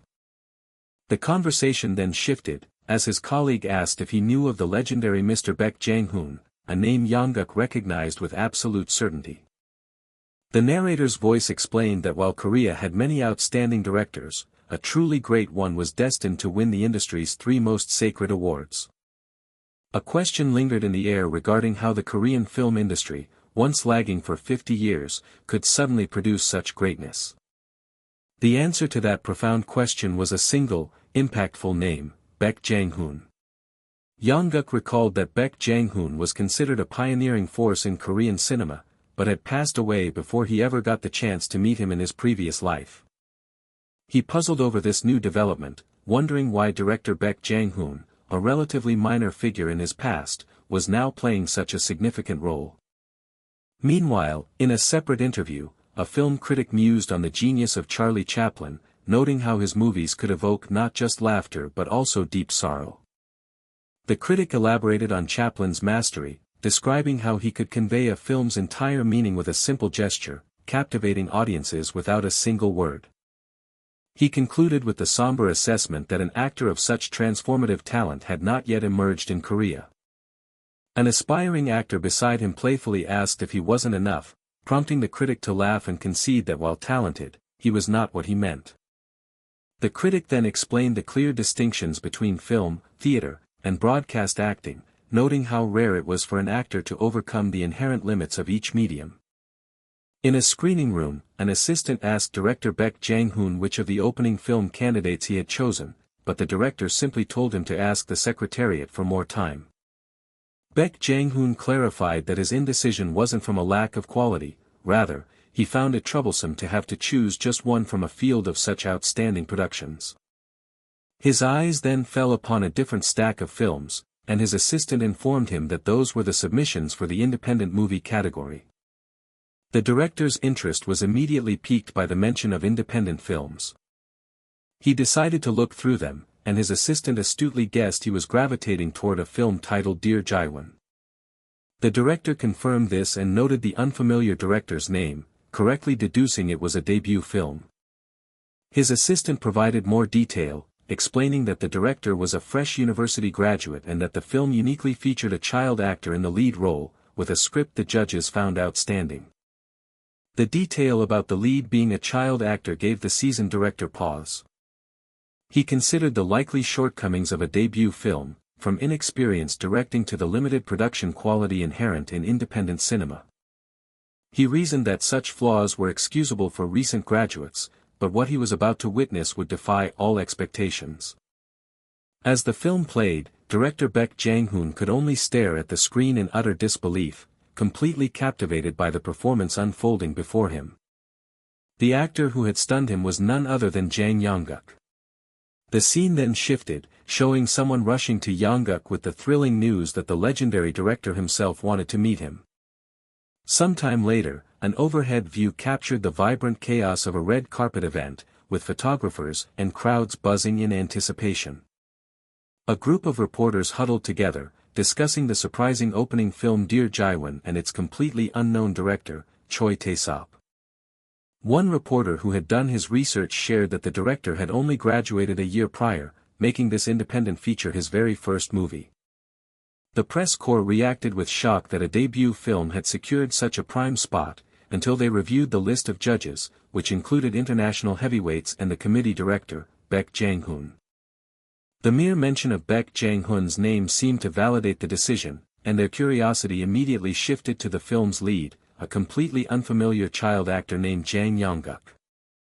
Another reporter finally made a connection, recalling that Young-guk had played a part in the KBC miniseries The Man of August and had been a major topic of discussion. A less informed journalist crudely compared him to a kid he saw riding a bongo cargo van, an observation that was quickly shot down. The absurd image of the esteemed new actor arriving in a bongo van lingered for a moment. Just then, Young-guk arrived in style, looking like a dope knight, and playfully bragged to his companion that they had indeed made it in a record-breaking 15 minutes. An organizer spotted their arrival and shouted for the press to get ready, heralding their grand entrance. An official announcer's voice boomed over the speakers, formally presenting the arrival of director Choi Tae-sop, actor Song Jong-sik, and the star of the evening, Jang Young-guk. The film's moving final sequence began under a clear autumn sky, overlooking a stately building. It was presented as a heartfelt letter, addressed to a cherished friend named Jaewon. The narrator recounted their first meeting at a hospital, remembering how Jaewon had offered him a snack and chided him for crying over an injection, then later purposely lost at Tokji so he wouldn't get upset again. He admitted that he had always known about his friend's quiet act of kindness. He then recalled the promise Jaewon had made long ago, that they would go see his movie together when it was finally released. The film's title card, Dear Jaewon, appeared on screen, a touching tribute to his friend. The narrator playfully challenged his late friend to come see him in person if he disapproved of his name being used, vowing to repay him with interest. The heartfelt message continued with a poignant transition. He then made a simple, earnest plea for Jaewon to visit him in his dreams. The writer expressed his gratitude, certain that because of the lead child actor, people all over the world would now remember Jaewon's profound warmth. He concluded with a renewed vow to succeed as a scriptwriter in Seoul, determined to make a name for himself. The final words on screen were a simple but powerful thank you addressed directly to Young-guk. As the film concluded, a single white dove soared into the vast blue sky, a symbol of peace and remembrance. Sometime after the festival, Young-guk found himself standing at the open doorway of a very important home. Reaching out with a steady hand, he turned the cool metal doorknob to enter. He cautiously addressed the man inside, asking if he was indeed the legendary director Baek Jang-hoon. The esteemed director calmly asked the young actor if he knew who he was. Internally, Young-guk was floored, thinking it was impossible not to know the master he had admired his entire past life, a true icon of Korean cinema.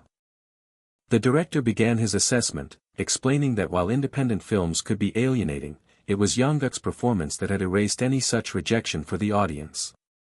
He then asked for confirmation on a rumor head heard, that Young-guk had never received any formal acting training, which the boy affirmed was true. Baek Jang-hoon pressed further, asking how he managed to command the screen so powerfully, especially during the final scene where his character had to swallow a silent scream. The director vividly recalled the shock he felt, comparing the emotional impact to the silent, immense force of a collapsing wave. He admitted that as he watched, he began to question if he was really witnessing the performance of a child actor. The director confessed that he had even wondered if another, older soul was dwelling inside the boy. Young-guk recognized the master's incredibly sharp insight and knew in that moment he had to be bold. He humbly deflected the praise, attributing his performance to the director's excellent guidance, and invited the master to speak more comfortably. The director, impressed by Young-guk's maturity and modesty, asked if he could drop the formalities and speak to him as he would to his own grandson. With a warm expression, the great director began to make a life-changing proposition. He asked if Young-guk had ever considered formally studying acting in the world of movies, a question that left the young actor completely stunned. He detailed his offer. Young-guk could spend the upcoming school vacation studying film with him in Seoul, gaining field experience through cameos and exchanging ideas.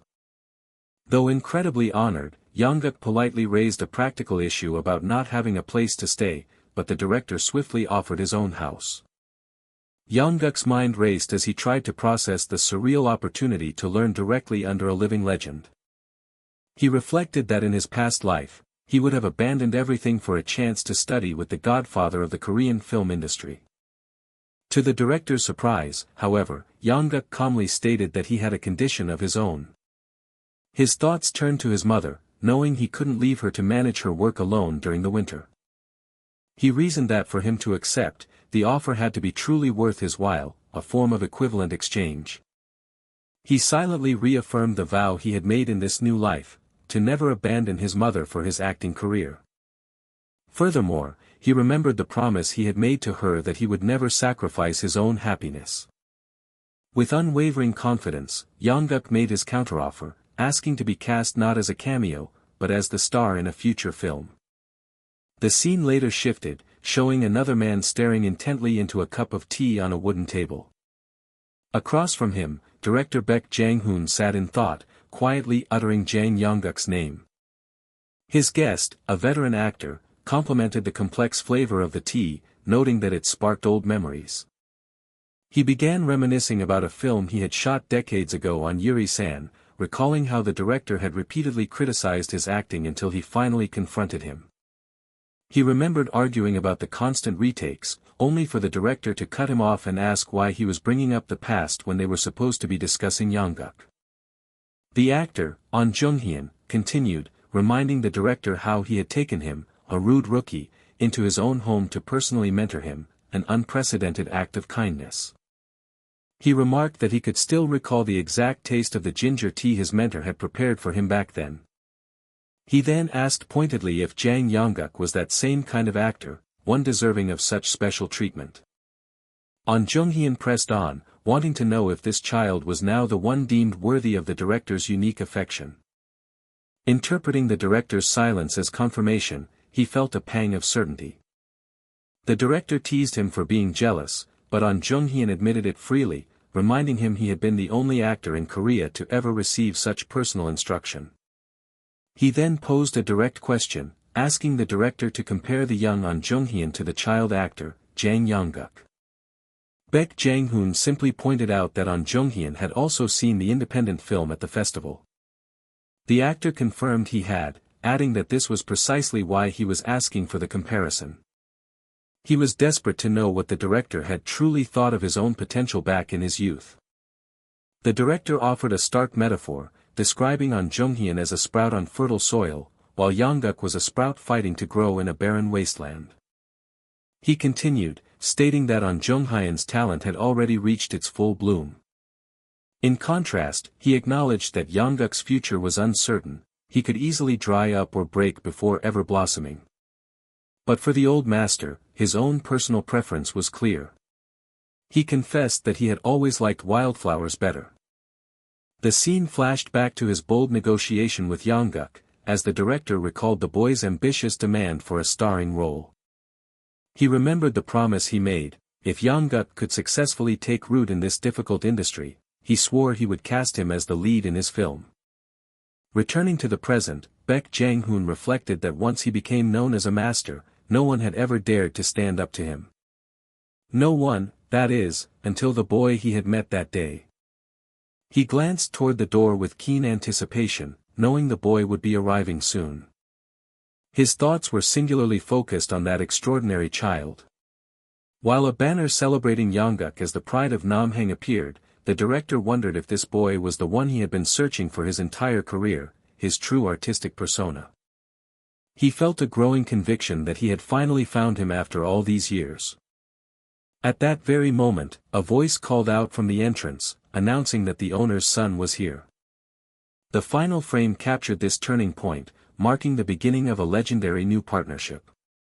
A voice rang out through the market, announcing the arrival of the owner's son.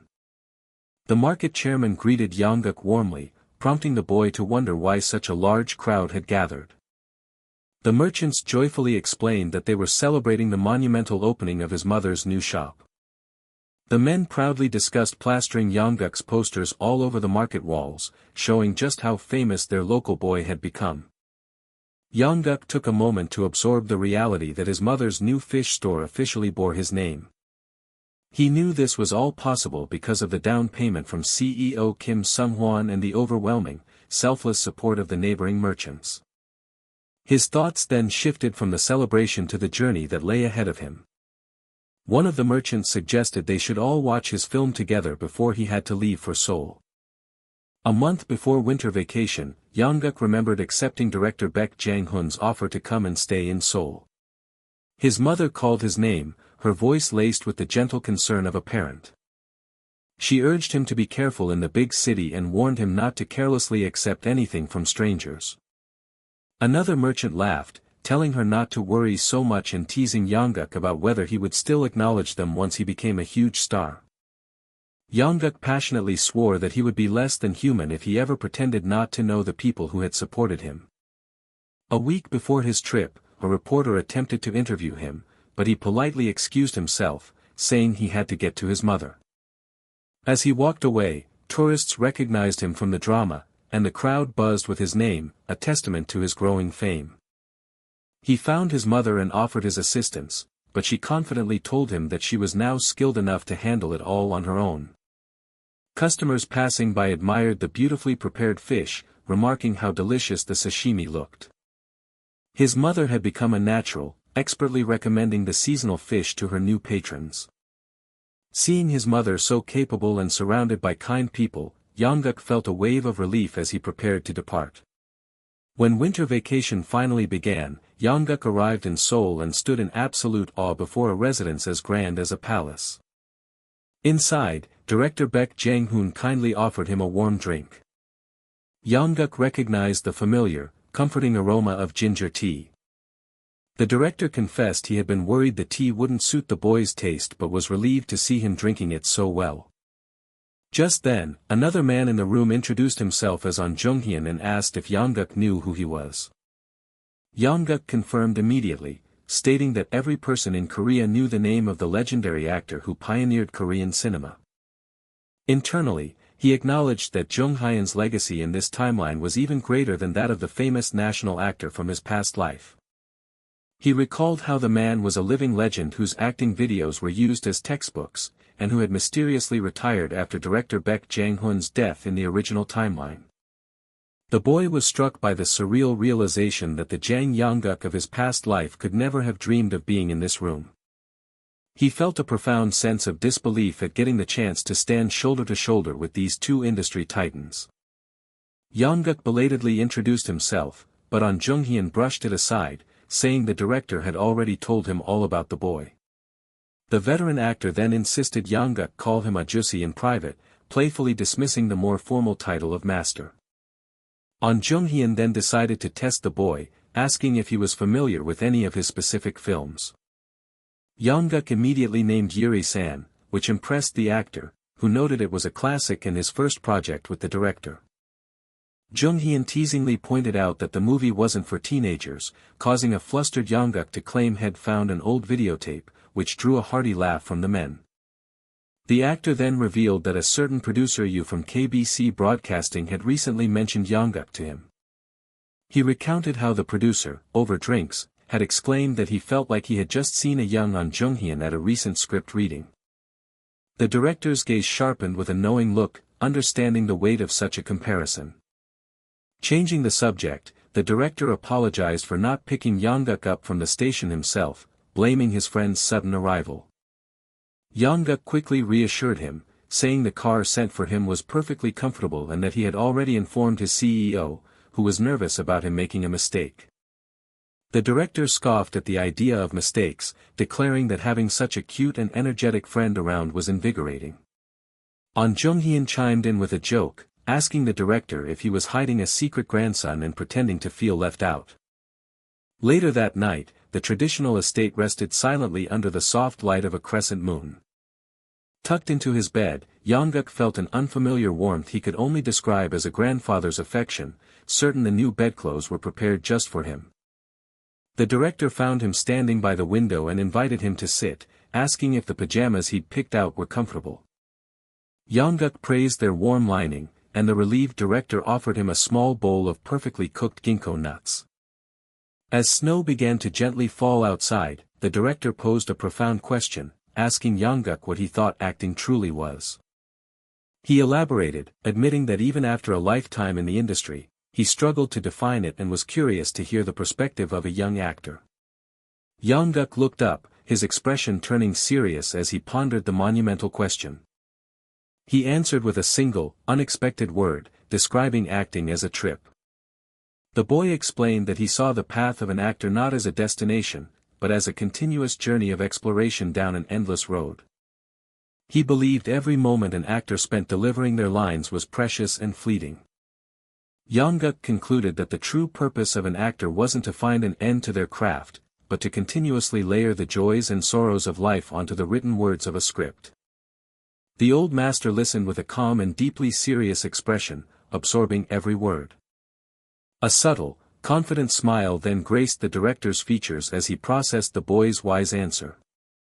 Director Baek Jang-hoon then held out a thick, bound manuscript for the boy to see. Young-guk took it, observing that it was an old and well-worn script, filled with handwritten notes. But as he looked closer, a powerful sense of recognition washed over him. His eyes widened as he stammered, asking the director if this was what he thought it was. The director confirmed it was a very special script he had treasured for a long, long time.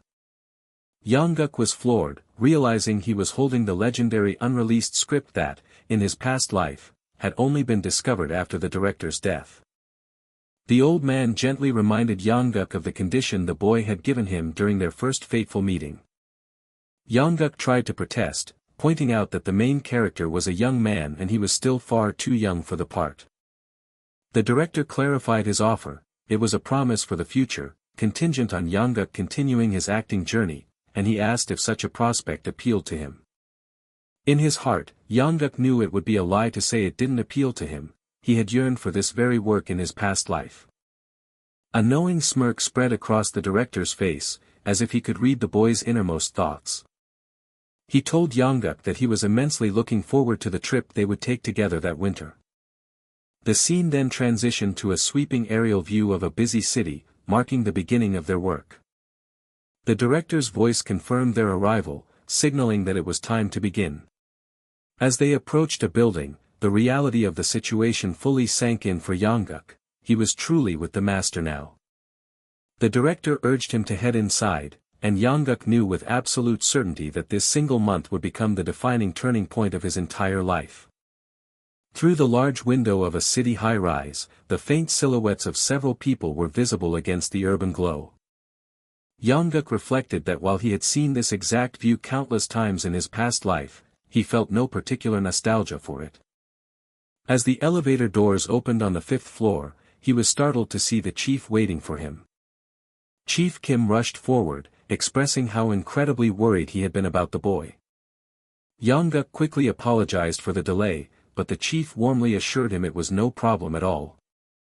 The chief explained they had simply lost track of time over a delicious breakfast, an excuse that made Young-guk silently muse about the irony of adults cooking for someone who had fended for himself for 27 years.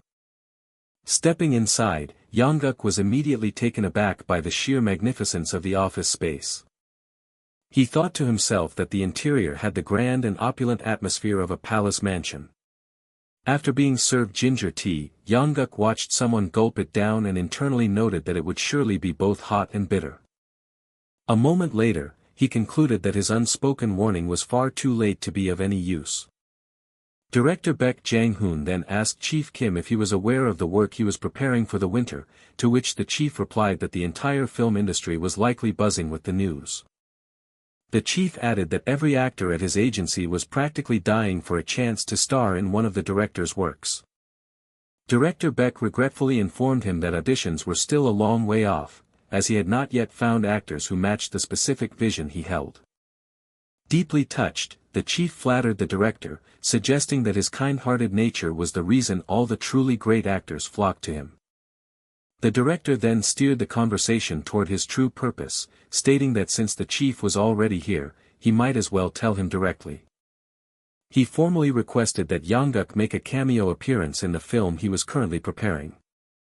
Chief Kim accepted without a moment's hesitation, while Young-guk was left stunned by the completely unexpected offer. The boy recalled that the director was known for selecting every single actor, including leads, strictly through auditions, making a direct offer like this unheard of. He remembered the director's famous method of using multiple, rigorous auditions to find actors who were a perfect fit for his imagined characters. It was this difficult process that led to the common saying in Chungmuro that one needed the luck of the heavens to star in a Baek Jang-hoon film. The director smiled, glad for the chief's support, then turned to Young-guk to ask for his personal opinion. Young-guk eagerly declared that it wasn't even a question, he would accept the role even if the director had to set aside 10 days straight just for him. The old master then posed a deceptively simple question, asking Young-guk what he thought the true flair of a cameo was, causing the boy to brace himself for a difficult answer. Young-guk explained that a cameo, as its name suggested, was akin to a scene stealer, where a famous person unexpectedly appears. He continued his analysis, noting that such scenes often lacked scripted dialogue and were performed with ad-libs, making the audience wonder why that person was suddenly there. Therefore, he concluded, the true essence of a cameo must be improvisation. A subtle, pleased smile formed on the lower half of the director's face. The director remarked that, as he expected, having a conversation with Young-guk was always highly entertaining. Breathing a sigh of relief, Chief Kim complained that the tension had given him a sore neck, which the director jokingly blamed on the hot tea before telling him to rest. Just as they were leaving, the chief stopped Young-guk, explaining that he had something important to tell him. He then carefully asked the boy what he would think about taking a 3-year break from his acting career. Seeing Young-guk's alarm, the chief quickly clarified that it was his personal suggestion, not the agency's, born from the belief that Young-guk should enjoy his student days before they were gone forever. He left the final choice to Young-guk, which sent the boy into a deep reflection on the school life he could barely remember from his previous existence.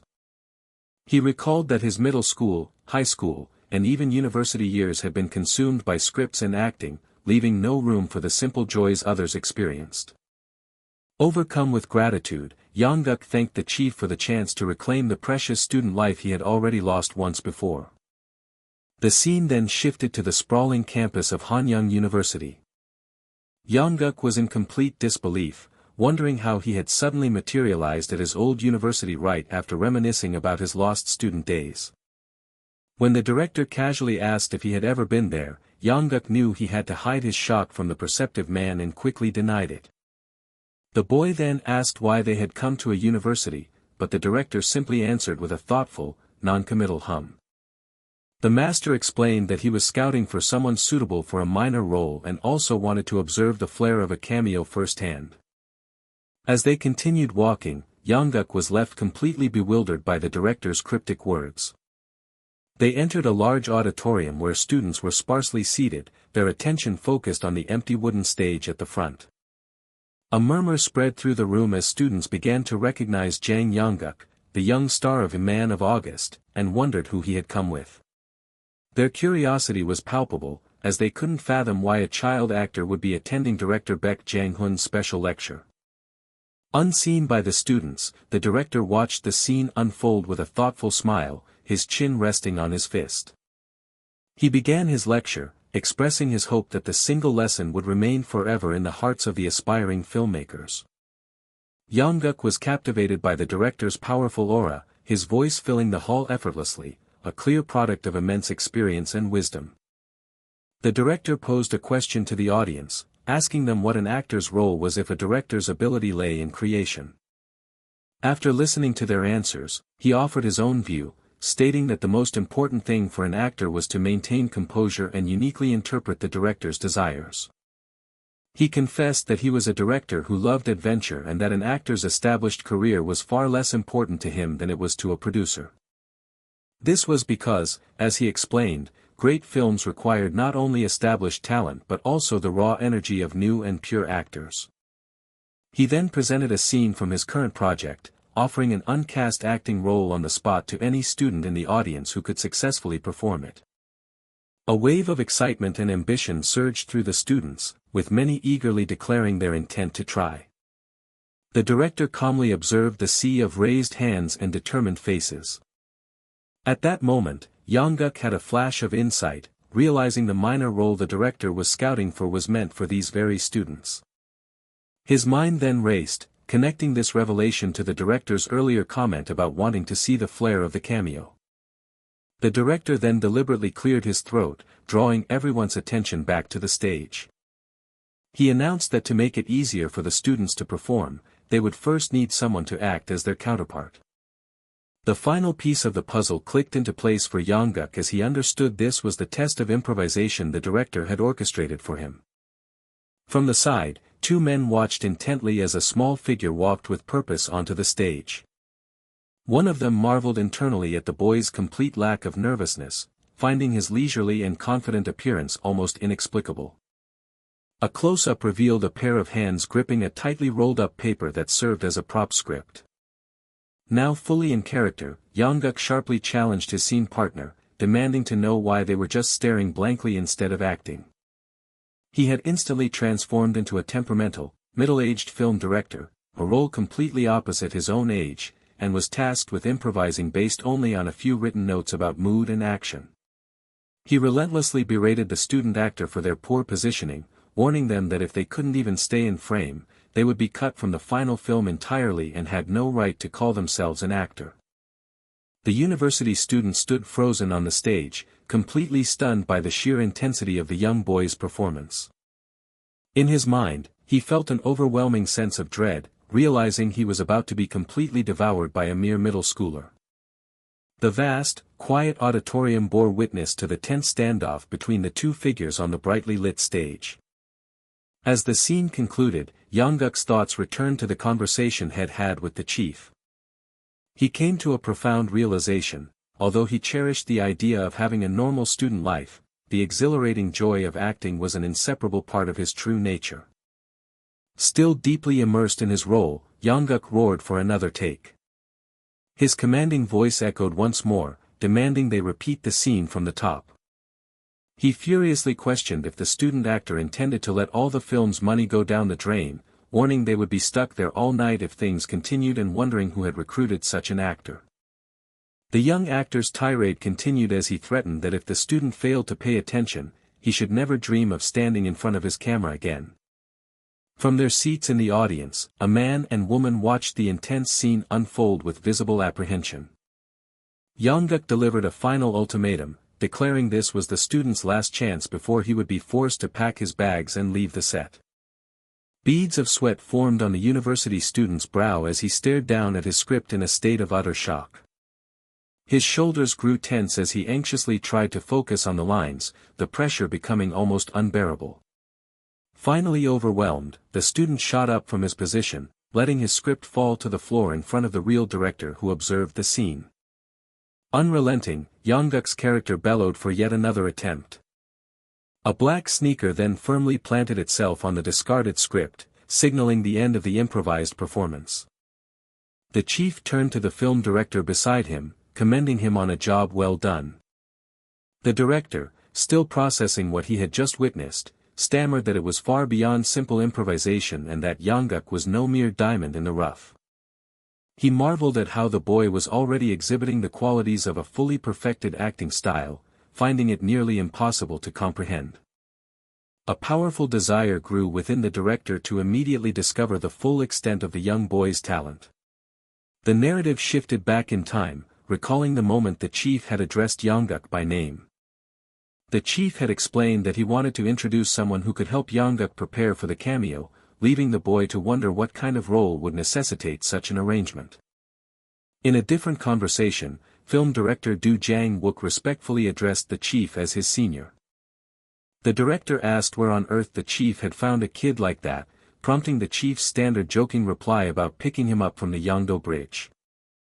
Director Du laughed, jesting that he thought the chief must have had a son late in life, which earned him a silent rebuke from the chief for his bluntness.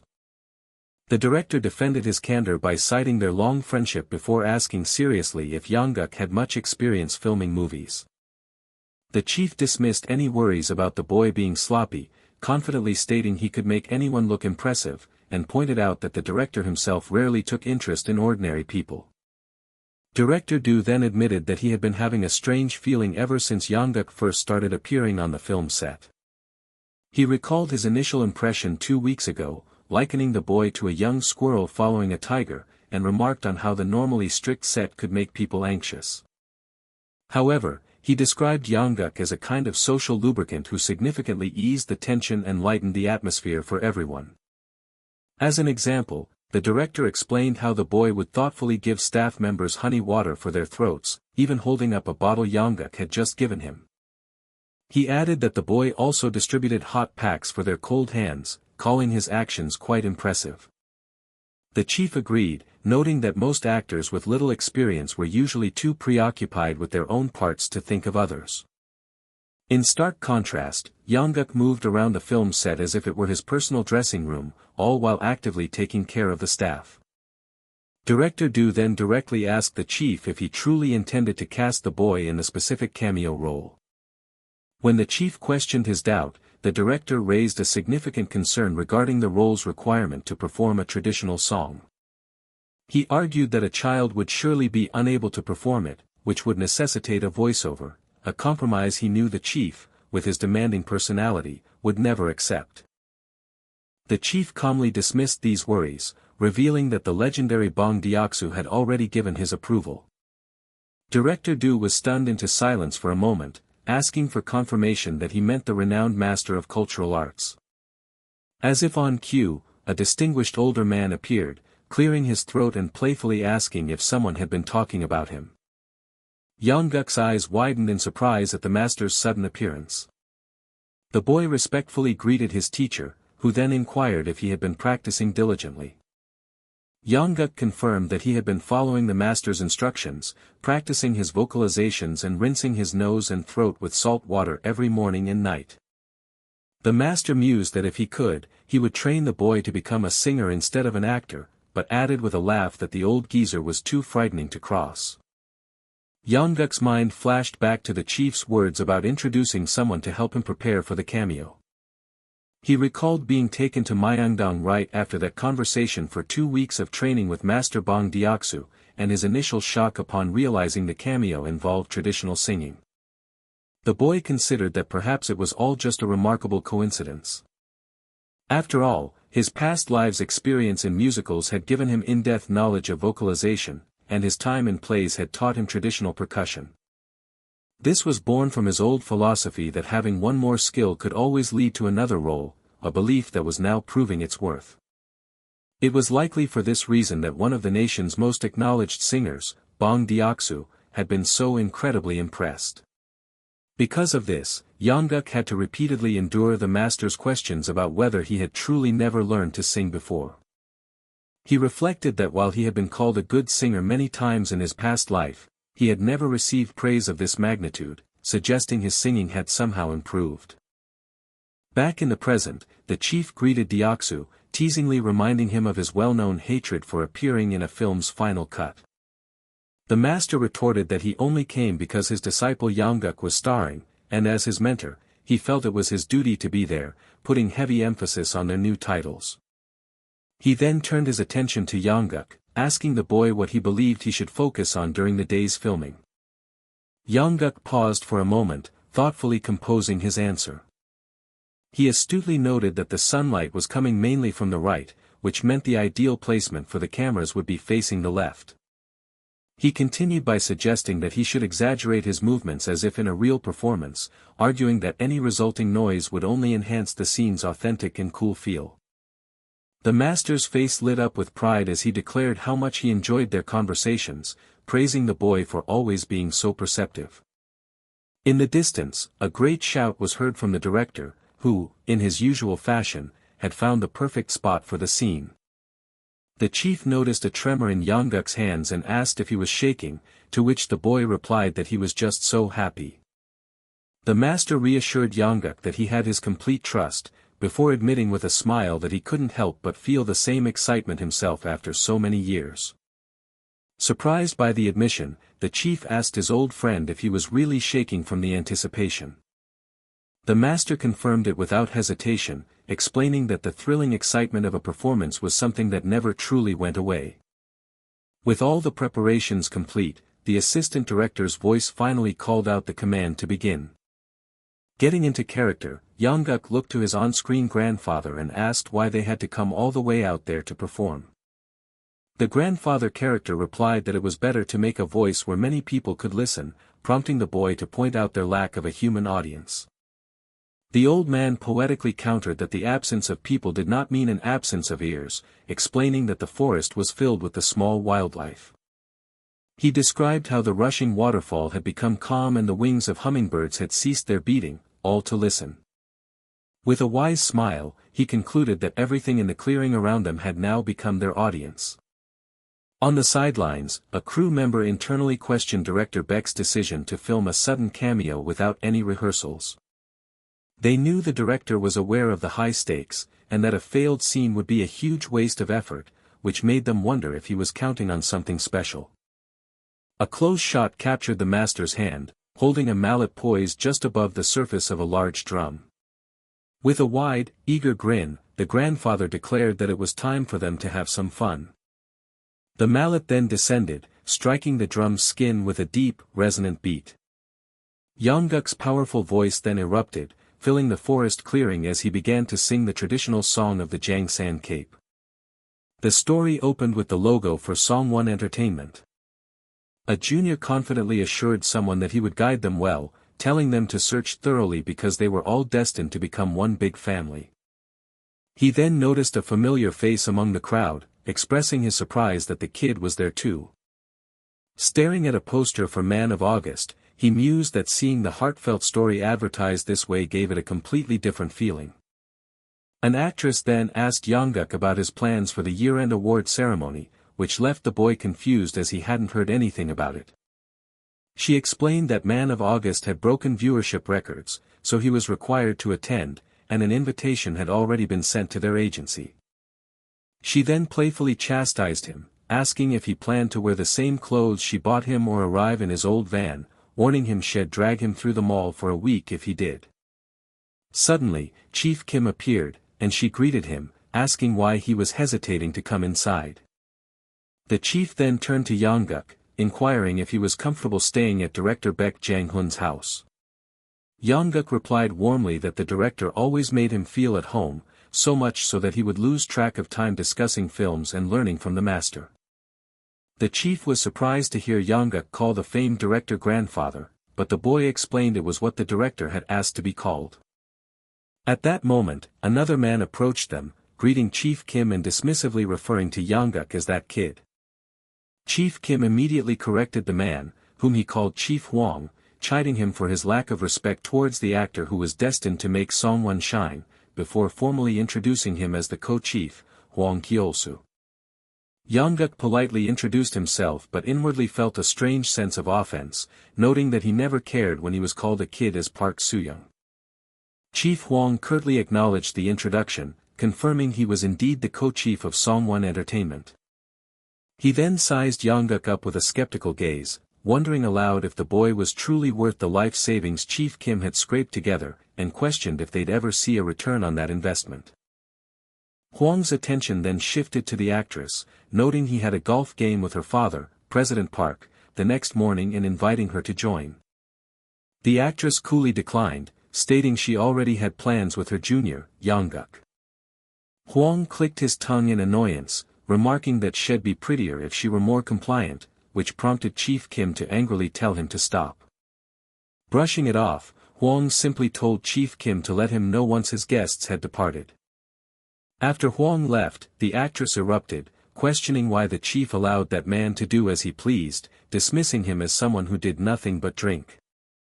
She urged the chief to take action, but he helplessly explained that it wasn't a decision he could make alone, as it would surely lead to losses for the company. She insisted that despite the difficulty, getting rid of Hwang was necessary, warning him that all the actresses who had tolerated his behavior were counting on the chief. The actress delivered a final, stark warning that if he didn't oust Hwang soon, all of the actors would eventually turn their backs on him as well. Young-guk's mind flashed back to the future, recalling the chief's eventual embezzlement. He remembered how a trade partner's move abroad was also a contributing factor. But the main culprit, revealed much later, was none other than co-chief Hwang Kyolsu himself. Lost in thought about how to handle the troublesome man, Young-guk suddenly had an idea. He casually asked Chief Kim if he believed in physiognomy, the practice of reading a person's character from their facial features, to which the chief hesitantly agreed. Seeing this as his only way to deliver a warning, Young-guk claimed to be quite skilled in the art and began to read the chief's face, noting his good character and luck but pointing out a single flaw. He used a Korean idiom to explain that the chief was the type of person who was fated to be betrayed by someone he trusted completely. He concluded his reading by advising the chief not to trust people too much and to simply remain wary. Young-guk felt a wave of relief as he saw the chief's expression, realizing the man had believed his warning. The problem was now his to sort out. Sometime later, at a grand event, a glamorous woman in a dazzling dress waved to the wall of photographers on the red carpet. A massive crowd of fans excitedly snapped pictures with their cameras and phones, capturing the arrival of the stars. The air was filled with the deafening roar of the cheering crowd. Inside the venue, the atmosphere was electric with anticipation. The hosts of the 9th KBC Acting Awards took the stage, expressing their honor at opening such a momentous event as another year in entertainment had passed. Sitting in the audience, Young-guk marveled at being able to see the younger versions of so many famous actors, feeling grateful that had started his career in middle school. An actress beside him noted the large number of celebrities present, guessing it was due to the high number of competitive dramas that year, while another person commented on the typically heavy atmosphere of award shows. The young actress, Yeonsu, then turned to Young-guk and asked if he thought he would win an award that night. She specifically mentioned the Rookie Award. Young-guk deduced she had heard that KBC had merged the Youth Award with the Rookie Award, but he modestly replied that he was only there to fill a seat, turning the question back on her. Just as Yeonsu was about to reply, Young-guk's attention was drawn to something else. His gaze fell upon a woman, Yang Min-jong, who was looking at him with a deeply sorrowful expression. He recognized her as Yang Min-jong and wondered why she was glaring in his direction, briefly considering if he should pretend to be intimidated. At that moment, another actress approached their table, playfully asking what the little kids were so enthusiastically discussing. Young-guk noticed that as soon as the older actress arrived, Yang Min-jong immediately looked away. As the award show proceeded, Young-guk observed a sudden flurry of activity among the staff, their worried expressions suggesting that something had gone wrong. The older actress excused herself, saying she was going to check on the situation. Young-guk then noticed the well-known program director, Yoo Myung-han, stepping in to handle the crisis, but was then caught completely off guard. The director was pointing directly at him, and Young-guk gestured to himself in confusion. A man in a suit nervously touched his earpiece, clearly stressed by the unfolding chaos. The man wondered to himself how the situation had escalated to this point. It was explained that the singer scheduled for the celebratory performance had cancelled last minute due to illness, and because another major music festival was happening, no substitute could be found, leading the desperate director to beg Young-guk for a favor. Young-guk internally panicked, thinking that traditional singing was completely different from pop music and that performing it there would turn the celebratory atmosphere into a funeral. Deciding to face the challenge head-on, he resolved to treat it like an acting performance and began to warm up his voice as the actress asked what song he would sing. With newfound confidence, he announced that he would perform the song The Girl. The host then took the stage to introduce the special celebratory performance meant to kick off the award ceremony. With a grand flourish, he announced the performer was child actor Jang Young-guk. Taking a deep breath backstage, Young-guk could already hear the crowd chanting for an encore before he even began. After his performance, the actress beside him playfully teased him, asking if he was making fun of her with his incredible talent. He humbly tried to deflect, but she pointed to the audience's wild reaction, insisting that his performance was the best of the night. Young-guk bashfully thanked her for the compliment. Yeonsu watched him, thinking how cool he looked even while singing, as her face flushed as red as a cooked sweet potato. Back on stage, the presenter began to announce the Best Couple Award, noting that an unexpected winning pair had emerged from the hit series, Man of August. Young-guk found the comment strange, reasoning that given the show's massive success, everyone had expected a couple from the series to win. The camera panned across the nominated adult actors from the show. Young-guk noticed Yang Min-jong's arrogant behavior, feeling a familiar sense of annoyance at her triumphant expression. The presenter paused dramatically before revealing the winners of the Best Couple Award. The nominees held their breath in anticipation. The presenter then shocked the entire audience by announcing that the winners were Jang Young-guk and Yeonsu, for their roles as the child versions of the main characters. Young-guk was utterly dumbfounded, pointing at himself as he processed the unbelievable announcement. A wave of stunned silence rippled through the venue as the impossible announcement hung in the air. The presenter's voice echoed dramatically, repeating the winners of the Best Couple Award. He officially declared that the child actors, Jang Young-guk and Yeonsu, had won for their portrayals. Backstage, a crew member marveled at the news, joking that Young-guk was on a roll and might sweep all the awards that night. His colleague agreed that Young-guk's performance was stellar but remained skeptical, doubting a child actor would receive any of the bigger awards. The first man playfully told his pessimistic friend to keep his negative thoughts to himself.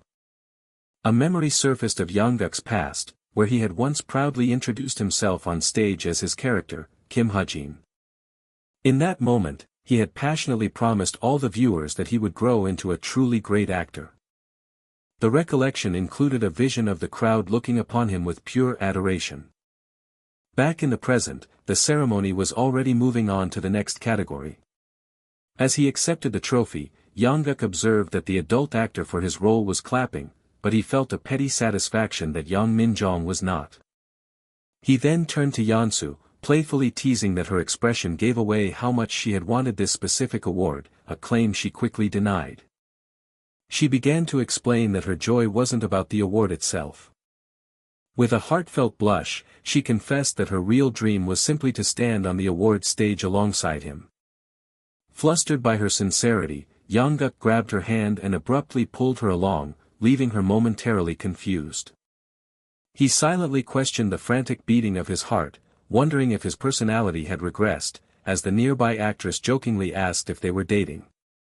Young-guk quickly dismissed her playful accusation and tried to redirect her attention to the Best Supporting Actor award, but she cheekily reminded him that he was also a nominee. He scoffed at the idea of winning another award just as the presenters moved on to announce the Best Supporting Actress.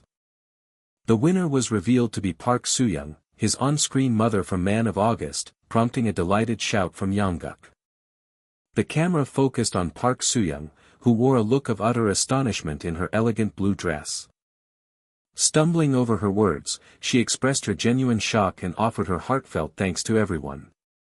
Young-guk noted how different she seemed from her usual confident self but completely understood, acknowledging the immense weight of being recognized before thousands. The host smoothly transitioned the show, preparing to announce the next major award of the evening. The presenter then revealed that it was time for the highly anticipated Rookie of the Year award. He remarked on the incredible pool of talent this year, emphasizing how difficult the choice must have been. Young-guk internally agreed, reminding himself not to get his hopes up, given he was only a child actor among a sea of hit dramas. In the audience, director Yoo Myung-han watched intently, his expression a mixture of concern and hope. Despite his attempts at realism, Young-guk couldn't completely extinguish the flame of anticipation growing within him. The host declared that due to the show's phenomenal nationwide success, the winner was once again from the cast of Man of August. With a grand announcement, he named child actor Jang Young-guk as the Rookie of the Year. The director, seeing Young-guk frozen in his seat, urgently prompted him to get up and go to the stage. His co-stars erupted in cheers, with Yeonsu shouting words of encouragement for him to do well.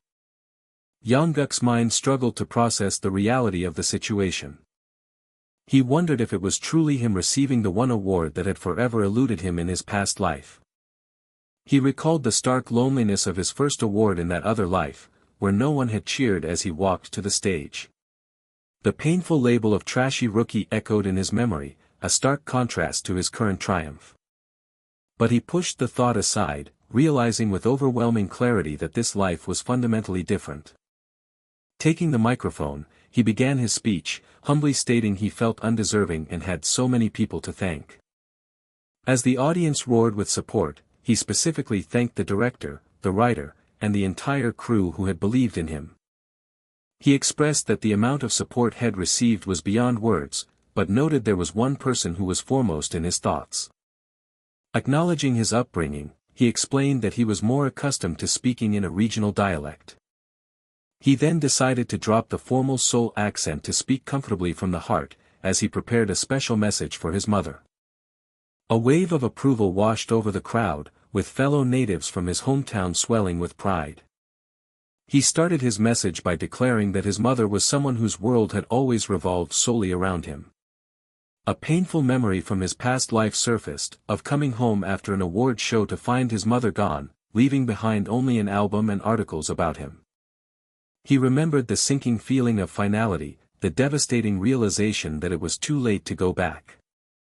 The crushing weight of despair, regret, and shame had overwhelmed him in that past moment, causing him to completely break down. He recalled thinking his life was over before he was miraculously returned to his youth, where this new life allowed him to feel so much more.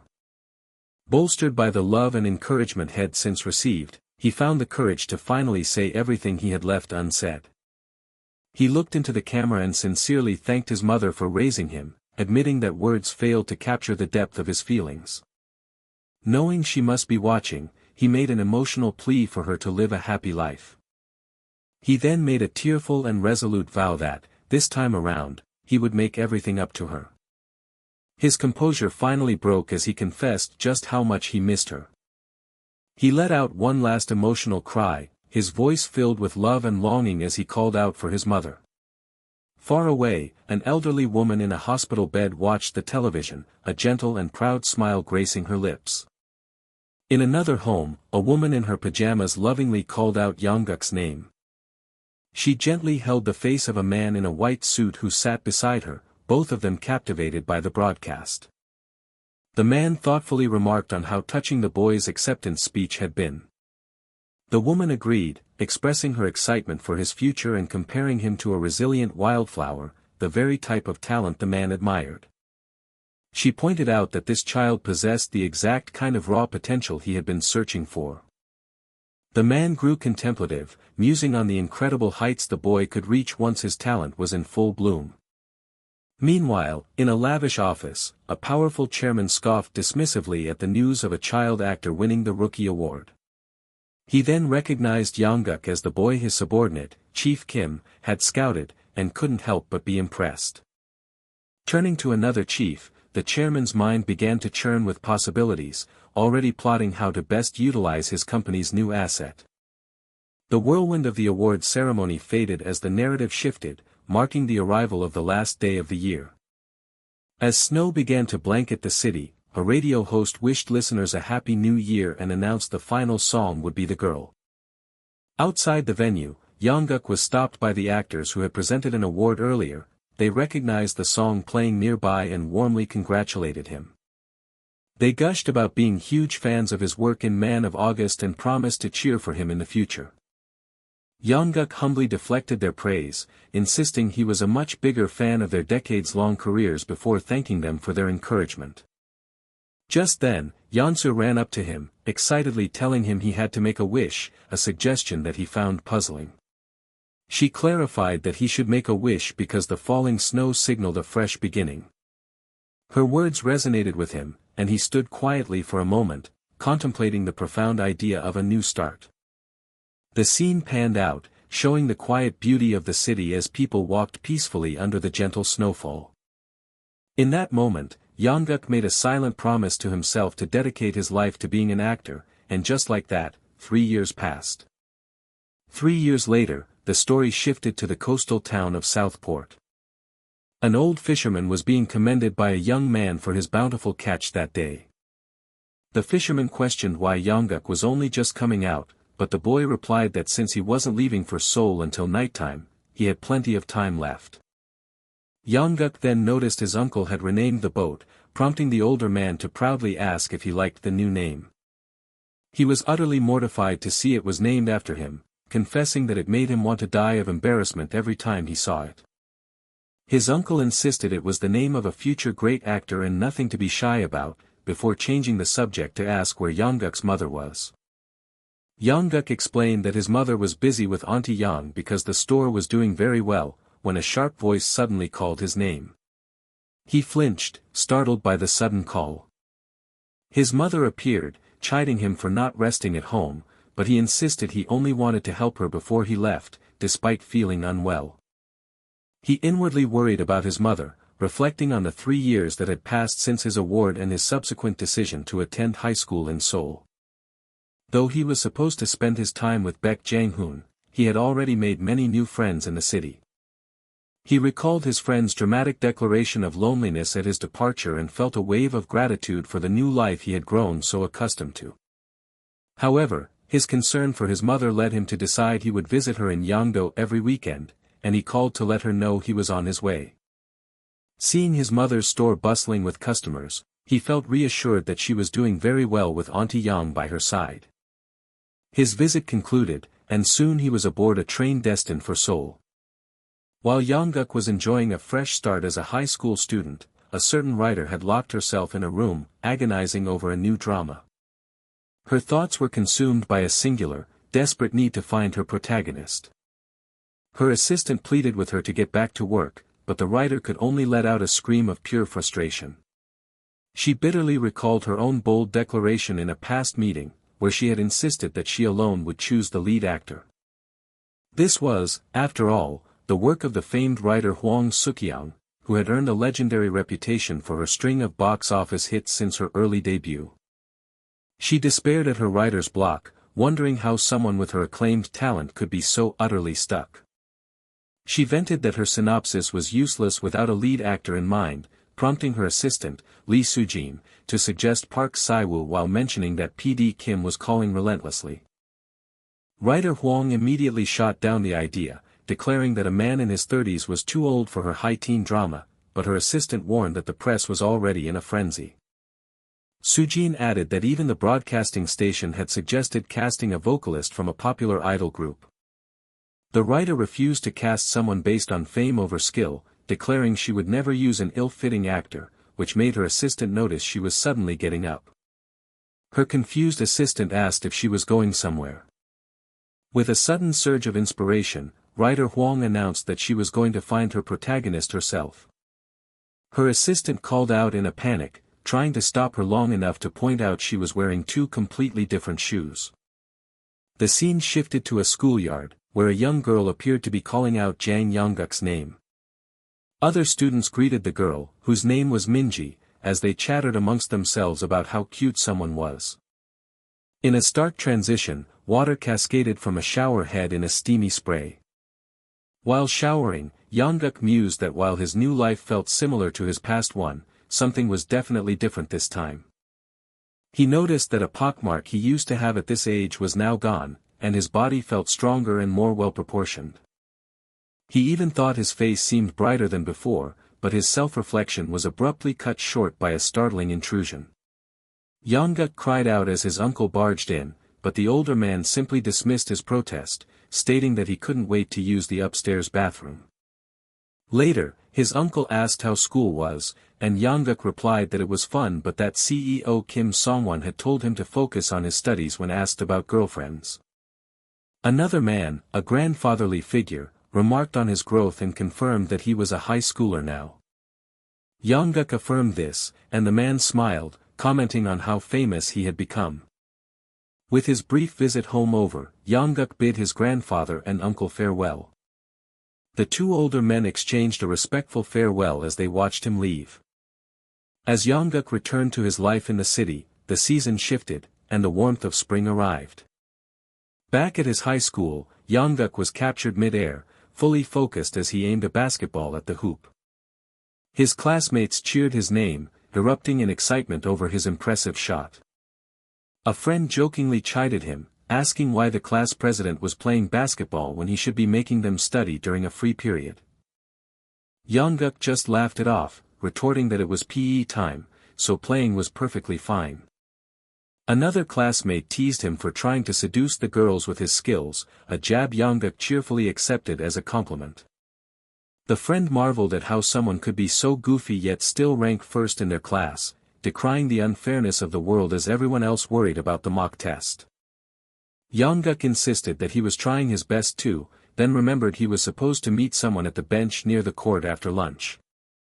His friend revealed he already knew about the meeting, explaining that Young-guk was to meet a successful alumna who worked in broadcasting. When Young-guk wondered why he was chosen, his friend cheekily suggested it was because of his fame, calling him 10 million cameo sir. Young-guk cringed at the nickname and urged his friend to just get on with whatever question he was dying to ask. His friend finally asked why he wasn't starring in any dramas while he was supposed to be studying. He explained that thanks to the CEO's advice to focus on school, he was able to create precious, once-in-a-lifetime memories. As other players called for them to get back in the game, Young-guk clarified that he hadn't stopped acting entirely, just limited himself to cameo roles. These were the very roles that had attracted over 10 million viewers and earned him his famous nickname, yet there was more to it. He internally cherished the healthy friendships and honest, hard-earned report card he had gained. He made a mental note to thank director Kim Song-won, having learned the valuable lesson that sometimes an actor should be sought, not just seek roles. His friend leaned in closer, impatiently prompting him to continue. Growing suspicious, Young-guk questioned his friend's intense curiosity, causing the other boy to react with flustered denial. The friend finally admitted that his mother was a massive fan of Man of August and had forced him to ask, a confession which sent Young-guk into a fit of laughter. Calming down, Young-guk confirmed that all he had to do was meet the senior alumna after lunch and guide her around campus. His friend, thoroughly embarrassed, demanded that he stop laughing at him. Just then, another player called for a pass, pulling their attention back to the game. In another part of the school, writer Hwang strengthened her resolve to find her protagonist, only to be shocked by a basketball flying straight for her head. On the court, Young-guk's playful expression vanished as he realized with horror where his stray ball was headed.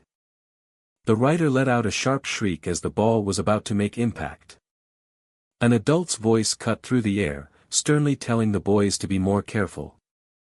Young-guk rushed to the woman's side, apologizing profusely for his friend's carelessness and asking if she was hurt.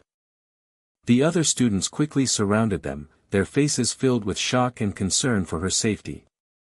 But as writer Hwang looked up at the boy apologizing before her, a bolt of lightning struck her creative core. She had found him. A sharp bark echoed through the entryway as Young-guk arrived. Soo-young's mother laughed, noting that her dog, Siru, was giving him a special welcome, a name which Young-guk found amusing. The woman formally introduced herself as Soo-young's mother and graciously ushered him inside the house. Internally, Young-guk was stunned by the sheer wealth on display, wondering if the rumors about her family being a conglomerate were true while her mother asked if he was hungry. He recalled hearing her father was a judge, which he mused must be the reason for her strong moral compass, a trait he felt was unlike his own personality. Pulled from his thoughts, Young-guk quickly complimented the woman on her beautiful home. She humbly presented a large meal, expressing her hope that the food would be to his taste. Overwhelmed by the magnificent spread, Young-guk expressed his heartfelt thanks for the feast. Soo-young's mother began to explain that her daughter had changed significantly because of him, admitting she used to be quite self-absorbed. She proudly continued, detailing how Soo-young now volunteered with her and even sent gifts to a local nursery school on her own initiative. The mother revealed that Soo-young credited her transformation to a sense of gratitude she had learned on the filming set from him, which was the very reason she wanted to treat him to this meal. Young-guk admitted her kindness felt like a mother's affection, a comment she received with a warm, appreciative smile. With a sigh, the mother confessed her only remaining worry was for her very picky daughter to finally find a partner and get married, which elicited an immediate protest from Soo-young. Another young man at the table tried to interject, attempting to defend Soo-young to her mother. Soo-young swiftly cut him off, teasingly calling him a boy despite his height and muttering something about getting revenge. She then sternly ordered him to get ready to leave, reminding him of a meeting at the office where the CEO was waiting to speak with him. As he got up, the young man cheekily advised Soo-young to take better care of her skin, warning her that she would regret neglecting it when she was older. Soo-young fired back, calling him shameless for his comments after receiving such a generous meal and teasing him for riding a bike just to save money. As they departed, Soo-young's mother cheerfully invited Young-guk to come and visit again sometime. Young-guk happily agreed, promising he would be back by dinner. Once they were outside, the young man hinted that Soo-young's mother was unaware of a certain secret, immediately sparking her curiosity. He then gleefully revealed that everyone on set, including Yeonsu, knew how desperately she wanted to date someone. Soo-young let out a yell of fury and lunged at the young man, who yelped that he was only speaking the truth. Watching the chaotic scene, Young-guk wondered aloud why the two of them always fought just like siblings whenever they met. Elsewhere, a woman named Sujin shouted in exasperation at her colleague for muttering Jang Young-guk's name while watching dramas instead of getting ready. When accused of obsessing over the actor, the colleague, writer Hwang, passionately defended her rewatching, insisting she couldn't shake the deep emotion in his performance. Sujin retorted that his eyes were sparkling, not filled with tears, correctly guessing the writer was just reminiscing about the day she first met him. Just as she was telling her to get back to work, a call came in from PD Kim, causing Sujin to call out to her senior. Writer Hwang wordlessly reached out as her assistant held the ringing phone toward her. Sujin answered the frantic PD, but writer Hwang quickly took the phone and commanded him to listen closely. She delivered a stern warning that she would cut ties with his network if he leaked any more information, then shocked him by announcing she was starting to write immediately. In response to his confused question, writer Hwang declared with absolute certainty that it was because she had found her lead actor, Jang Young-guk, and his casting completed her vision. Sometime later, Young-guk sat in an office, looking down at a script for a new youth drama. As he read the synopsis about the transition from boyhood to manhood, he recognized the name of the famous writer, Hwang Suk-young. He immediately made the connection, realizing her previous request for a school tour must have been part of her research for this very project. Stunned, Young-guk asked his CEO if the offer was really for him, which the CEO confirmed, adding that PD Kim Jin himself had come to their office to beg. The CEO animatedly recalled how the producer had desperately pleaded for them to cast Young-guk in the role, no matter what it took. Young-guk was completely taken aback, finding it unbelievable that a top PD would personally request him for a major project, especially given his recent focus on only cameo roles. Writer Hwang, who was also in the meeting, brushed off his concerns but noted that his non-art school schedule might prove to be a conflict. Young-guk immediately started to assure her that he could manage his schoolwork without any issue. Their conversation was suddenly interrupted when another manager burst into the room, excitedly mentioning he had heard about visitors from the SBC network. He held up a copy of the script, praising writer Hwang's powerful synopsis and declaring that his efforts networking with SBC executives had paid off. The manager then turned to CEO Kim and complained bitterly about how he had been repeatedly passed over when asking for good roles for his own actor. He finished his tirade by confidently stating that his actor, Park Min-cheol, would obviously be the one starring in this new project. CEO Kim repeated Park Min-cheol's name, his expression unreadable. The scene's subtext clarified that Park Min-cheol was known within the agency as an actor motivated by money rather than a passion for acting. Without mincing words, CEO Kim curtly told the intrusive manager to get lost. He then firmly announced that Young-guk had already been cast, a declaration that left the other manager speechless. The CEO explained that PD Kim had requested Young-guk first and told the manager to stop wasting his time and find a different project. Refusing to back down, the manager challenged the decision, questioning Young-guk's profitability after years of not being a main earner for the company. He then placed the blame on CEO Kim's management, arguing that a former award-winning child actor should have been pushed toward an art school to maximize his career. He continued his pointed questioning, demanding to know why Young-guk had practically stopped acting and was only taking minor cameo roles. The manager vehemently declared that their agency was a business, not a charity, and that investments needed to show a financial return. A single, sharp word from CEO Kim cut through the manager's rant. He then coldly asked the man if he mistakenly believed he had any authority to make casting decisions on this project. The chastised manager looked down, his hand clenching into a tight fist out of sight. Forcing a smile, he changed tactics, suggesting they should just give the role to Min-cheol to cheer him up since he was already present. Suddenly, an icy voice cut in, questioning how someone who couldn't act could even be called an actor, causing Park Min-cheol to react in shock. The manager spun around, infuriated, and began to berate the newcomer for rudely interrupting his conversation with the CEO. His tirade halted abruptly when he recognized the speaker as the actress Park Swa-young. Swa-young met his stunned gaze coolly, asking if she had said anything untrue. The manager sneered, threatening her with his influence and sarcastically asking if Park Min-cheol didn't actually need a good role after all. As he spoke, it was recalled that Park Swyong was an actress who had famously overcome a career-ending failure in the past. Young-guk watched in amazement, marveling at how Swyong had rebuilt her career and wondering at the sheer arrogance of the ignorant manager. Swyong simply muttered under her breath that the man was talking complete nonsense. The manager's eyes narrowed into slits as he registered her disrespectful comment. He repeated her insult in disbelief, to which she responded with a small, unconvincing gasp. Finally losing his composure, the man advanced on her, declaring it was time he taught her a lesson about her bad habits. Young-guk could only look on, his eyes wide with shock as the situation escalated violently. An explosive bang echoed through the office as CEO Kim slammed his fist down onto the table with tremendous force. He rose to his feet, roaring at the manager and demanding to know how he dared to threaten one of his actors.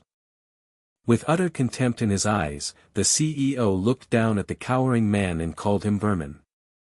A young man was enjoying a moment of peace on the school rooftop when his classmate suddenly approached him from behind. She shouted his name, Jang Young-guk, who casually acknowledged the class president and remarked on how often his name was being called. She reprimanded him for napping during such a chaotic time, revealing that their classroom was swarmed with students wanting to confirm if a recent article about him was true. He feigned ignorance about any article, which prompted her to call him out for acting stupid and specify it was about the new drama with Seo Min-hye. She pressed for an answer, asking if he was truly Seo Min-ye's co-star, but he claimed not to know, a response she found unbelievable since his name was already in the article. The name Seo Min-hye hung in the air, a significant weight in his thoughts. She was known as a high-teen star, the best of her generation, and in his past life, a leading actress. Because of her fame, rumors were already circulating that the male protagonist was a terrible mismatch. Young-guk then inwardly acknowledged that it must have been an incredible shock for everyone to learn he had been cast alongside the famous Seo Min-hye. Seeing his reaction, the class president confirmed with excitement that the news was true after all. She asked him directly if he was really set to star as the male lead in the upcoming drama, Youth. As the reality of the situation sunk in, she looked at him with a new, intense focus. Young-guk broke the silence with a confident smirk, teasingly asking if she liked him that much. Completely flustered, she stammered a denial and immediately demanded that he stop smiling at her in that disarming way. The scene then shifted to the city, where two imposing modern buildings stood tall beneath a clear, bright sky. P1E4, inside an office, a group of reporters discussed the recent casting news, with one asking for clarification on the name Jang Young-guk.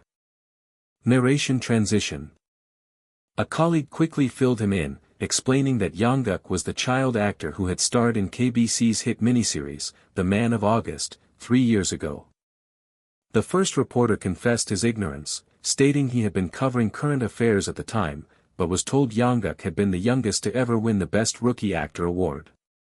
Despite his credentials, another reporter declared it a complete miscasting, arguing that with a star like Seo Min-hye, the male protagonist should have been a much bigger name.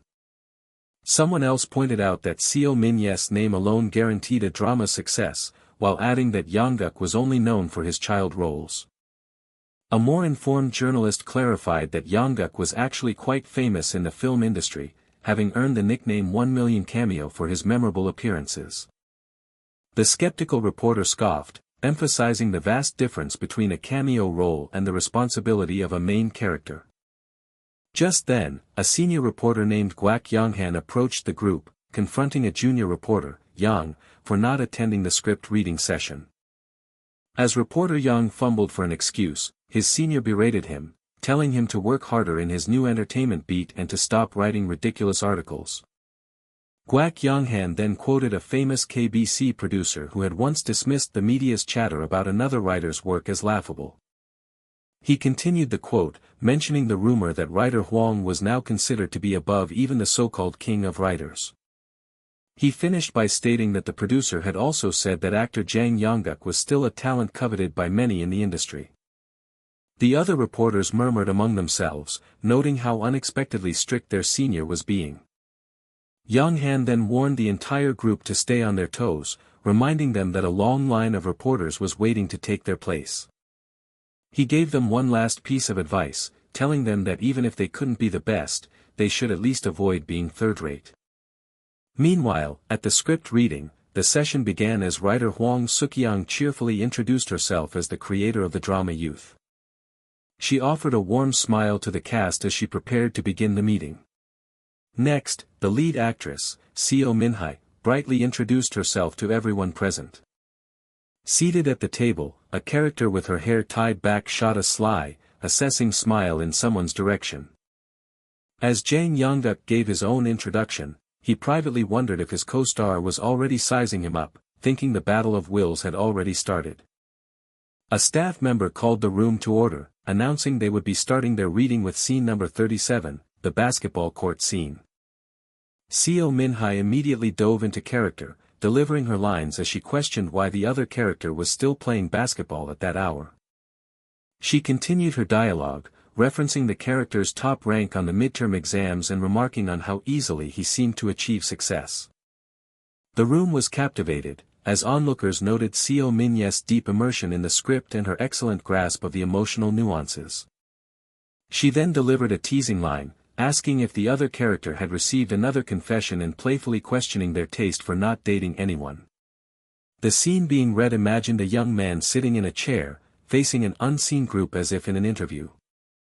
Two men on the production team watched the reading intently from the side, one stroking his chin in thought. Min-hye's character then reacted to an unexpectedly harsh tone, defensively asking why he was being so scary and if friends weren't allowed to joke around. Her voice trailed off with uncertainty, the playful question left hanging in the tense atmosphere. Young-guk delivered his first line in a chilling tone, repeating the word friends as if it were a foreign concept. He let out a short, bitter laugh, finding her suggestion utterly absurd. Leaning in, he asked with cutting intensity if he was truly just a friend to her. The director scribbled notes on a clipboard, while two others on his staff watched the actors with rapt attention. The two leads sat opposite each other at the table, completely absorbed in the powerful dynamic of their characters. A staff member whispered to a colleague in utter disbelief, asking if the actor was truly a rookie. The writer gave a subtle nod of approval, quietly complimenting his excellent performance. A close-up shot revealed the director's face breaking into a wide, impressed smile. His voice then filled the room as he praised the actors, declaring that they had done very well. Young-guk's impactful line, questioning their friendship, echoed in the minds of everyone present. The same staff member spoke again, still unable to comprehend that what he had just witnessed was the acting of a newcomer. The name Jang Young-guk was now synonymous with immense, unexpected talent. Someone commented that it didn't matter if the script was long or short when an actor could deliver lines with such power. Another person admitted that while they had heard great things and had high expectations for Jang Young-guk, they were still curious about the person behind the performance. The consensus in the room was clear, his talent was simply amazing. Kwak Young-han confidently declared that everyone present must have felt it, predicting that writer Hwang's drama would be a massive hit with Jang Young-guk at its center. In another office, a producer burst through the door, urgently calling out for the director. He made a passionate plea for a bigger production budget, insisting the drama was a guaranteed success and citing the glowing articles already being published after the script read. The director shot him down, caustically reminding producer Kim of the failed luxury drama he had invested so much in just 2 years prior. Producer Kim brushed off the past failure, arguing this time was different with the acclaimed writer Hwang and a cast he was certain was no joke.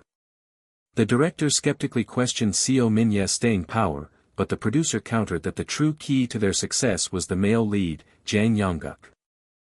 When the director admitted to not knowing the actor, producer Kim passionately corrected him, hailing him as the famous 1 million cameo, Jang Young-guk. The producer then gave an ultimatum, threatening to quit the project entirely if he wasn't granted a larger budget for production. After a moment of desperate pleading, the distraught director finally relented, saying he would consider it before telling the producer to leave him alone. Producer Kim offered a goofy expression of gratitude as he happily exited the director's office. At that moment, another man entered, asking the drama department director why a producer from the entertainment department was visiting him. The entertainment PD explained that he was in a crisis after a scratched tape recorded by his junior had malfunctioned during editing, infuriating the higher-ups. The director asked if he had a spare copy, but the PD despaired that he did not, as it was 4 months of work featuring busy guests who could not possibly reschedule. As the entertainment PD worried about finding a new guest, the drama director suddenly offered to solve his problem for him. The astonished PD asked how he could possibly help, to which the director responded by bringing up Jang Young-guk's rising popularity. The director confidently claimed he could make the young actor's fame soar, and in perfect timing, Young-guk let out a sudden sneeze, remarking that someone must be talking about him. On the set of a new variety show, everyone knew of PD Kim Jin, a man from SBC's drama department whose reputation for being a skilled, albeit gossipy, producer preceded him. In fact, his free-spirited nature would eventually lead him to leave SBC and take charge of a cable channel's drama division, but for now, he warmly greeted the newly arrived Jang Young-guk. Young-guk thanked the producer for the opportunity, having rushed over, but PD Kim insisted that he was the one who should be grateful. PD Kim then introduced his colleague, PD Ko Man-seok from the entertainment department, who also expressed his gratitude to Young-guk for agreeing to appear on such short notice. PD Ko was visibly relieved, feeling his career had been saved, while Young-guk professionally introduced himself and asked if they would conduct a pre-interview before the recording began. However, PD Ko explained that an in-depth interview wasn't necessary, as the program's format was more of a short talk and they were pressed for time. He then sheepishly asked if Young-guk had ever seen his show, prompting Young-guk to admit that he hadn't really watched much television before. Seeing the awkward exchange, PD Kim smoothly intervened, assuring PD Ko he would fill Young-guk in on the details before inviting the young actor to a company dinner after the shoot was over. Left to his thoughts, Young-guk wondered about the disorganized nature of the variety show, speculating that the slow-witted PD was likely the reason more established actors steered clear of what was meant to be a promotional program. Later, PD Kim confessed to Young-guk that he had initially been skeptical when writer Hwang recommended him, dismissing the 10 million cameo moniker as superstition, but admitted his perspective had completely changed after observing him. The producer elaborated, explaining he had watched all of Young-guk's films and promotional videos since the script reading and was particularly impressed by how Young-guk carried himself like a seasoned veteran at major industry events. With genuine enthusiasm, PD Kim declared how much he liked Young-guk and how refreshing it was to finally have a truly good actor to work with. Young-guk found the PD's overwhelming praise a bit unsettling, which made him nervous about the day's shoot, and he wryly wondered if their mutual admiration was a case of great minds thinking alike. At that moment, actress Song arrived on set, and Young-guk overheard someone confirm that the entire production plan had been altered thanks to him. He was taken aback, realizing that the famous actress Song was also part of that day's recording. A wave of confusion washed over Young-guk as he took in the strange atmosphere, unable to guess what the shoot entailed as staff urged everyone to move to the main set. He discovered a chaotic scene where the full cast was gathered, with the prop team scrambling to check specially rigged chairs. It was then revealed that a secret codeword would launch the seated actors into a pool of water, rendering their makeup useless, as Young-guk politely introduced himself to a senior actor. Young-guk observed the surprising number of famous actors who had been assembled at the last minute, yet a palpable tension began to fill the air. Across the set, Seo Min-hae shot a furious glare at PD Kim, silently branding him a sly serpent. It dawned on Young-guk that she had also been tricked into appearing, knowing that even an easygoing star like her would be wary of a show that could ruin her image as the staff instructed them to take their seats. The host kicked off the show, confidently predicting the new drama would be a massive hit with Seo Min-hae and Jang Young-guk as its stars, before inviting them to say a few words. Seo Min-hae offered a cheerful hello, inwardly relieved that the keyword must be difficult, as her simple greeting hadn't triggered anything yet. Suddenly, her confident expression twisted into one of pure shock. A startled gasp escaped her lips as the chair beneath her sprang to life. As she flew through the air, she was left utterly baffled, realizing her only words had been a simple hello everyone. The host chuckled, remarking that her sweet opening was a comically memorable start to the show. He then cheerfully declared how fun it was to be launched right at the beginning before calling a drenched Jang Young-guk to come up for his turn. Looking shy and flustered, Young-guk couldn't believe he was being sent flying so early into the recording. Watching from the production area, Manager Song's jaw dropped in utter disbelief at the chaotic spectacle. PD Kim spotted him trying to remain unseen among the crew and approached him with a mischievous grin. The producer remarked that he was surprised to see Manager Song with Seo Min-ye's staff, guessing that his notoriously sharp-witted boss, Haiwan, must be scheming something. Manager Song confessed he had brought Min-hae along because he thought it would be an easy shoot, adding that he was trying his best to emulate a certain successful colleague. He then turned the tables, asking how PD Kim had managed to cast Young-guk. The producer explained that both the actor and his agency had consented, and Young-guk had surprisingly shown up alone. When Manager Song wondered if Young-guk was so poor he had to ride a bike, PD Kim clarified that it was a hobby and that Young-guk had personally refused the agency's offer to cover transportation costs. The conversation then shifted, as PD Kim mentioned that Young-guk's situation had thrown Songwon Entertainment into complete turmoil. A news flash recalled the recent scandal where Songwon Entertainment's CEO was exposed for embezzlement, linking the timing of the controversy directly to Young-guk's casting in the drama Youth. The scene flashed back to a furious CEO Kim Songwon confronting another man, roaring that he wouldn't get away with striking him and threatening to fire him on the spot. In the past, the younger man looked up, his expression a mixture of surprise and defiance, at his enraged superior. The CEO frantically ordered another actor to escort Young-guk out of the tense meeting. The source of the conflict was a stack of papers held by Kim Songwon. He revealed that the documents were concrete evidence of the CEO's extensive crimes, including illegal distribution, embezzlement, and bribery, all committed under the company's name. The cornered CEO tried to downplay the severity of his actions, arguing that the sums were insignificant and that everything he did was for the company's benefit. However, Kim Songwon stood his ground, asking with cold fury if the CEO still perceived him as a weak pushover. Back in the present, the two men reflected on Kim Songwon's calculated move, noting that his calm demeanor concealed a fierce determination that had ultimately saved the company from ruin. Manager Song quickly ducked out of sight again, narrowly avoiding being spotted by an approaching figure. Rejoining PD Kim, he admitted he had been hiding and missed the shoot, prompting the producer to rave about how amazing it was and how thrilled the director must be. PD Kim then boasted that with his own involvement, the show's success was practically guaranteed. He triumphantly declared that the fun, chaotic vibe of the variety show perfectly complemented the youthful image of their new drama. Meanwhile, on the set of the drama Youth, an assistant director called for the cast and crew to prepare for the next scene. Seo In-hae playfully teased Young-guk by calling him the Mermaid Prince, causing him to feign embarrassment. As Young-guk helped the crew move equipment, onlookers buzzed about the handsome actor beside Seo In-hae, while another staff member jokingly asked if he was trying to switch careers. Seo In-hae chimed in, adamantly telling him he couldn't become a staff member because it would be a waste of his talent, while Young-guk insisted he was just moving things to stretch his stiff muscles.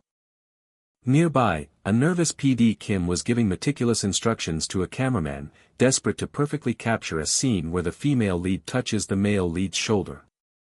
He anxiously reminded the crew that his career was on the line, only to be told to relax, as the Mermaid Prince was there to ensure everything went perfectly. A palpable sense of positivity filled the set, and a crew member remarked that it had been a long time since the atmosphere felt so good during a shoot. The director finally called for action, signaling the start of a scene where the characters walk and then ride a bicycle along a scenic trail.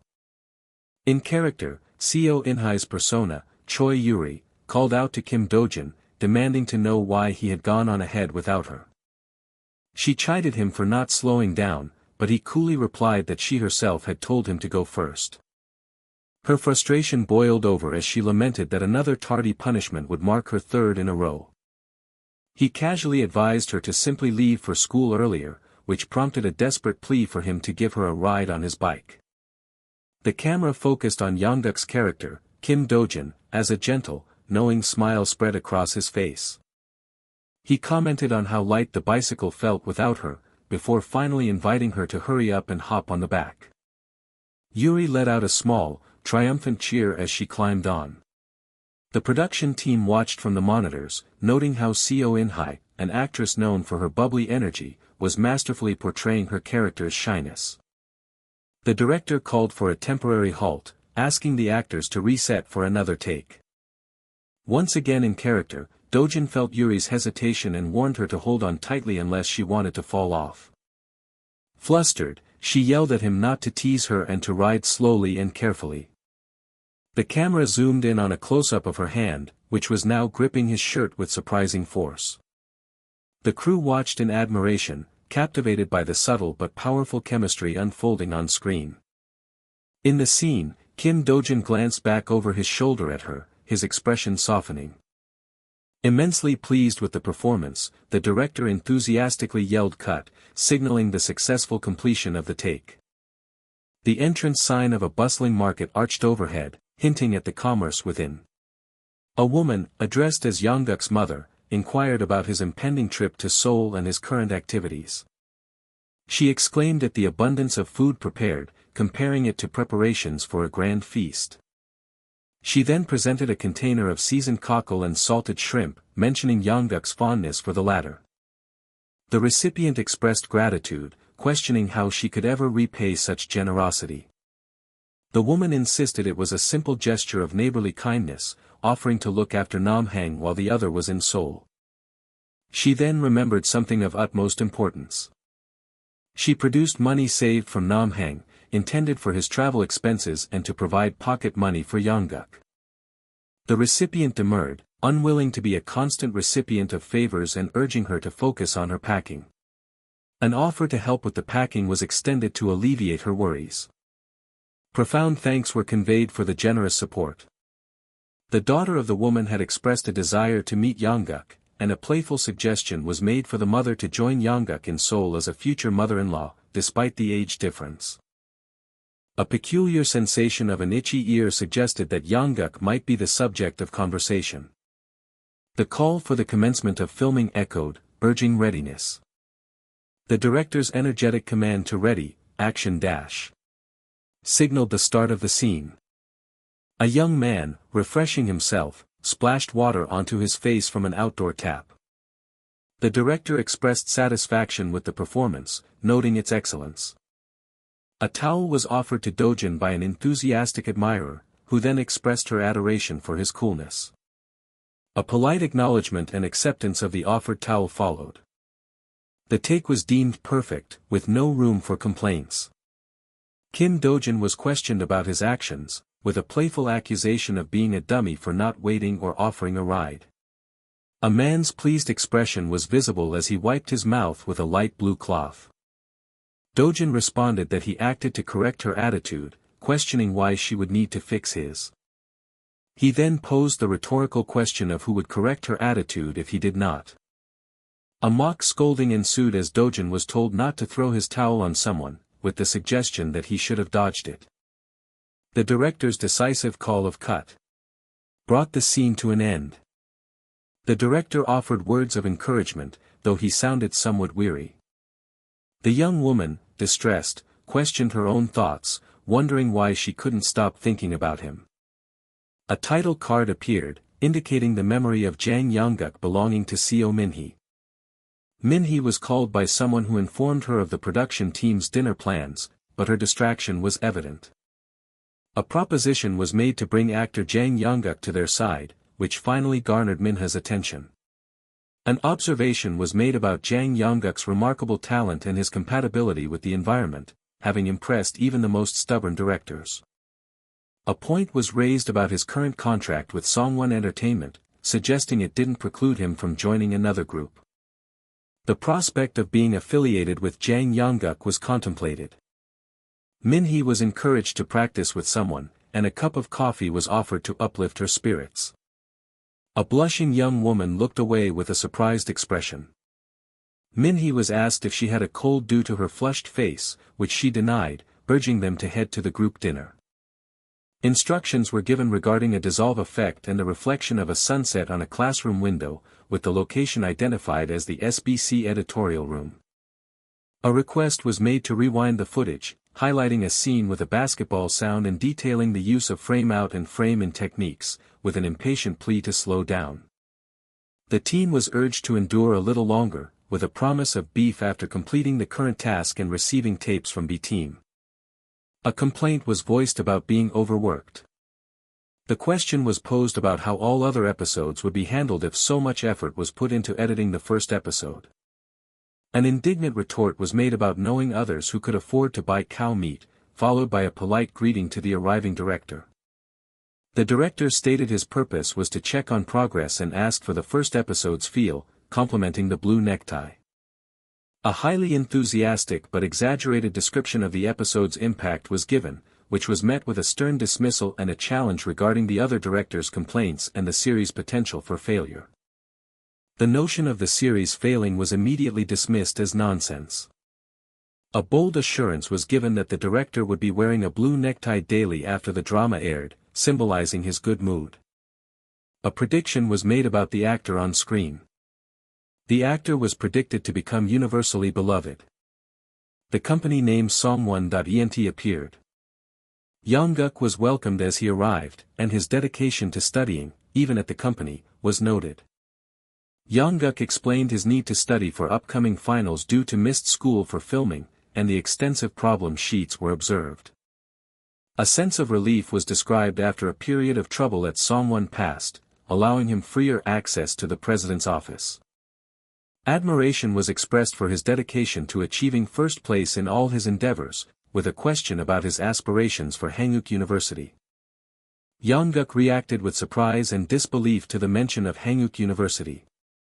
The advice to set high goals was given, with the added benefit of his mother being able to brag. Young-guk was asked if he would be willing to give his mother a tour of the set when she visited the next day. Young-guk expressed his willingness, inquiring if it would be acceptable. The prospect of showing his mother his acting skills was contemplated. Young-guk expressed his concern, stating it was the first time he would be showcasing his acting to his mother. A gentle tease followed, questioning why he was worried about such a matter. Reassurance was given that his mother was coming to see him, not to judge his acting, and that she would be relieved to see him enjoying his environment. A tour of Seoul was also suggested. PD Kim had already been informed, and Young-guk was reminded about an upcoming advertisement shoot, expressing reluctance and doubt about his ability. It was suggested that the drama's success might lead to many ad offers, and this shoot was presented as a preview, emphasizing that doing 1 or 2 ads now would be manageable alongside drama filming. Young-guk agreed, and the search for the road manager who would escort them to the shoot began. The road manager arrived, and a greeting was exchanged. A person was taken aback by the road manager's imposing physique. The road manager introduced himself as Lee Bong-chun, assigned to Mr. Jang, and requested to be taken good care of. The contrast between his bear-like body and soft voice was noted, followed by a welcome. Young-guk was advised to review the concept of the advertisement before departing. Young-guk expressed surprise, having heard it was for an apple drink, but the visual suggested something different. The advertisement's concept was revealed to be the devil who lusts after apples. In the center of a brightly lit photo studio, a couch draped in a white sheet awaited the start of the commercial shoot. Young-guk grimaced at his reflection, thinking he looked like the Red Devil mascot he remembered from the World Cup in his past life. The director encouraged Young-guk to express himself freely during the shoot, with the goal of completely captivating the viewers at home. Young-guk silently cursed PD Kim for getting him into this, though he had to admit the offer was a good one that came even before the drama aired. He reflected on his complete lack of commercial acting experience from his previous life just as the director yelled for the action to begin. The scene opened on 3 models in matching pink dresses arranged on the couch, one awake while the other 2 appeared to be sleeping. Suddenly, the 2 conscious models glanced upward, their expressions turning to ones of shock at something just out of view. As per the ad's bizarre concept, Young-guk, portraying the devil who lusts after apples, began walking slowly toward the fruit. He deliberately paid no attention to the models around him, his focus lasered in on his target. The final part of the direction was simple: he was to pick up the apple and take a decisive bite. Young-guk felt confident he could handle this much, until a sudden realization made him pause. The director looked at him expectantly, prompting him for his line. A jolt of panic shot through Young-guk as he realized he had never been given a script and had no idea what he was supposed to say. An off-camera voice impatiently shouted at him to just bite the apple. Thinking fast, Young-guk ad-libbed a cheesy line, declaring that apples were a favorite of handsome men. A man watching nearby, holding a spoon, burst into uncontrollable laughter, with tears streaming from his eyes. Young-guk playfully accused his uncle of teasing him, who explained he was just passing by, as his mother, Ms. Yezu, remarked on how delicious the food was.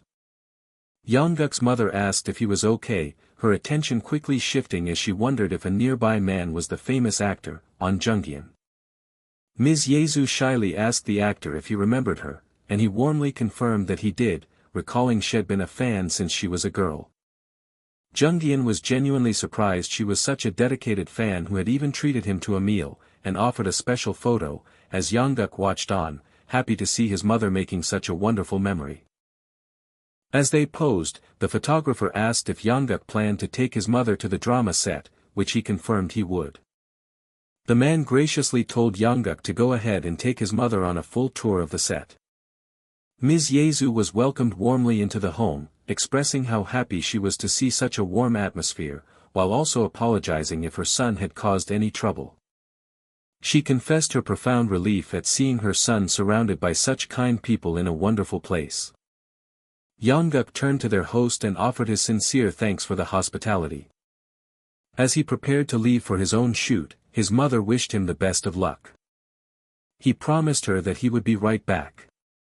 Watching him go, she silently prayed that he would do well on the set that day.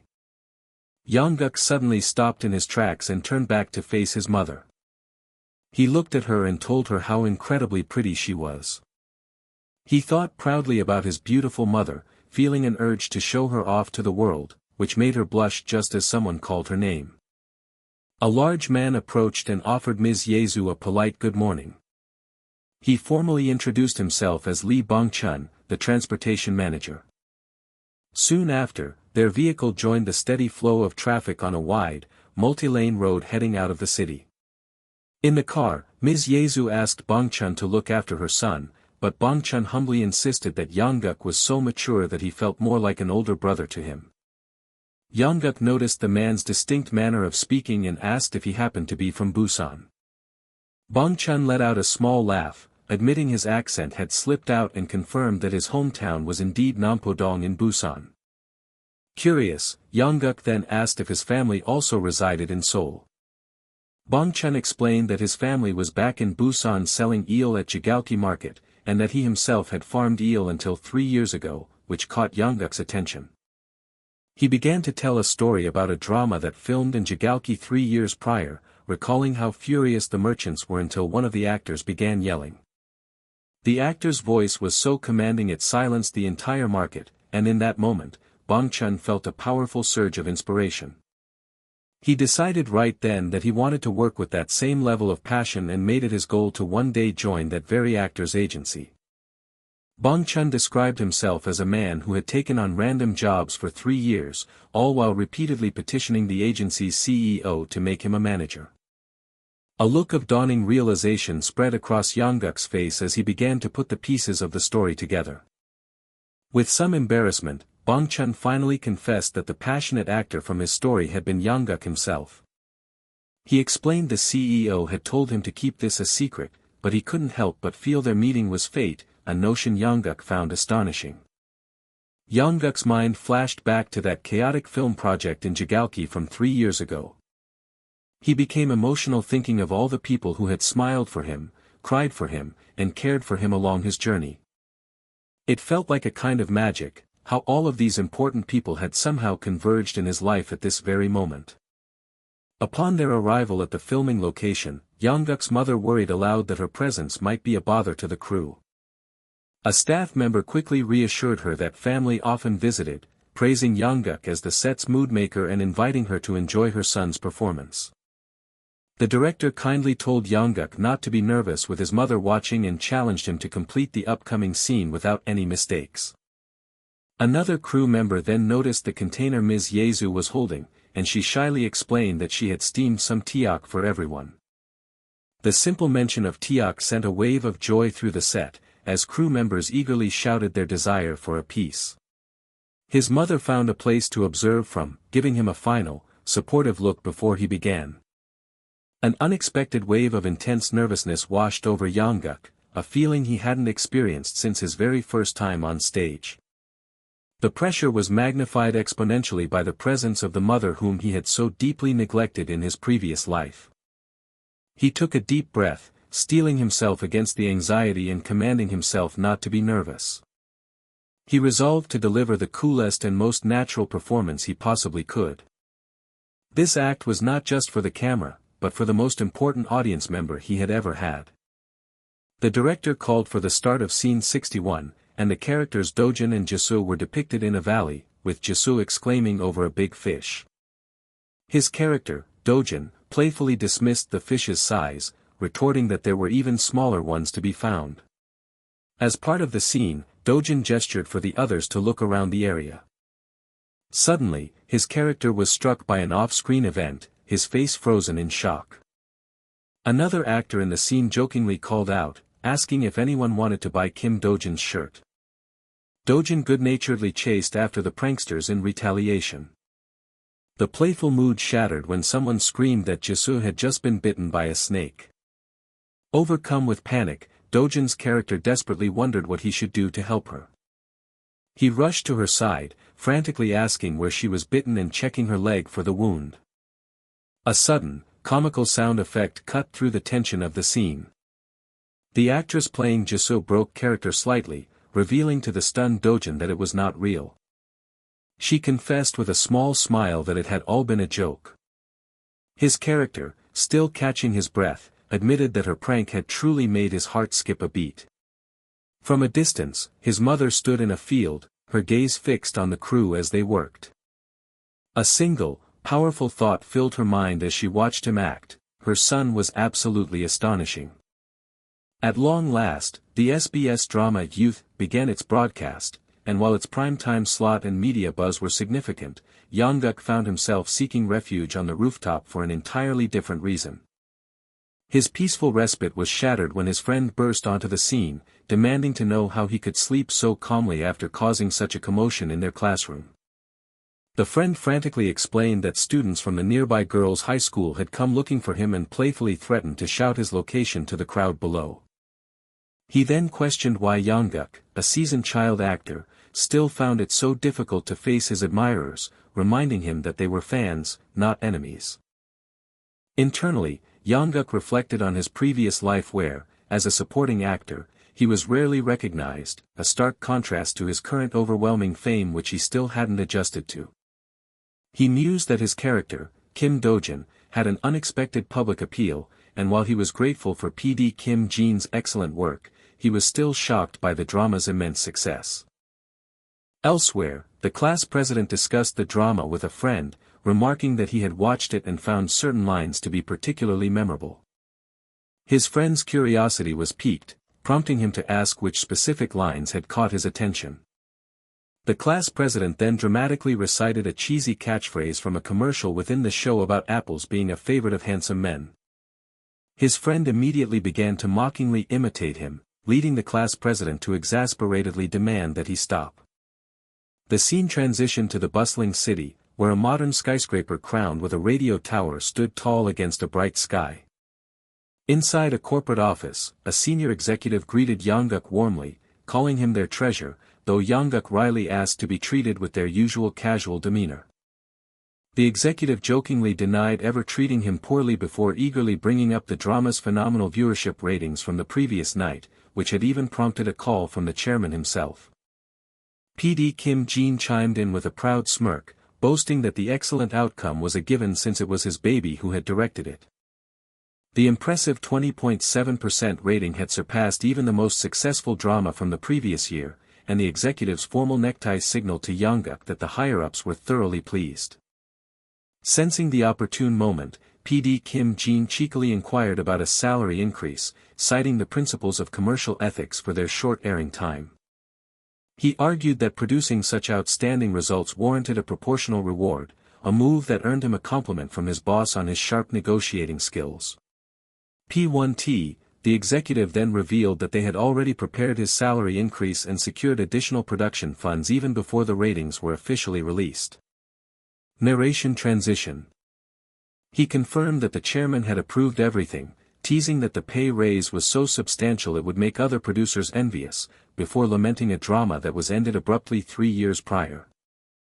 The executive dramatically bemoaned that the stress from that incident had caused his hair to fall out, and it still hadn't grown back. He sternly reminded Kim Jin of the immense pressure to make this drama a success, to which the PD morbidly joked about the life-or-death stakes of the project. Fed up with the banter, the executive roared that he was only being so indulgent with him. The scene then shifted to the lively and bustling set of the drama shoot. One of his fellow actors playfully begged Young-guk to repeat his now famous Apple commercial line, but Young-guk deflected the request with mild annoyance. Just then, PD Kim approached, checking in to see how Young-guk was holding up amidst the chaos. The director mentioned that since the famous line was improvised, the advertiser was eager to film another commercial, an offer Young-guk immediately refused, stating his commitment to the drama. PD Kim praised his dedication, noting the entertainment director had also rejected the offer, before telling him he was free to go speak with his class president who was calling for him. Young-guk met with his friend, who confirmed his travel plans to Yeongdo right after filming, which Young-guk explained was for his late father's upcoming death anniversary. The sound of a bus signaled his departure and arrival in his coastal hometown. On the bus, he overheard passengers excitedly discussing his drama, noting how local boys were even getting haircuts to mimic his character and wondering if anyone in Yeongdo could match his good looks. Hidden under a hat, Young-guk felt relieved by his simple disguise as the soft meow of a cat caught his attention. A small cat called out to him, but he initially dismissed it, murmuring that he was in a hurry. He was surprised to find more and more cats gathering around him, quickly realizing it was because he had dropped a few anchovies from a box he was carrying. As someone in the crowd suddenly recognized and called out his name, he quickly deferred a proper greeting, saying he would be back later. In the heart of a crowded fish market, his mother stood at her stall, busy attending to a customer.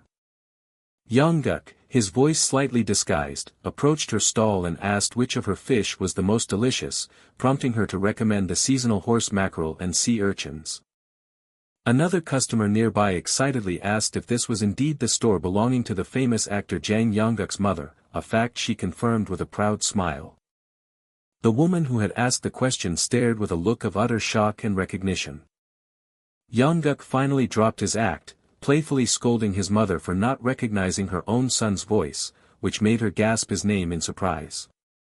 She immediately began asking about his shoot, but he reassured her that he had taken the earliest bus and already had a return plane ticket to Seoul arranged by the chairman.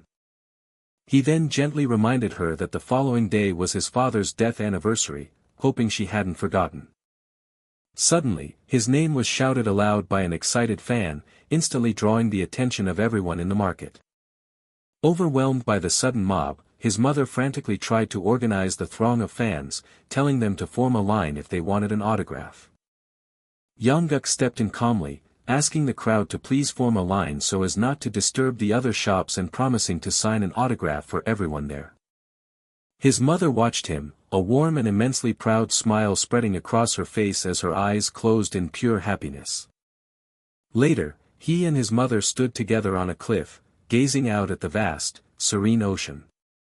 His mother spoke softly into the wind, addressing her late husband to let him know that their beloved son had come to visit. The memory was punctuated by the image of a framed photograph, showing a smiling father being hugged tightly by his young son. Young-guk spoke to his father in his mind, confessing that in his previous life, he had never once visited, instead using the anniversary as an excuse to go drinking. He acknowledged the deep resentment he once held for his father, who had left their family when he was just a child. But now, with a new perspective, he understood the immense pain and sacrifice that all fathers endure for their families. He looked out towards the sea, silently addressing his father once more. He resolved that this new life would be completely different. He would finally do all the things he had failed to do before, guided by a newfound purpose. Turning to his mother, he asked aloud if he was doing a good job. She responded without a moment's hesitation, her voice filled with pride as she declared that of course he was, asking whose son he was after all. His mother then raised a disposable camera, a bright smile on her face as she prepared to capture the moment. The resulting photograph showed his mother smiling with gentle contentment, framed by the soft light of a forest. Another snapshot captured Young-guk himself, a subtle, peaceful smile on his lips as he looked slightly away from the camera. A quiet, contemplative moment passed between mother and son. Breaking the silence, Young-guk suddenly proposed that his mother come live with him in Seoul, a suggestion that took her by surprise. He gently gestured toward her hands, pointing out how rough they had become from her years of hard work. He explained that the drama's success had brought numerous commercial offers, which would easily be enough to buy a comfortable house for them both in the city. His words trailed off, his unspoken plea for her to rest hanging in the air.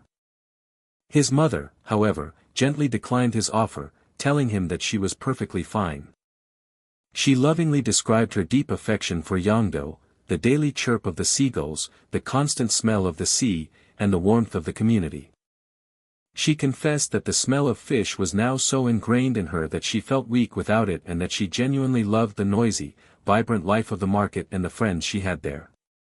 Young-guk turned to look at her, his expression thoughtful and understanding. After a moment, he quietly conceded her point, saying that he felt the same way. He then told his mother that he, too, loved Young-do very much. The scene shifted, marked by a flock of birds soaring across a brilliant, cloud-filled sky. Back in his apartment, Young-guk sorted through a pile of mail that had arrived. He found a large envelope and initially assumed it was the script the chairman had mentioned, but upon opening it, he realized it was something entirely unexpected. A jolt of shock ran through him as he stared down at the title page. It was the script for a project called The Confession of the Priest. Young-guk sat peacefully on a traditional wooden porch, his full attention captured by the script in his hands. He identified the title, realizing this was the project the chairman had spoken of, The Confession of the Priest. His mind flashed back to the airport, recalling the moment the chairman had handed him his plane ticket from Busan to Seoul. In that memory, the chairman had mentioned having something else for him, which had sparked Young-guk's curiosity. That something else had been this movie script, which the chairman endorsed as a good project whose schedule would not conflict with the drama youth. Although Young-guk had been eager to see it, the chairman had decided to mail it to his house so as not to disrupt his visit to his hometown. The chairman had also explained the urgency due to investor pressure and pitched the role as a perfect chance for Young-guk to expand his acting range, hinting at complications to be discussed with the director later. He now mulled over the chairman's cryptic warning that scheduling would become much harder if he didn't seize this opportunity now. A jolt of recognition struck him. The Confession of the Priest was the very same script he had used for his university audition in his past life, a piece that had helped shape his then undeveloped talent. A wave of nostalgia washed over him as he remembered it was the first script he had ever fully immersed himself in and analyzed so deeply. However, he also recalled that the film adaptation had not performed well commercially, despite the script itself being exceptionally well written. The story's provocative premise centered on a priest who murdered evildoers, a shocking and impactful concept that blurred the lines of justice. He suddenly questioned if it was even appropriate for him, a minor, to take on such a dark and controversial role. Young-guk couldn't initially grasp director Kim Seo-won's recommendation when he was on the verge of cementing his status as the nation's sweetheart with youth. He then reasoned that director Kim was wisely guiding him away from being typecast, pushing him to explore more diverse roles early in his career. He understood that for an actor currently seen only as a teen star, this was the single best opportunity to shatter that perception. He began reading the script, absorbing the protagonist's backstory of growing up with an undertaker father and enduring many near-death experiences. The character grappled with the world's injustice, questioning the nature of crime and evil when victims perished while aggressors lived freely. The script described a chilling whistle, not of human origin, but a sound representing the indelible sins of the wicked. As he read the final line describing the sound as the last beat of a wicked heart, a colleague's voice broke his concentration, asking how his preparations were going. His colleague mistook the script for a Bible, but Young-guk clarified he wasn't religious before the colleague warned him that the nation's sweetheart would soon be on edge. When Young-guk guessed a sequel was coming, his colleague corrected him, reminding him that the writer was famously opposed to making sequels. The real issue was that their drama's viewership had just surpassed 30%, prompting a rival network to launch a competing show in their exact time slot. The colleague added that the director had promised an all-expenses-paid overseas vacation if their team successfully crushed the competition. When his colleague expressed disappointment at his lukewarm reaction, Young-guk internally mused on the extensive travels of his past life. Feigning excitement, he claimed he'd never been to Phuket and declared with confidence that a well-executed scene would guarantee their victory and his vacation. His colleague became overly enthusiastic, clinging to him and begging him to work hard, prompting Young-guk to ask for some space. With renewed determination, Young-guk confidently told his co-worker to just start preparing for Phuket, as he would personally guarantee they would go.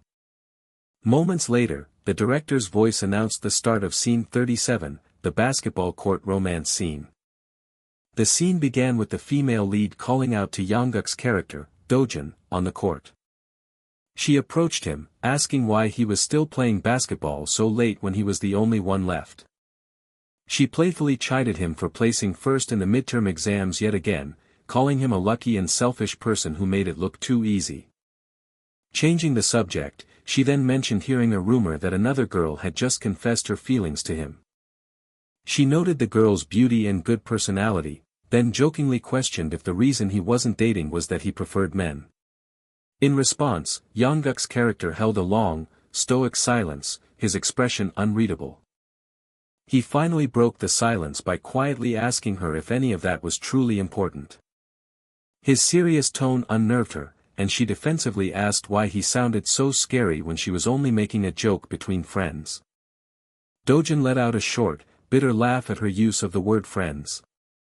He then locked eyes with her and intensely asked if, after all this time, she still only saw him as a friend. From the control room, two crew members stared at their monitors, completely captivated by the powerful exchange. One of the crew members noted that the scripted scene had ended, yet he found himself physically unable to shout the word cut. He realized with a start that Young-guk was continuing the scene with a brilliant ad-lib, and he knew he had to stay focused. But the sheer intensity of the unscripted performance left his mind completely blank, utterly lost in the moment.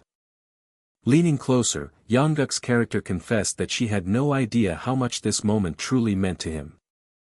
The two actors moved closer together over the basketball, their faces just inches apart in a scene of breathtaking romantic tension. He then delivered his final, whispered line, wishing that time itself could stop right then and there. The director finally managed to call cut, his voice filled with bewilderment as he questioned his own powerful emotional response. He was left in a daze, wondering why the improvised scene had affected him so profoundly. Meanwhile, in an office across town, a man sat with his hands clenched tightly together over his knees, a clear sign of his inner turmoil. This was director Shin Song-hyun, who was firmly telling CEO Kim that he could not accept the proposed casting for his film. He reminded the CEO that he had written and submitted the script for The Confession of the Priest with the veteran actor Min Jung-woo in mind for the lead. The CEO patiently reiterated that Min Jung-woo's schedule was full and that the actor himself had declined the role due to the physical stamina required. Director Shin argued back, insisting that Young-guk was far too young for the part and that no one could embody the character better than the age-appropriate Min Jung-woo. Young-guk, present at the meeting, observed the director's stubbornness, which he attributed to the hard-earned pride of someone who had risen through the ranks. He also believed, however, that this very inflexibility was the trait that ultimately limited such directors from reaching their full potential. He recalled from his past life that the original film had failed precisely because of its casting. The actors were the right age but lacked the talent for the roles. This memory solidified his belief that sometimes, creative projects required a bold change in direction, such as altering a character's intended age. The CEO interrupted the director's complaints, pointedly asking if age was his only real objection to casting Young-guk. Director Shin conceded that Young-guk's talent was notable, but he argued that the lead character was a man hardened by a lifetime of trials and tribulations. He firmly stated that an actor as young as Young-guk simply lacked the life experience to portray a character who had constantly lived on the edge of death. Young-guk thought to himself that with his 40 years of past life experience combined with his current 18 years, he was uniquely qualified, though he couldn't say it aloud. The director expressed his utter bewilderment, questioning why an actor with the nation's sweetheart image would want to pivot to playing a serial killer. Young-guk calmly replied that an actor is not a prize to be admired, but a person whose purpose is to act. He then credited the CEO for teaching him this philosophy, adding that it was a belief he deeply shared. He revealed to the director that in his preparation, he had studied both the Bible and various poems to better understand the script's themes. To the director's surprise, Young-guk asked for permission to recite a particular poem he felt perfectly captured the film's essence. Young-guk internally reflected on how this very script had been a turning point in his past life, recalling how he had obsessively analyzed it in every interview the director had given. This deep study had given him a unique and profound understanding of the film's intended message, perhaps even more than anyone else. As a result, he was confident that he knew the exact source of inspiration that had motivated the director to pursue this project. He began to recite a verse from the Book of Psalms, his voice steady as he spoke of repaying evildoers for their wicked deeds. He finished the passage, which called for justice to be brought upon them, all while knowing this was a deeply personal motivation the director had likely never shared. As the director stared in absolute shock, Young-guk calmly stated that it was as if he could read his mind, leaving the man utterly speechless. A silent, powerful thought lingered, emphasizing that everyone should receive their just deserts. Someone eagerly inquired about the outcome, specifically whether actor Min would accept the pivotal role. The answer was a direct refusal, prompting an observation about the other's dejected expression and a reminder that this was not an unprecedented setback. A director, Shin, addressed his colleague, Seok-cheol, reflecting on their decade-long professional partnership. Director Shin then declared that he could not continue with the project under the current circumstances, a statement that visibly shocked Seok-cheol. Seok-cheol vehemently protested, accusing Shin of abandoning a long-cherished script after a single rejection and urging him to press forward. Despite their ongoing journey to an investment meeting, Shin insisted on postponing further discussion, instructing Seok-cheol to turn the car around and head home. Seok-cheol, startled, questioned Shin's serious demeanor, wondering what transpired in the Songwon chairman's office and expressing frustration that investors always tried to impose their own actors. Shin reiterated his demand for Seok-cheol to turn the car around, explaining he needed to cultivate a positive mood to re-envision the protagonist, a revelation that left Seok-cheol pondering. Shin confirmed his intention to alter the character to specifically suit the talents of actor Jang Young-guk. A memory of a psalm resurfaced, hinting at its significance. The impact of Young-guk's earlier recitation was profound, startling director Shin to his core, though Young-guk playfully kept the specific details a secret. Director Shin, after the failure of Hongheng, had once, in a state of inebriation, confided his grievances in a column penned for a magazine reporter friend, a detail Young-guk now remembered. The column, a hidden gem in an obscure magazine, was something Young-guk had stumbled upon in his past life, never imagining it would prove so useful now. He felt a profound satisfaction for having recalled that specific piece of information, sensing that the moment was now auspicious. Time swiftly advanced, and the drama Youth had passed its midpoint, with its most anticipated scene already broadcast to an overwhelmingly positive audience, creating a buzzing atmosphere around the SBC drama department. Amidst this vibrant energy, the SBC drama department celebrated an astonishing peak audience rating of 36.9%. Cheers erupted as they reveled in their victory, exulting over finally surpassing MBS and KBS after a long time and anticipating a celebratory trip to Phuket. A subordinate burst in excitedly, eager to share the news, only to be admonished by their superior for failing to knock first. The superior confirmed he had received the report much earlier, viewing it as a long-awaited payback and noting MBS's disengagement, which allowed their own broadcast schedule to normalize.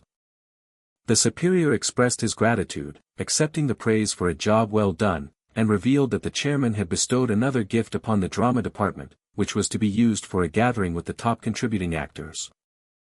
The subordinate enthusiastically accepted the task, assuring his superior he had no reason to decline, but was then stopped before leaving. The superior shifted the conversation to the ongoing renewal discussions for the drama. The subordinate explained that writer Huang was famously against renewals, having glimpsed her work on set and immediately disliked the direction Yun had taken. Despite writer Huang's stance, a substantial offer had come from Japan to purchase the drama's copyright, with a remarkably high fee per episode. The superior was surprised by the news of the Japanese offer and its high value, realizing that the issue had already escalated to the vice president and president. He then instructed that Jang Young-guk's fee should be secretly adjusted to match Seo Min-ye's, emphasizing strict confidentiality to prevent her agency from discovering it. The subordinate readily agreed to follow instructions, confirming he would also discreetly sound out the actors about their preferences. He reasoned that regardless of writer Huang's intentions, the actors' desires were unknown, and securing Jang Young-guk was paramount, as he was a significant asset. Chopsticks delicately lifted a portion of rolled egg omelette from a waiting plate. Someone jokingly claimed an omelette based on age, prompting Young-guk to playfully refute the logic by suggesting their grandpa should then have it, knowing his limited appetite. A third person intervened, suggesting they simply order another plate, leading to a hesitant agreement. Someone remarked that Young-guk had eclipsed his own popularity, now holding the title of nation's first love, a title the uncle playfully claimed Young-guk had stolen, though Young-guk's grandfather clarified the uncle had been a national flirt. The grandfather reminisced about a time when the uncle, alongside Junghyun, had been involved in a street brawl and kicked out of food carts, clarifying that his national bad boy image stemmed from a scene where he cheated on his wife. The uncle protested, worried about his image in front of Young-guk, before concluding the anecdote for him. Young-guk was informed that his request had already been passed to a priest, a close friend of the speaker, and encouraged him to directly pose any further questions to him. Someone expressed surprise at the sudden involvement of a priest, jokingly questioning if the Hyungnim was planning a late-life marriage, before being interrupted by a phone call. A question about a performance appraisal hung in the air, indicating the start of a serious discussion. Young-guk's manager confirmed the broadcasting station intended to raise his fee to match Seo Min-hye's, highlighting their desperation to retain him at SBC, but stressing the utmost secrecy required. Young-guk, however, suspected a deeper reason for the call, directly asking if it was prompted by director Shin. His manager confirmed director Shin's involvement, describing him as an unusual wealthy individual who had already earmarked Young-guk for the role, revised the script, and now requested another audition. Young-guk mused that Shin's actions seemed to stem from more than simple ambition. He acknowledged the confirmation, the situation becoming clearer. Young-guk reasoned that a director revising a script without internal questioning would be unusual, suggesting a significant underlying problem beyond his own involvement. His manager elaborated, explaining that director Shin was in considerable distress, as an investment company had withdrawn its support, likely due to prolonged casting issues and the recent script revision. Young-guk inwardly affirmed his previous suspicions. The manager speculated that the investment company had pressured director Shin to cast their actor, leading Shin to lose his temper and physically confront the investor, an action the manager deemed impatient and uncharacteristic of someone who understood the power of money. Furthermore, director Shin had requested the manager's assistance in persuading Young-guk, with the understanding that the protagonist audition would proceed once the investment issue was resolved.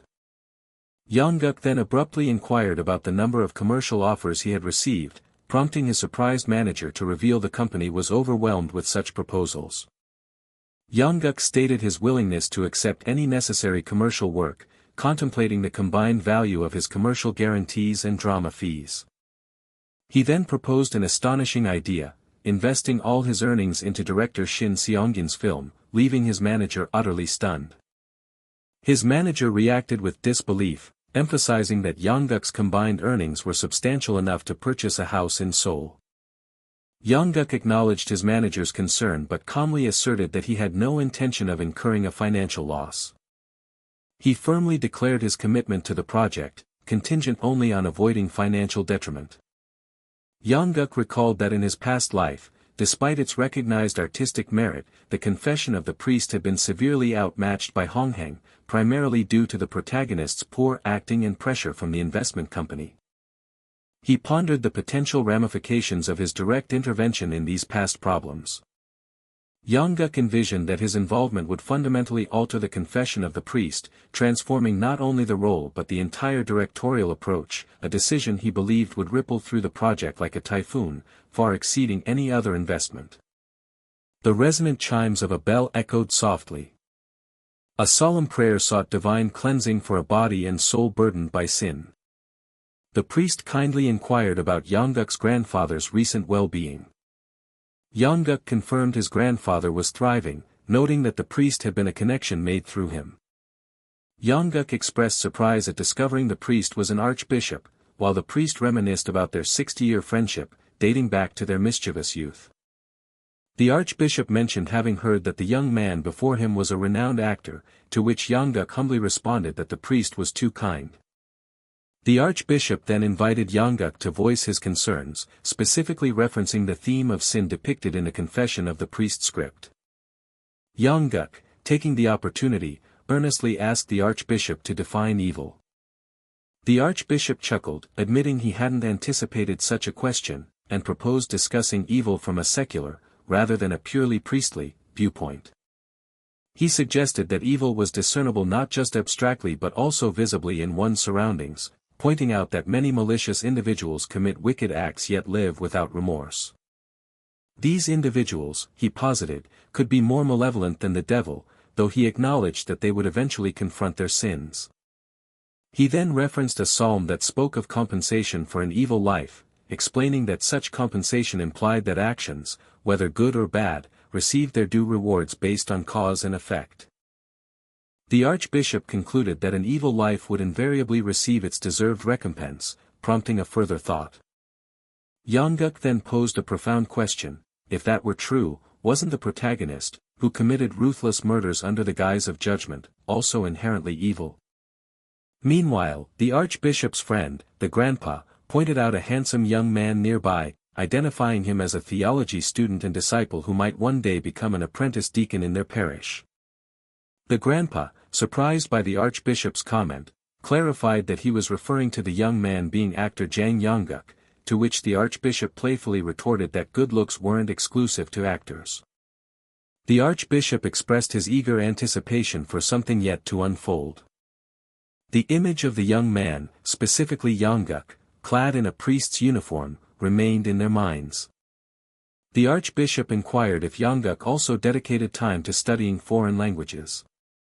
He then pointed out the indecipherable letter from before, asking about its origin since it wasn't English, to which Young-guk revealed it was Latin, a language he studied in his spare time. The archbishop expressed his admiration for Young-guk's self-driven learning, also mentioning rumors of his proficiency in English and his top rank in school, but Young-guk humbly dismissed it, claiming he was naturally a dumbhead. His grandfather playfully accused him of lying, but Young-guk insisted it was the truth, explaining that his language skills were a holdover from his previous life. He recalled the immense effort he poured into English after a mortifying experience at an airport abroad, where his poor communication skills and intimidating appearance led to him being mistaken for a gangster. His companion mused that his command of English would make it easy for him to pursue an international career. Young-guk laughed, agreeing that it was possible if his drama succeeded, and then confidently asserted that its success was guaranteed with him as the star. As they traveled, his manager announced that they had arrived at their destination. They stood before the entrance of the Daewoo commercial studio. Their purpose for being there was to shoot a high-profile perfume commercial. Young-guk reflected on how this lucrative opportunity appeared immediately after he invested in the confession of the priest, noting the contract terms improved because the advertisers were in a desperate hurry. In the end, his CEO, Kim Song-won, had specifically chosen this perfume commercial because its youthful image and indoor setting were deemed a perfect match for him. A staff member handed Young-guk his wardrobe as he internally affirmed his choice, knowing he had selected this project for its suitability rather than for a higher paycheck. While feeling profoundly grateful, he couldn't shake his surprise at being offered a perfume commercial in the first place. The moment he emerged in his outfit, the on-set staff gasped in awe, praising his gorgeous appearance and remarking on the value of a perfectly suited model. As Young-guk wondered if he really looked that good, the director explained that the day's concept was deformation, designed to make viewers utterly fixated on him as the face of the perfume. The director confirmed Young-guk had reviewed the storyboard before taking the opportunity to introduce him to the leader of the commercial project. The head of Daeol's Korean branch, Hwang Jang-mi, greeted him warmly and thanked him for making a swift decision, admitting she had initially planned to wait until his drama was over. Young-guk returned the greeting politely, expressing his gratitude for the offer before pausing with a question in mind. He then voiced his curiosity, asking Ms. Hwang if there was a particular reason she had chosen him to be the model. Ms. Hwang explained that their new men's fragrance, Purite, required a model who could perfectly convey its unique essence, something she struggled to find among other famous talents. She revealed that the answer came to her after she watched his performance in his recent youth drama. His acting, she concluded, embodied the exact image of pureness that she envisioned for the brand. With everything set, the director's sharp call to action initiated the filming sequence. The commercial began with an evocative shot of bare feet stepping carefully through blades of lush, green grass. The elegant logo for Purite then faded into view. Young-guk was shown standing in a serene garden, his gaze directed toward a distant, sun-drenched pedestal. A close-up shot captured a hand gracefully spritzing the perfume from its bottle onto a waiting wrist. In the tranquil garden, Young-guk smiled softly as he brought the scented wrist close, inhaling the fragrance. The brand name Purite appeared on the screen once more, reinforcing its identity. A final tagline declared that Daeol's new perfume would transform any man into a pure one. Later that day, a celebration meal was held, with a table beautifully set with various plates of food. While enjoying a steak, Ms. Hwang mentioned she was reviewing the studio footage and was delighted with how well the images had turned out. She emphasized her desire for a natural and pure concept over an artificial one, certain that viewers would feel it too, prompting Young-guk to graciously credit the director's brilliant storyboard. Deeply impressed, Ms. Hwang then extended an even greater proposal, asking if he would consider becoming the exclusive model for the entire Daeol brand. That evening, a slim crescent moon cast a gentle glow over the traditional rooftops of the city. Back in his car, Young-guk wore a dazed smile, his eyes distant as he replayed the day's astonishing events. He let out a long sigh of contentment upon finally reaching the sanctuary of his home. Young-guk mulled over CEO Hwang Jang-mi's persistent offer, which he had initially declined, recognizing the prestige of the globally expanding company and feeling thankful for the past life experiences that helped him navigate such pressure. His thoughts then shifted as he reminded himself that the following day was the long-awaited D-Day. The time had finally come for the lead role audition for the highly anticipated project, The Confession of the Priest. The word audition sent him back in time, recalling his previous life of endless hustling for minor roles without an agency, which made him feel like an absolute beginner all over again. He remembered how even the smallest roles held the potential for a big break, just as a staff member welcomed him to the audition venue. The director introduced his team, apologizing for the hurried and messy state of the set where the audition would take place. Young-guk immediately sensed the immense tension in the air, correctly guessing it was due to the staff's opposition to the director's sudden script changes.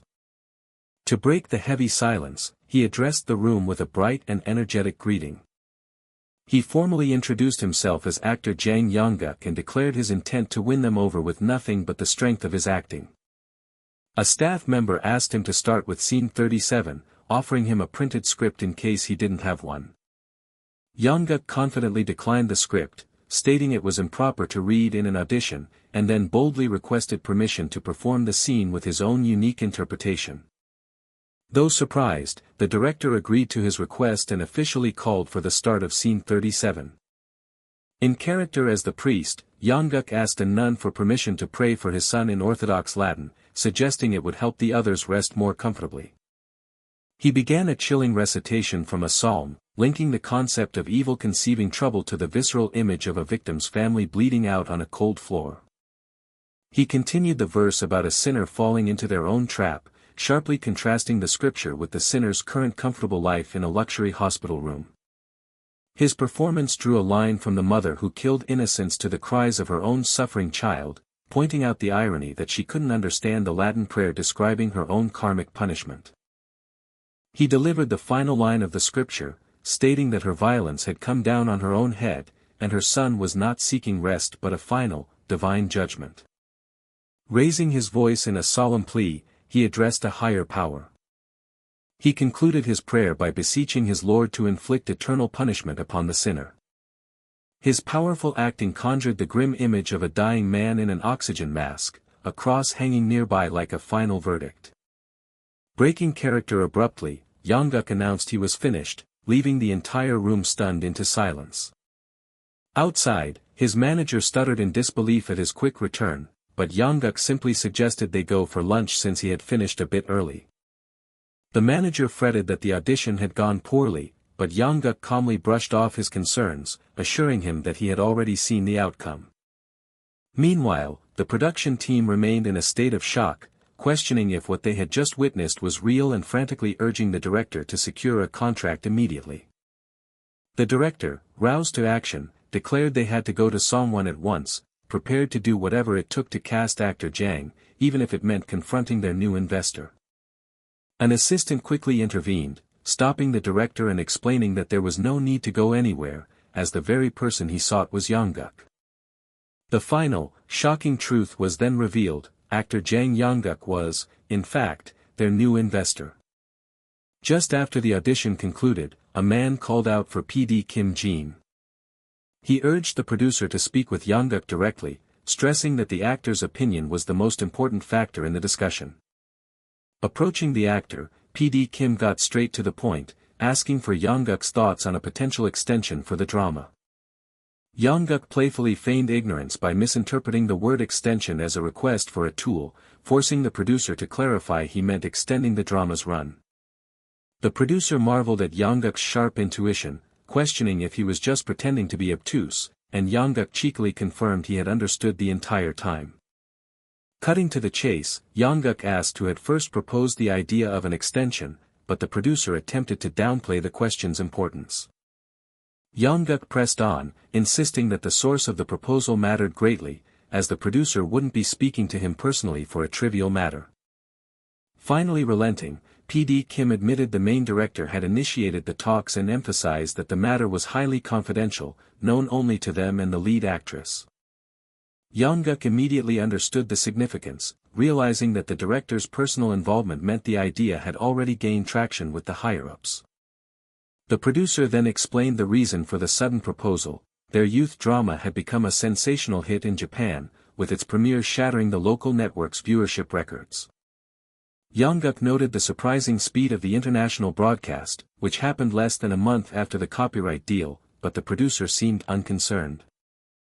PD Kim reasoned that the Japanese network had paid for the rights and could do as they pleased, a comment which reminded Young-guk of how different things were in this past timeline. Young-guk knew from his future knowledge that the impending Korean wave would soon make selling drama copyrights across Asia a standard and lucrative practice. He recalled that in the future, new regulations would be put in place, mandating that overseas broadcasts could only begin after a drama's domestic run had concluded.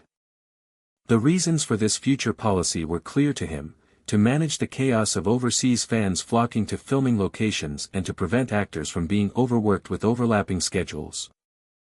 But in this era, since their drama was the first to achieve such massive overseas success, none of those protective regulations existed yet.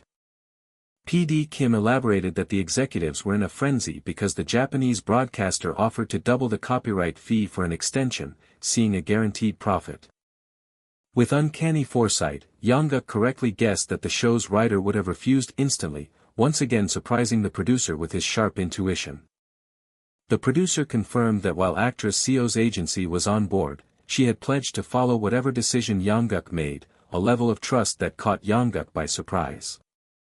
Young-guk then delivered his verdict, firmly stating his opposition to the extension, as he believed it was crucial to honor the writer's original story and not dilute its impact. When asked if he was certain, Young-guk reaffirmed his stance, expressing that while it was a pity for those with differing opinions, this was his final decision. The producer accepted the outcome with a surprisingly cheerful attitude, thanking Young-guk for his time and saying he would see him on set. As the producer left, Young-guk's manager noted his light-hearted departure and curiously asked what had been decided. Young-guk succinctly informed his manager that he had officially turned down the offer to extend the drama. The manager immediately expressed his agreement, feeling that it was the right choice to let the youth drama end as it was originally intended. A moment later, however, Young-guk apologized, worrying that he had been reckless and should have prioritized the company's potential profits. His manager quickly told him there was no need to apologize before grabbing his shoulders to get his attention. He then commended Young-guk's decision, declaring that an actor must have pride in their work and that he had done a great job standing by his principles. Young-guk quietly wondered about the implications of the show airing overseas while they were still filming, hoping it wouldn't cause any major issues. The scene then shifted, showing a crowd of people standing on a city street next to a red bus. Among them, a woman remarked to Young-guk's mother about the unusually large number of tourists, wondering where they had come from. Another person identified the group as Japanese tourists, just as someone in the crowd shouted that they had found what they were looking for. A chant suddenly rose from the tourists, who called out the name Daojin-sama, which a local bystander recognized as the Japanese pronunciation for the character Kim Dojin. The entire street was thrown into confusion as onlookers tried to make sense of the sudden and fervent commotion. Back at the filming site, Young-guk's manager asked him if he had seen the news about the drama's explosive popularity in Japan, which Young-guk confirmed he already knew. The manager then gestured towards the set's perimeter, questioning why such a massive crowd had gathered there. Just as Young-guk moved to exit his vehicle, his manager lunged forward, frantically shouting for him not to go out. Young-guk asked PD Kim who all the people were, and the producer bluntly informed him they were all his dedicated fans from Japan. The producer instructed him to remain in the car while he arranged for private security to form a barricade. But before he could act, Young-guk calmly interrupted, stating that he would handle the situation himself. His manager pleaded in panic, begging Young-guk to let him go out first to try and calm the massive crowd. Disregarding the pleas, Young-guk stepped out, and the crowd immediately erupted into a deafening roar of cheers, chanting his character's name. A concerned staff member warned him it was too dangerous, but Young-guk simply reassured the man and calmly asked to borrow his megaphone. Addressing the crowd, he respectfully greeted his overseas fans and apologized for not being able to give them autographs due to the chaotic filming environment. He then publicly promised to have his agency arrange an official fan meeting as soon as possible, offering his brief appearance as a small token of fan service for the time being. To formalize his promise in a way they would appreciate, he referenced the Japanese tradition of the pinky promise, or yubikiri. As he held up his pinky finger to the crowd, they responded with another overwhelming wave of joyous screams. Later, in the waiting room, a staff member stared in awe at the massive pile of presents, joking that the room looked more like a duty-free shop. The producer, still thoroughly impressed, asked Young-guk where he had learned to speak Japanese and handle a crowd with such expertise. Young-guk casually explained that he had simply picked it up by observing an idol he had worked with during his previous life. He reflected internally that this was a new experience, as he had never received so much as a single fan letter in his past life as an unremarkable supporting actor. Admitting to himself that the adoration felt better than he could have imagined, he listened as PD Kim showered him with praise for his cool and commanding presence. Growing suspicious of the excessive flattery, Young-guk asked what the producer truly wanted, prompting a bashful admission that his intentions were indeed obvious. The producer finally revealed his motive by asking about Young-guk's plans for his next project, to which Young-guk replied he would need to discuss it with his agency. PD Kim then pitched a special masterpiece project plan for the next summer at SBC, leading Young-guk to correctly deduce that he was being offered the lead role. The producer pointed out that the timing would be perfect after a few months' break, but Young-guk cut through the flattery and asked who the director of this masterpiece would be. Beaming with pride, PD Kim announced that it was his own project, claiming the network's executives wanted him to personally shepherd Young-guk to superstardom. Young-guk called the producer shameless, astutely pointing out that a high-budget project like that must be causing significant protest among the other producers. Impressed by his insight, the producer admitted the drama department was a cutthroat environment where one had to seize every opportunity for advancement. Young-guk then completely blindsided the producer by asking if his real goal wasn't a promotion, but rather a move to an entirely different broadcasting station. The producer stammered, his flustered reaction confirming Young-guk's suspicion that he was being scouted for a position at a new company. Begging for secrecy, the producer admitted his situation, marveling at how Young-guk's incredible intuition had seen through his carefully hidden plans. He confessed his fear of stagnating at SBC, trapped behind too many senior producers with no clear path to becoming a chief producer himself. Young-guk found himself understanding the producer's ambition, musing that his long and difficult years in the industry allowed him to empathize with such career-driven moves. The producer insisted Young-guk treat the information as a permanent embargo, but Young-guk's noncommittal response only earned him the label of a shameless brat.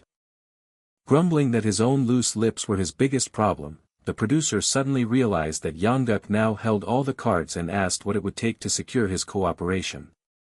The director's voice boomed across the set, announcing the start of the final shoot for Youth, Scene 61, a pivotal moment where the characters would finally confront their feelings for one another. On camera, a character breathlessly confronted Dojin, questioning the rumor that he had applied to the military academy. She expressed her disbelief at the sudden news, explaining that the bombshell had even sent the teacher's office into a frenzy, as everyone, including the principal, had assumed he was bound for Hankook University.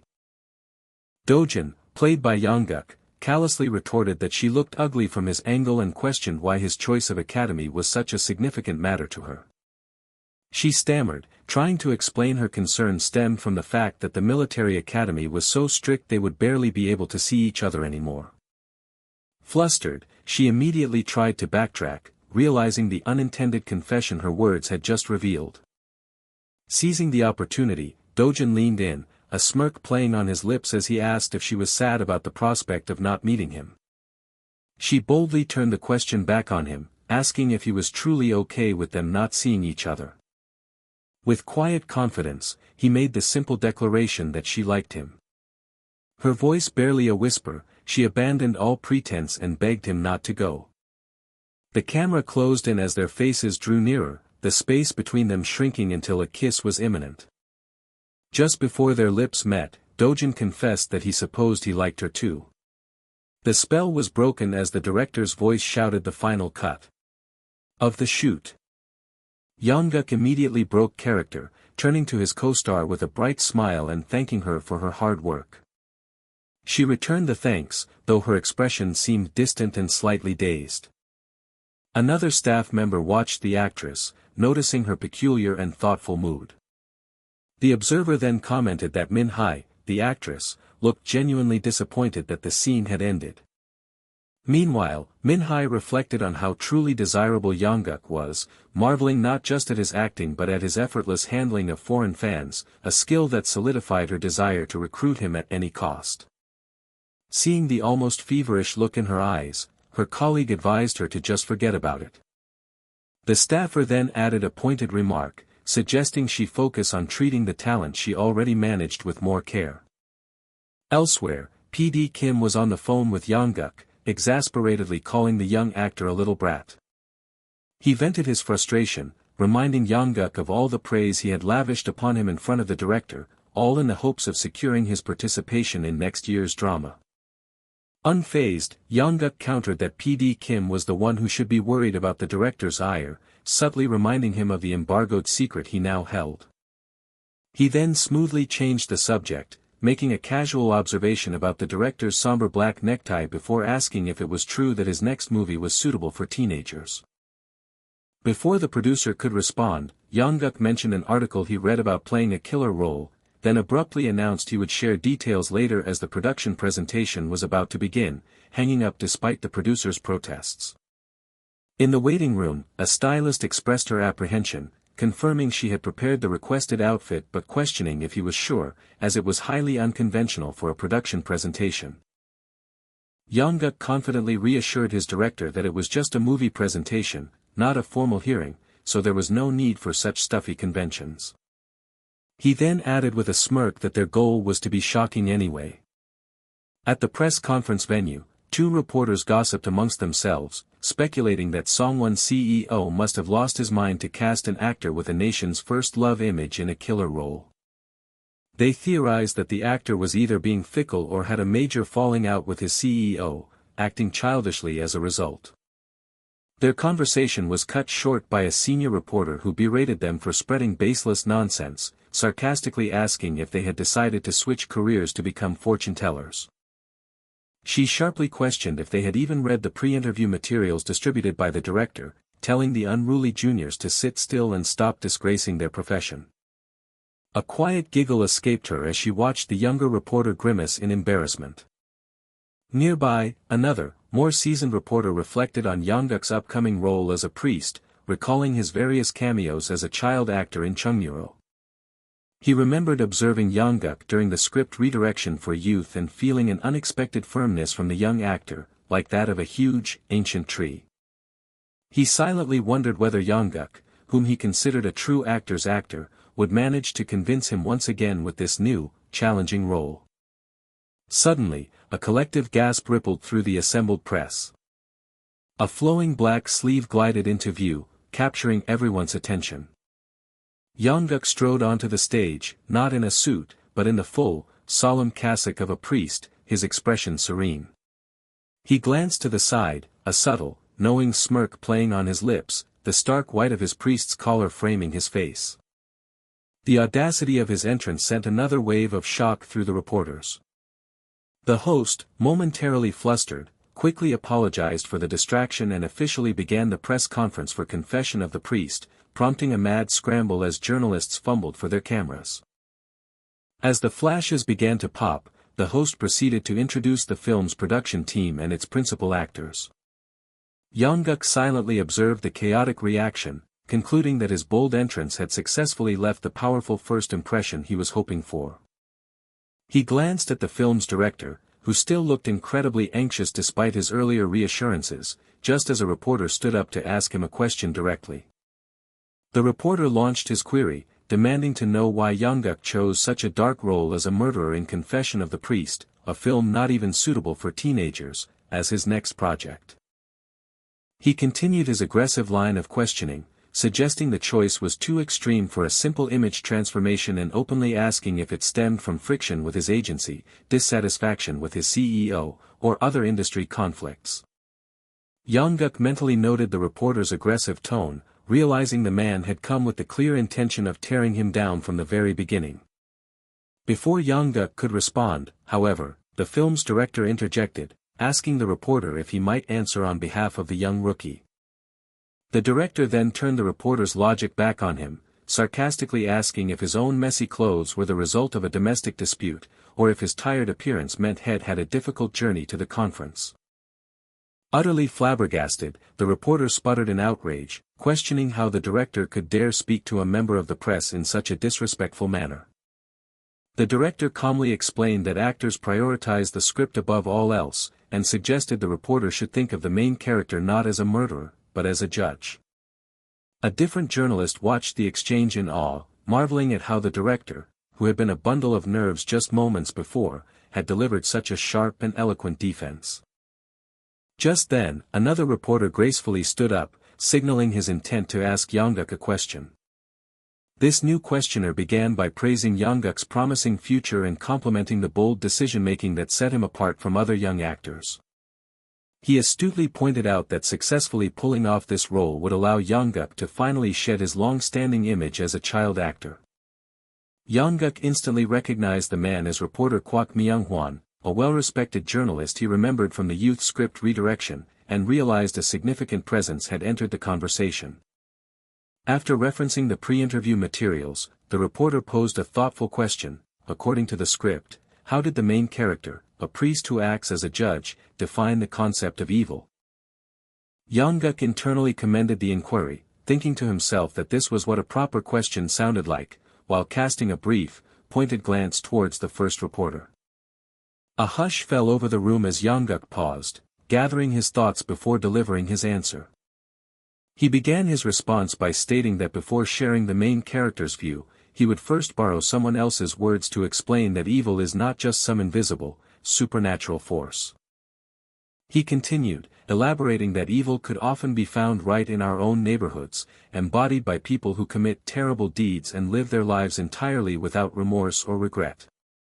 He proposed that such people could be considered even more evil than any imagined demon, but clarified that the main character's definition was slightly different, and invited everyone to see the film to discover the true answer. Impressed, reporter Kwak Myung-hwan thanked him for his thoughtful and compelling reply. The very next day, news articles flooded the web, with headlines celebrating the production announcement of Confession of the Priest and praising the rookie actor who was already walking the path of an unwavering performer. A news headline celebrated Young-guk for walking the path of an unwavering performer, even as a rookie.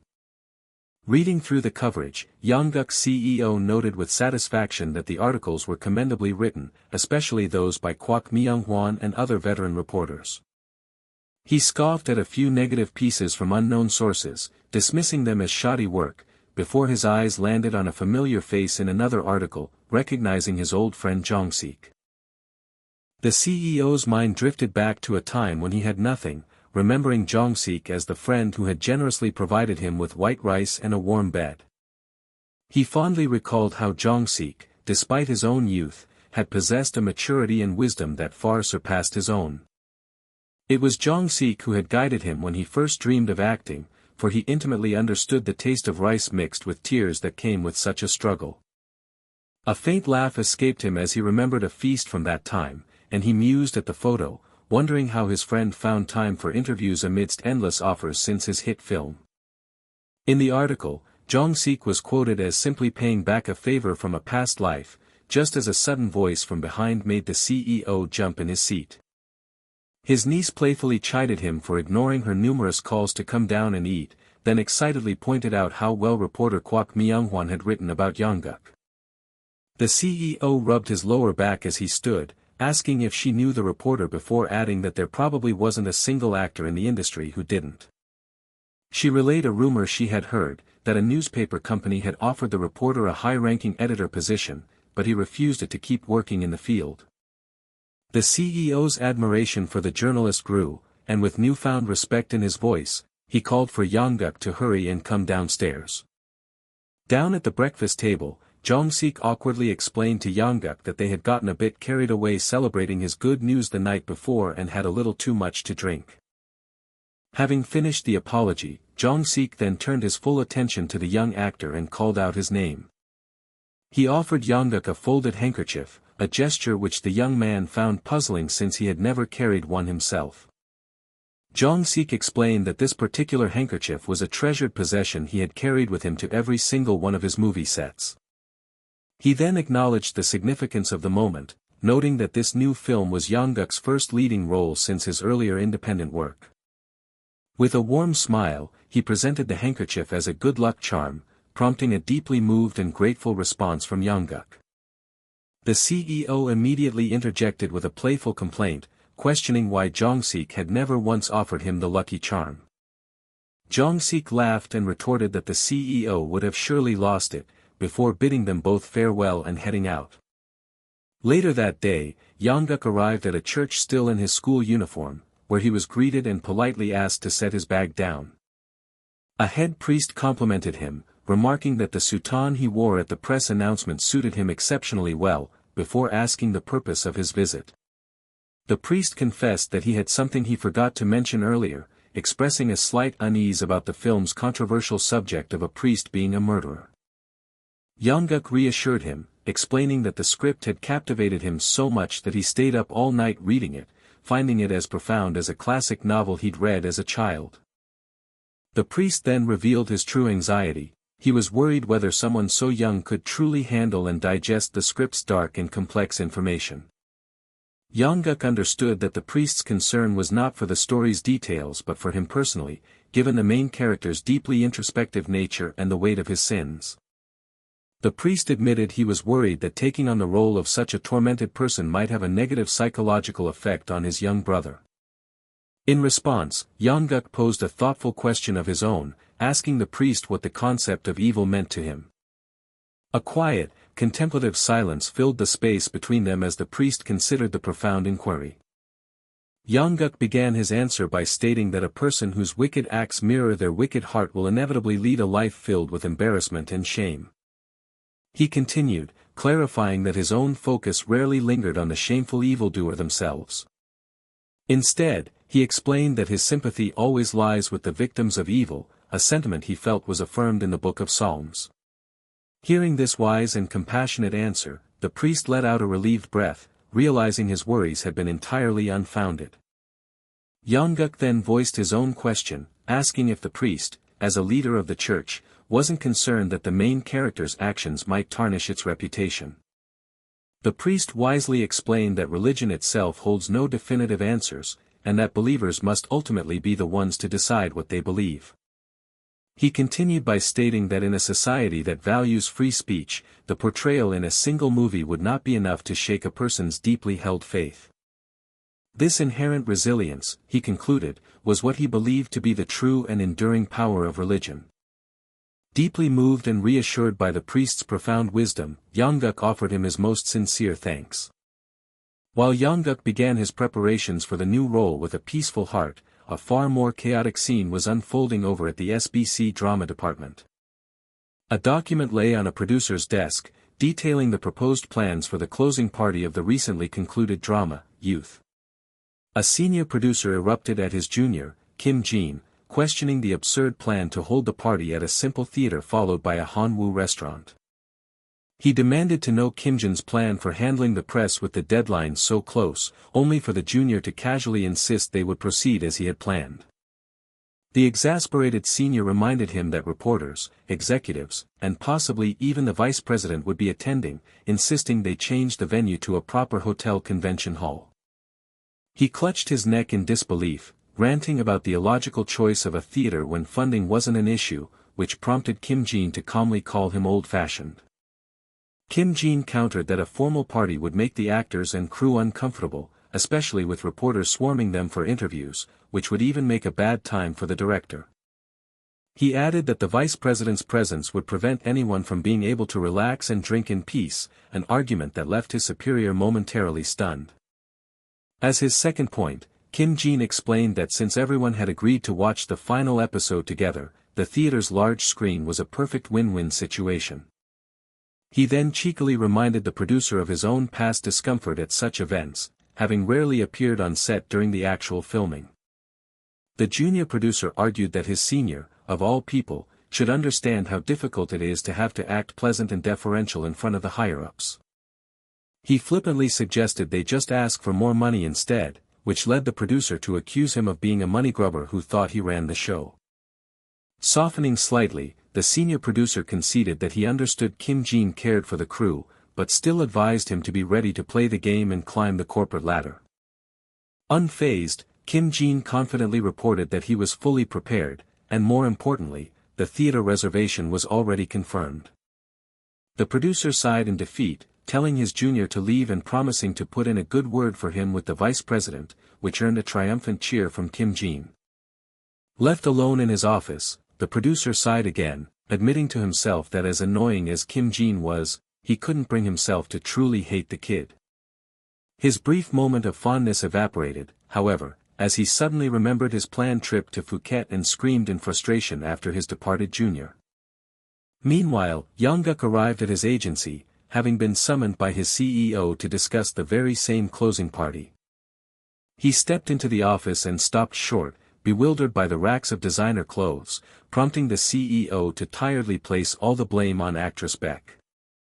As if summoned, actress Beck emerged from behind a clothing rack, proudly claiming responsibility for the fashion intervention and daring anyone to challenge her. The weary CEO told her his office was not a playground and that she should have just taken Young-guk to a department store to buy him clothes. She shot back that he was far too famous for a department store now, and proceeded to scold the CEO for neglecting Young-guk's image by not even hiring him a stylist yet. She then turned on Young-guk, accurately guessing that he had been planning to show up to the party in his school uniform or some other worn-out clothes. With fiery determination, she declared that she would not allow that to happen and announced her grand plan to give him a complete style overhaul. As actress Beck's passionate lecture continued to escalate, the overwhelmed CEO could only hold up his hands and weakly plead for her to calm down. As the story of the rising star continued, Young-guk found himself swept into the whirlwind of post-production festivities. While trying on after-party clothes for the first time, actress Beck praised his handsome appearance, remarking how he seemed to grow bigger every day and now fit into every outfit perfectly. She urged him to try on another piece, and when Young-guk asked if they were really buying everything, she enthusiastically confirmed it. The CEO abruptly changed the topic, asking Young-guk if there was anything going on between him and his co-star, Seo Min-hye, a question that caught Young-guk completely off guard. Interpreting Young-guk's flustered reaction as a confirmation, the CEO mentioned a strange rumor that had been circulating among reporters lately. He revealed that the rumor was about Seo Min-hye confessing her feelings to Young-guk, which elicited a gasp of surprise from actress Beck. Actress Beck immediately turned to Young-guk and sternly warned him not to even consider dating before he went to college, which prompted him to tease her for panicking like his mother. She became flustered as she recalled how he used to constantly call for his mom as a child, a memory that made Young-guk cringe in embarrassment. She playfully threatened to tell that very story on a variety show, leading the CEO to smile at the warm agency atmosphere he had always dreamed of. Young-guk then questioned the necessity of buying so many clothes, but actress Beck insisted they were all essential and cheekily declared that the CEO would be footing the bill. The CEO let out a weary sigh, regretting his earlier decision not to hire a stylist, a sentiment actress Beck quickly agreed with. After Young-guk modeled his final look, actress Beck gave her firm approval, deciding that this was the outfit he would wear to the party. His chosen attire was a stylish denim jacket worn casually over a crisp white shirt. Later that evening, at the wrap party, camera flashes illuminated Young-guk as reporters called out for him to look their way. Surrounded by the chaos, Young-guk felt a sense of disbelief, having never expected to find himself in such a situation. He silently wondered if holding an after-party in a movie theater was a common practice in this era. Producer Kim Jin greeted him warmly, just as another producer questioned the unconventional venue, pointing out that a convention hall was more typical for press events. Kim Jin proudly explained his grand plan to start the celebration at the theater and then move to a luxury barbecue restaurant for the second round, directing Young-guk to his seat while boasting about getting permission. Nearby, writer Hwang gushed to a colleague about Young-guk's production announcement, declaring that the priest's uniform suited him perfectly and that he was truly the best. Her colleague lamented that Young-guk wasn't immediately taking on a new project at the height of his fame, but writer Hwang brushed the comment aside. Elsewhere, someone remarked on producer Kim's seemingly insatiable greed, hoping for ratings to break 40%, which the producer defended as the drama department's collective hope before rushing off to greet another actor. Writer Hwang then confessed that she was deeply touched by the drama's successful ratings. She reminisced about writing the story, pondering if first loves in Korea were always so fated, as if the individuals were destined to meet. The thought struck her as deeply ironic, for she never would have imagined that the young man she had met back then was the same one sitting beside her now. An announcement then echoed through the theater, signaling that the final episode of Youth was about to begin. On the large screen, a grand school building appeared under a bright, sunny sky. The camera followed a girl in a school uniform as she walked down a sidewalk adjacent to a chain-link fence. The scene then focused on a lone basketball resting against the fence, near an unseen character's feet. A montage of poignant moments from the drama continued to play across the screen. The on-screen story reached its climax as a man in a military uniform shared a joyful, heartfelt hug with a woman by the fence. Someone in the audience thoughtfully commented that a farewell is often a necessary precursor to a reunion. The camera in the real world pulled back to reveal writer Hwang and Young-guk sitting next to each other, engrossed in the finale. Writer Hwang whispered to Young-guk that just as the characters would meet again, she would be waiting for his next performance, admitting her initial worries about his new project had been completely unnecessary. With sincere warmth, she wished him nothing but happiness and success in his future endeavors.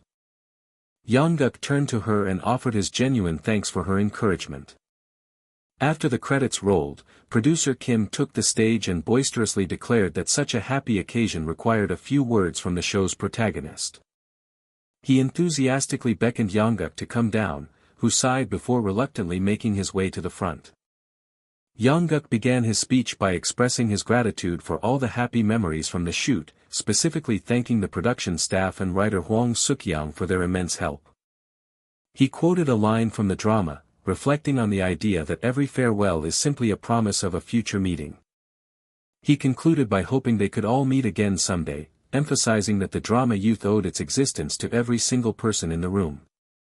As the applause died down, the senior producer, lost in thought about his upcoming vacation, suddenly burst into a cheerful song about Phuket's blue hills and golden sun.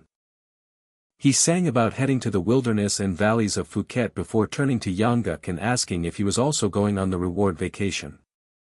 Young-guk cryptically replied that he wasn't sure, which led the producer to assume it was because of his next project. The producer feigned pity before telling Young-guk to enjoy the vacation on his behalf, even giving him a recommendation for delicious moon cakes in Phuket town. Hearing the exchange, a nearby reporter turned to Young-guk and asked if he had ever traveled to Phuket before. Young-guk quickly denied it, claiming he only knew about the moon cakes from another reporter, all while privately marveling at how much the producer had been broadcasting his travel plans. The reporter found his answer a bit strange but let it go, excusing herself to make a quick phone call to her mother. Once he was alone, Young-guk let out a quiet sigh of relief, acknowledging how close he had come to making a mistake because of his nerves.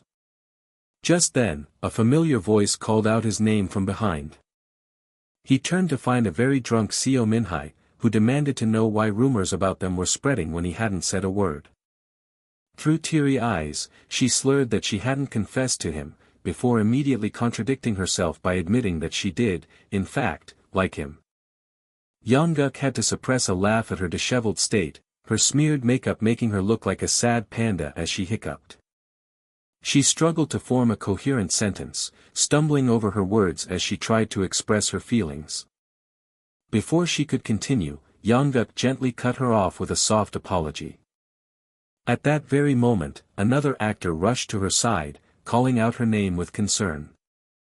The actor apologized profusely to Young-guk for Min-ye's state and insisted on taking care of her, telling Young-guk to head back inside.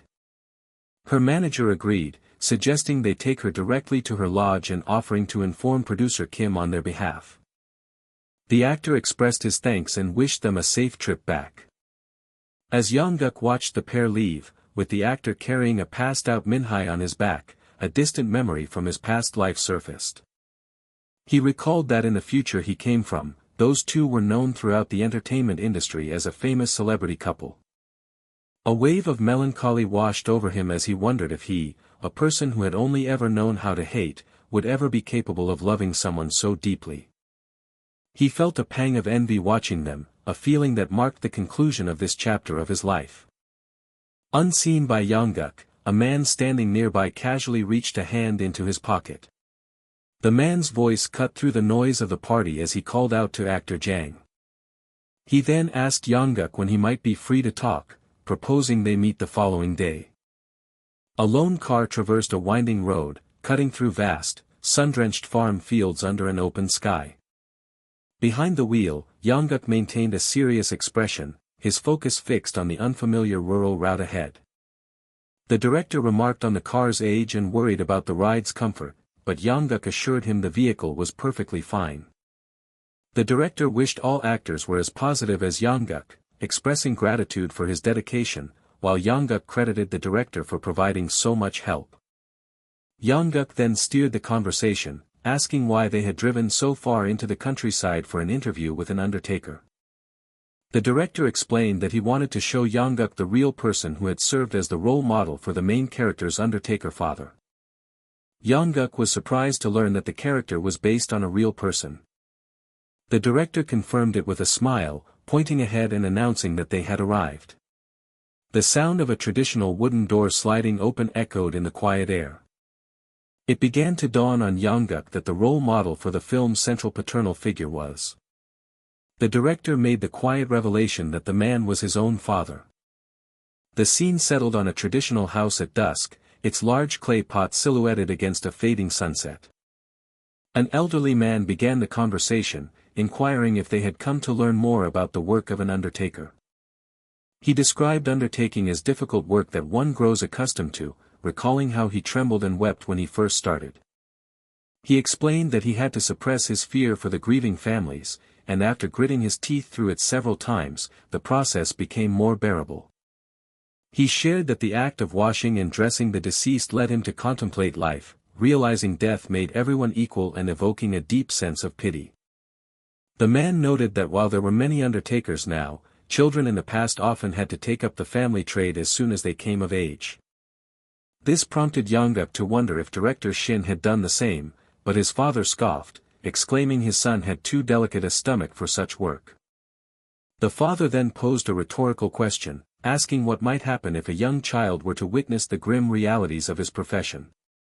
He answered his own query, stating that most children would simply pass out from the overwhelming shock.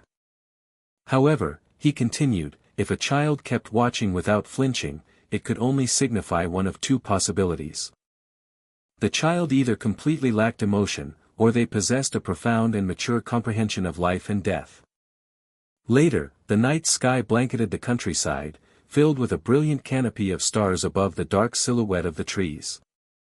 Young-guk commented to the director that the nighttime view from this place was truly astonishing.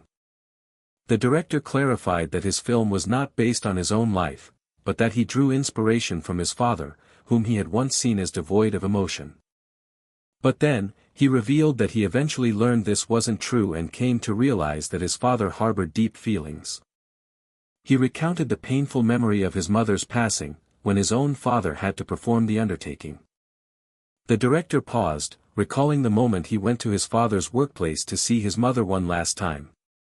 It was then that he witnessed his stoic father, who had never shown any weakness, weeping while gently cleansing his late wife's body. In that heartbreaking moment, he finally understood that his father felt sadness just as acutely as he did. He connected this memory to his film's protagonist, suggesting the character experienced similar emotions but clung to them tightly where he himself had let go. The director concluded by sincerely hoping that their conversation had been beneficial for Young-guk's understanding of the role. Young-guk stood in quiet contemplation, his gaze lowered to the script he held in his hands. His thoughts drifted to the nature of death, acknowledging that no one is truly untouched by it, they merely pretend to be indifferent. He mused that, like a flame at the end of its life, a person's existence was brief, and no one could escape their mortality. He was reminded of his previous life, where his own mother's passing had served as the catalyst that made him embrace his own demise. The director's father then added that deaths without proper funerals were often the most challenging for those left behind. He recalled a difficult case involving a man who died alone during a typhoon, where rain had leaked through the roof and seeped into the body. Because of the body's state of decay, he had to tell the man's daughter that she couldn't see her father's face, advising against opening the casket. He lamented the unfortunate timing of the typhoon, which had caused the body to swell and decompose at twice the normal rate. The undertaker explained that they discourage families from witnessing the preparation, believing the departed would want to be remembered as they were. As a result, he stressed that they took meticulous care in preparing the body for its final viewing. Their ultimate goal, he explained, was to ensure the deceased looked their absolute best in the casket, providing a peaceful final image. After inviting more questions, Young-guk asked what happened to bodies with no family and whether religious organizations got involved. The father replied that while he wasn't sure about the current situation, in the past, monks would periodically visit to offer prayers for the unclaimed. He remarked that even after much time had passed, there were always kind-hearted individuals who were willing to lend a hand. A brief memory surfaced of the father in his youth, accepting a small gift from a child who thanked him for his help. Bringing them back to the present, the father confirmed with Young-guk that he was indeed the actor playing the lead in his son's upcoming film. He then made a simple, earnest plea for Young-guk to please take good care of his son. A short while later, director Shin motioned to Young-guk, signaling that it was time for them to depart. As they walked away, Young-guk remarked that the director strangely reminded him of his former self, leaving director Shin momentarily confused. Young-guk then pointed out that the director's father was waving to them, and the director asked him to wait for just a moment. Director Shin turned and shouted back toward the house, urging his father to go inside and escape the cold autumn wind. He let out a soft, exasperated sigh under his breath. A second sigh of fond frustration escaped him as he watched his father. He then called out one last time, promising to return after work and telling his father not to worry. Watching the exchange, Young-guk reflected on the simple truth that taking the first step, like making a single phone call, was always the hardest part. The old man stood watching the car disappear, quietly wishing that his son would not grow old in the same way he had. The scene shifted to the modern, brightly lit interior of Haeon Entertainment's agency building. Inside a dance studio, Young-guk's unexpected presence caused a stir among the trainees, who wondered why a famous actor was there. The question hung in the air as the practice paused: what was the reason for Young-guk's sudden venture into dancing? The answer was revealed to be for his upcoming fan meeting, an event his agency was obsessed with, and they had insisted he learn choreography for it. A dance instructor guided him, demonstrating the correct posture for a specific move. Manager Song appeared, explaining he had sent another manager to Phuket in his place so he could be there to support Young-guk's preparations. The manager then light-heartedly joked, suggesting that Young-guk should consider transferring to their agency. He quickly introduced the dance guide, Ms. Won-young, before wishing Young-guk a fun and productive learning session. The practice resumed as Ms. Won-young began the count for the choreography. She complimented Young-guk on his impressive flexibility while guiding him through the next stretch. She noted that despite his limberness, he was struggling with the routine but optimistically attributed it to it being his first day. The instructor then encouraged him to follow her slowly, reassuring him that with a week left, they could afford to take their time. Young-guk apologized for making things difficult, but she quickly dismissed his apology, revealing she was a huge fan who had eagerly volunteered for the job. She expressed surprise that he didn't realize how immensely popular his drama youth was, mentioning that the trainees talked about him constantly. She insisted that looks weren't everything, praising his excellent manners and his dedication to his fans for giving up a vacation. She sheepishly confessed to having saved the photo from his interview in the priest outfit and asked if he would sign it for her later. Young-guk was struck by this, internally marveling at how drastically his public image had changed from the crazy bastard of his past life. Suddenly flustered by their proximity, the instructor asked if he was thirsty and offered to get him some water. Young-guk politely declined and insisted on going himself, but as he moved, they accidentally bumped into each other. A nearby trainee called out in frustration, telling them to stop pushing each other around. The instructor gasped, pointing with a shocked expression towards Young-guk as others looked on. Someone off-screen scolded them, asking if they had already forgotten the instructions they were just given. The setting changed again to a music studio, where a composer complained about a director from a past project who wanted the soundtrack to be more dynamic. His assistant informed him of a message from a contact in Chungmuro, but the composer dismissed it, telling him to lie and say he was in America. The assistant persisted, explaining that this offer was from a highly anticipated new director who specifically requested him to handle the music for his next project. His interest finally piqued, the renowned movie OST director, Choi Yo, turned and asked who the actor for the film was. The narrative introduced the celebrated movie soundtrack director, Choi Yo, a man whose debut work had earned him a People's Choice Award and who had once pursued a promising career as a piano major before it was tragically cut short by tenosynovitis. This debilitating condition involved the severe inflammation of the fluid-filled sheath surrounding the tendons in his wrist. However, fate intervened, and after transitioning into music direction, his name became renowned throughout Asia. His assistant then informed him of a message from the film district Chungnyeoro, but Choi Yo, weary from past collaborations, instructed him to falsely claim he was in America. The assistant clarified that this was a new, prestigious offer from director Shin Sung-hyun, who specifically requested him for an upcoming project, which led Choi Yo to ask who the singer was. He was taken aback by the name Jang Young-guk. Having been focused on overseas work, the director was completely unfamiliar with the current domestic scene. His assistant explained that they had received a personal audition tape, and Choi Yo, his curiosity finally piqued, agreed to review it.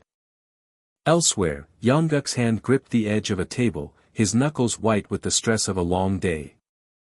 He reflected on the recent chaos, where baseless rumors had agitated not only the trainees but had also brought the company staff down on him. He stood in somber silence, lost in his troubled thoughts. Practicing his lines into a mirror, he embodied his character, a priest informing a sinner that his suffering was not pain, but a righteous judgment for a wicked life. He continued his monologue, coldly stating that the sinner's fate was no more sudden than the fate of their victims. He then broke character, marveling at how strange it now felt to practice alone, a stark contrast to his previous life where solitude was his only companion. With a quiet sense of self-awareness, he realized he had truly grown accustomed to having people around him and had changed more than he knew. His thoughts were shattered when his uncle barged in, causing him to cry out in embarrassment, though his uncle insisted he had knocked while Young-guk was deeply immersed in his acting. His uncle playfully brushed off his nephew's reaction, grandly declaring that as his senior, he would graciously overlook the outburst. He then urged Young-guk to get dressed and join him for some chicken he had brought, mockingly reciting the very lines Young-guk had just been practicing. Young-guk let out a scream of pure exasperation at his uncle's relentless teasing. The scene then shifted to a later time, where an interviewer quoted a powerful line from one of Young-guk's films about being conceived in evil and birthing lies.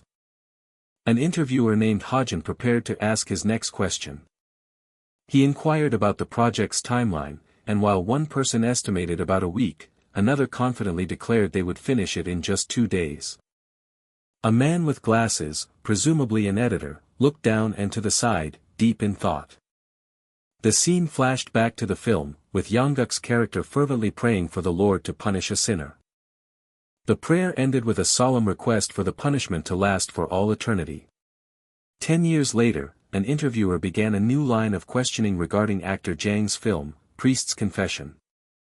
The interviewee, chief editor Kwok, was asked to recall events from over a decade ago for a documentary being made about Jang Young-guk. Editor Kwok clarified that he truly came to know Young-guk during his official debut, admitting he wasn't very familiar with him during his child actor days. He pinpointed their first meeting to when an 18-year-old Young-guk auditioned for the phenomenally successful drama, Youth. The interviewer referenced the drama's enduring legacy, noting that its popularity had even sparked recent rumors of a potential remake. He then listed the incredible successes of everyone involved, from the producer and writer to the now superstar, Jang Young-guk. Kwok recalled that despite some initial resistance to casting a rookie, Youth became a monumental hit that catapulted Young-guk to fame almost overnight. He explained that while everyone expected him to take on more high school roles, Young-guk instead shocked the industry by choosing the mature film Priest's Confession as his next project. This decision was met with harsh criticism, as several reporters wrote negative articles accusing the young actor of being arrogant and jeopardizing his burgeoning career. When the interviewer asked if he had held similar doubts, chief editor Kwok immediately and firmly refuted the idea. He asserted that an actor's only duty is to act, free from the influence of others' opinions, and that he had fully respected Young-guk's professional choice. Back in the interview room, an assistant announced they were switching to a different recording tape. The interviewer then pivoted, asking chief editor Kwok if he could recall actor Jang's very first fan meeting. Kwok admitted his memory was hazy, remarking on how rare such events were at the time and how Young-guk's agency had been evasive when he had tried to get information. The interviewer then dropped a bombshell, suggesting that Kwok himself had been present at the fan meeting, causing the editor to ponder the memory. The interviewer connected the dots, stating he now understood why the agency, Song-won, claimed to possess no footage of the event. He hinted that there was a compelling reason that justified the footage's disappearance. The shot then became a direct, unnerving view into the lens of a camera, as if watching a recording of the fateful day. The scene transported the audience back to that first fan meeting, an event so packed with cameras it looked like a professional movie set, a clear sign of CEO Kim Sung-won's high hopes. An immense crowd had gathered, their excited shouts for Young-guk filling the venue. Backstage, a nervous Young-guk questioned his decision to perform a dance, feeling it was impossible to perfect it in just 1 week. On stage, the event's hosts excitedly noted that fans had traveled from as far as Japan just to see him perform the special dance he had rehearsed. One of the hosts amplified the crowd's anticipation, asking if the rumors of him dancing even better than professional idols were true. The audience erupted in a fresh wave of cheers, shouting their encouragement. Taking a deep breath backstage, Young-guk steeled his resolve, deciding he would go through with it for his dedicated fans. He then burst onto the stage in a gray suit, launching into a series of dynamic, if somewhat awkward, dance moves. In the crowd, 2 young women stared forward, their faces frozen in expressions of complete and utter surprise. The interviewer's voiceover cut in, dryly remarking that the dance was certainly an effective way to energize the fanbase. Despite the clumsy performance, the fans cheered wildly, proclaiming it was fine because he was so handsome and cool. One fan excitedly told her friend that she heard Young-guk was going to sing next, a revelation met with disbelief. Her friend admitted that since he was so cute, she wasn't setting her expectations for his singing ability very high. The host standing next to the microphone on stage looked over at Young-guk with a visibly shocked expression. Young-guk, however, simply flashed a small, confident smile as he took the microphone. A girl in the audience with pigtails blushed deeply, her eyes wide with stunned admiration. She was internally breathless, marveling at how incredibly wonderful his singing voice was. The narrator explained that after his successful song, Young-guk kept the vibrant atmosphere going with a variety of games and quizzes. The program soon transitioned into a fan Q&A session. This was followed by the most anticipated event, a chance to hug Young-guk, and the lucky number 73 was called out. A girl in the crowd erupted in joyous screaming, realizing she was the winner. As she made her way to the stage, her mind raced with a mixture of disbelief and overwhelming excitement. She stood before him, completely lost in the dreamlike moment of being chosen to meet her idol. But in an instant, the dream turned into a nightmare as a heavy stage light fixture broke free from its rigging and plummeted towards them. A gasp of confused horror rippled through the onlookers who saw the impending disaster. The interviewer's voiceover stated grimly that this was the catastrophic event that had occurred. The final image showed the devastating aftermath, with the crashed lighting rig having completely crushed a nearby table. A woman cried out in horror as the massive stage structure came crashing down. Panic erupted in the darkness as people screamed for help to lift the wreckage, lower the stage curtains, and call for emergency services. A staff member frantically checked on Young-guk, who brushed off his own condition and immediately expressed grave concern for the fan beside him. The young woman winced in agony, clutching the side of her head where she had been struck by the falling debris. The interviewer's voiceover explained that the situation was, thankfully, brought under control. The on-screen interviewer then prompted the storyteller to elaborate on how such a shocking event had unfolded. The narrator explained that at the time, the internet wasn't as prevalent, and the dim lighting meant most fans couldn't clearly see the disaster as it happened. It was revealed that actor Jang personally addressed the press afterward, leading the interviewer to ask precisely what he had told them. Young-guk had apparently downplayed the entire incident, stating it wasn't a major issue and that his primary concern was preventing the Japanese fan from being frightened by media attention.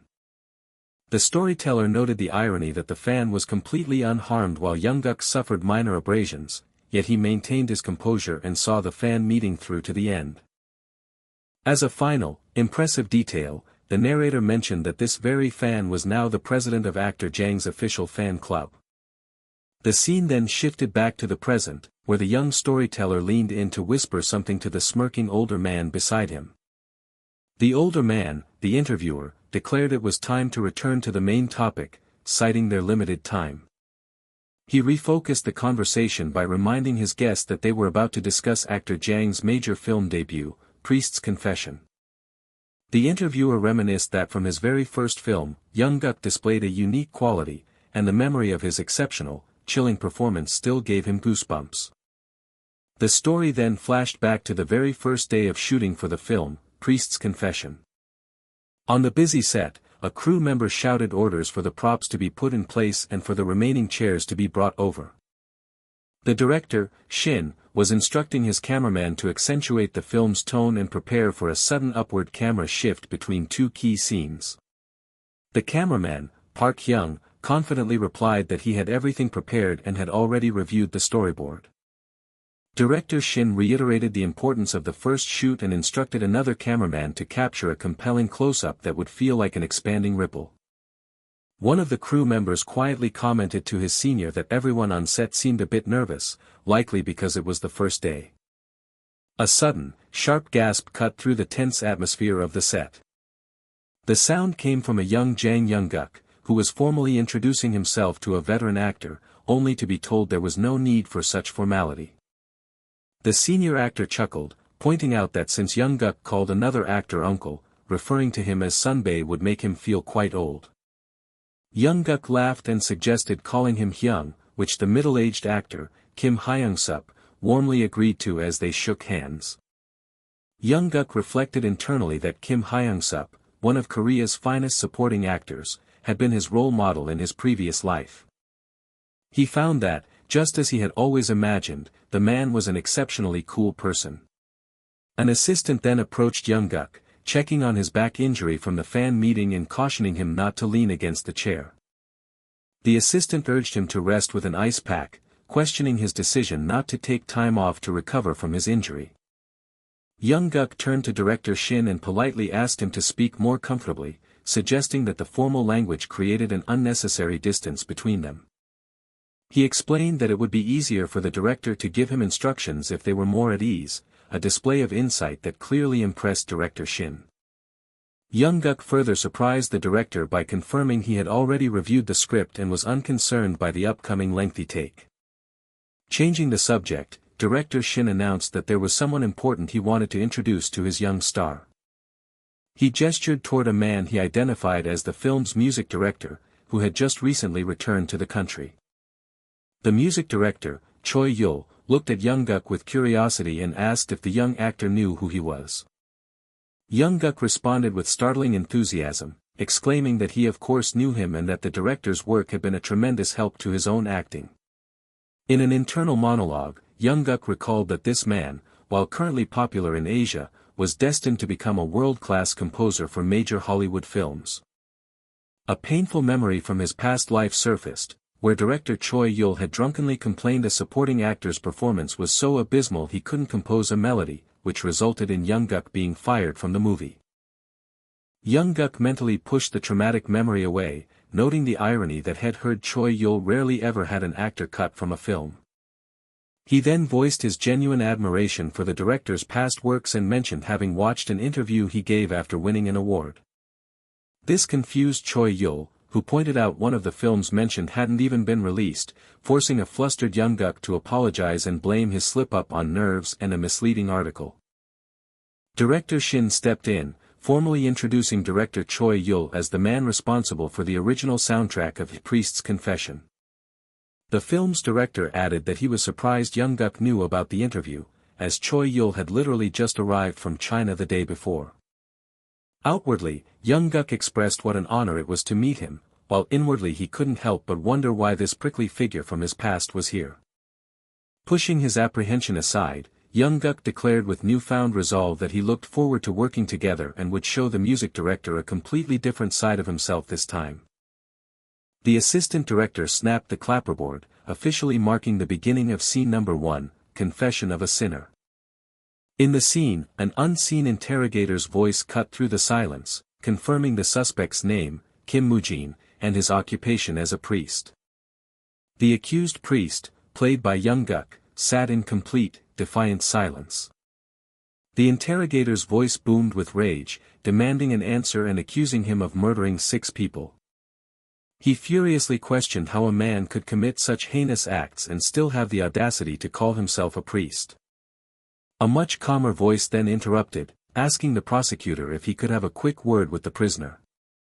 The camera revealed another priest, head priest Jacob, looking down with a somber expression at the injured man sitting at the desk. Jacob gently asked the battered priest, whom he called Matthew, to explain how things had come to this. In a low, haunting voice, Matthew began to list the 7 deadly sins, starting with pride and ending on sloth. The head priest's eyes widened in recognition as he confirmed that those were the 7 deadly sins. Matthew affirmed this was true, explaining it was his motive for the killings and that his studies had led him to believe true sin and punishment didn't really exist. He continued his dark confession, reasoning that victims simply die and return to the earth while their perpetrators go on living without a care. He begged the head priest not to ask why he did it, stating that just as his victims couldn't undo their sins, he couldn't undo the sins he had committed. Then, Matthew leaned in, revealing to Jacob that while he had punished criminals who embodied 6 of the sins, there was one final sinner he couldn't bring himself to kill.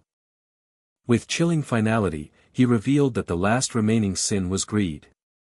His demeanor shifted as he began reciting a haunting verse in Latin, describing sinners who multiply like thorny weeds, oblivious to the crimes their dark hearts feed.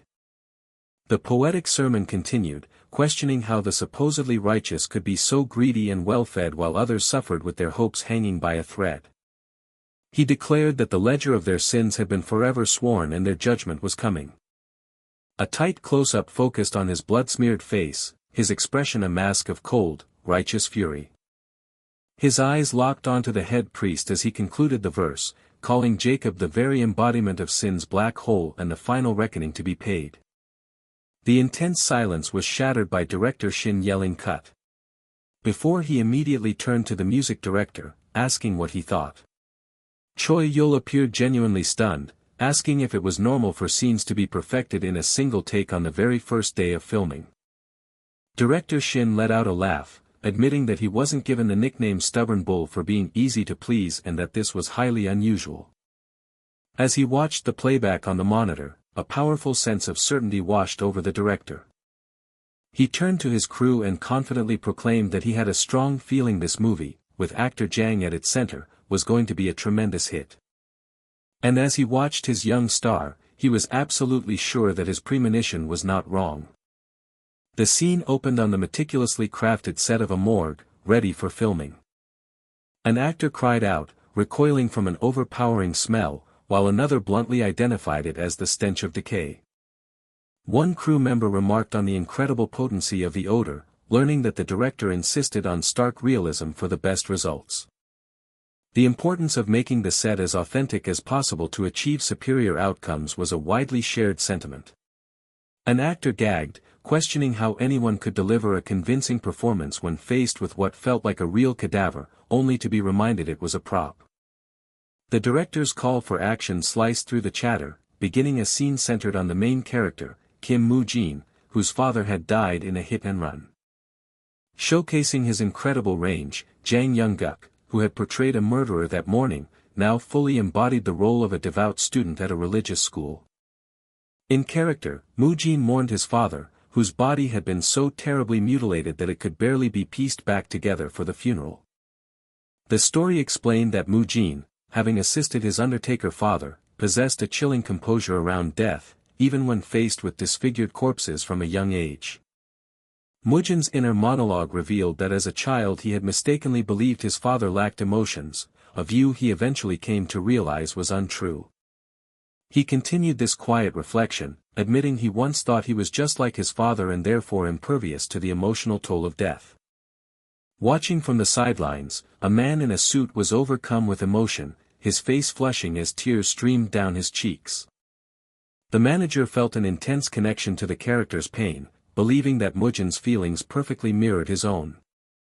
He realized this very moment was the turning point where the priest, who would later become a serial killer, purged himself of all residual emotion. The manager was left in awe as he understood that Young-guk had ingeniously integrated their private conversation from the countryside into the character's psyche. After the intense scene wrapped, Young-guk exhaled slowly, releasing the character's heavy burden. His eyes then fell upon his arm, and he let out a thoughtful hum. He examined an old wound that had healed flawlessly without a scar, recalling how the worried director had sent him to a renowned skincare shop. Later, a familiar man greeted Young-guk, who playfully asked his uncle why he stopped at that same spot every single morning. The man, Jang Young, complimented his perceptiveness before mentioning that a senior actor, Kim Hyung-sup, had been speaking very highly of him, much to Young-guk's surprise. Jang Young sighed dramatically, noting the irony that Young-guk respectfully called Hyung-sup Sunbae while calling him uncle, even though Jang Young had debuted 3 years earlier. Conceding defeat in their banter, Jang Young grew serious, emphasizing that Hyung-sup rarely commented on other actors, making his effusive praise for Young-guk extraordinary. He confessed it was the first time he had ever seen Hyung-sup praise any actor so generously, let alone a newcomer, and he asked what magic Young-guk had worked on set. Jang Young's admiration deepened as he considered how Young-guk had also won over notoriously critical producers, not just an industry tiger like Hyung-sup. He then proposed they skip the pleasantries and collaborate on a future project so he could witness the young star's talent firsthand, an offer Young-guk accepted before departing. An older man, whom Young-guk greeted as grandpa, noticed he was heading to school instead of a film set, and Young-guk confirmed it was his day off. His grandfather joked that he would have slept in, but Young-guk explained he absolutely had to go, as his mock exam results were being posted that day. With a final, energetic farewell, Young-guk headed off toward his school. As he left, one of the men asked the other if the young actor was still managing to hold the top academic rank at his school. The other man could only sigh in admiration, agreeing that the boy truly seemed to have it all. The moment Young-guk stepped onto school grounds, he was spotted by a crowd of students who excitedly called out to him. He let out a small, overwhelmed groan as he was instantly swarmed by his classmates. Adoring fans cheered at how cool he was, with one particularly bold girl shouting out a marriage proposal. In that moment of cheerful chaos, he finally understood the director's advice to savor his youth, feeling the immense strain from filming simply melt away. High above, birds soared freely across a brilliant blue sky, their flight mirroring his suddenly lightened mood. A friend caught up to him, teasingly imitating how Young-guk had dismissively waved at his fans, forcing a flustered Young-guk to deny it. Before he could fully defend himself, a female student rushed forward, eagerly offering him her handkerchief for his sweat. Young-guk briefly wondered if this new level of intense popularity was a lingering effect from his drama, Youth, which had concluded a month prior. He politely declined the girl's kind offer, explaining that he always carried a towel because he tended to sweat a lot after any exercise. Though slightly crestfallen, the student still thanked him profusely, thrilled by the brief interaction. The moment was interrupted by an upperclassman, who acknowledged Young-guk's new superstar status before informing him the homeroom teacher was looking for him. When Young-guk asked for the reason, the senior student bluntly replied that he didn't know and sharply reminded him of his duties as the class vice president. The upperclassman firmly told him to hurry along, and Young-guk obediently agreed to go at once. Inside the teacher's office, his teacher began by confirming that he had a filming schedule on Thursday, which he affirmed. She then assigned him to help prepare for the upcoming orientation instead of attending class, explaining she didn't want to further burden the class president. Struck by a pang of guilt over his frequent absences, Young-guk realized the president must handle everything alone and quickly volunteered to take on the task. The teacher smiled, remarking on his surprisingly cooperative attitude for a student who was hardly ever at school. She then looked at him seriously and asked if he was a genius, admitting that in 30 years of teaching, she had never met a student so intelligent and focused. The teacher finally revealed the reason for her praise. He had secured the top spot in the mock exam and ranked within the top 100 nationwide. His stunned silence prompted her to ask if he wasn't happy, but he clarified that while he was certainly elated, he was also feeling something more complex.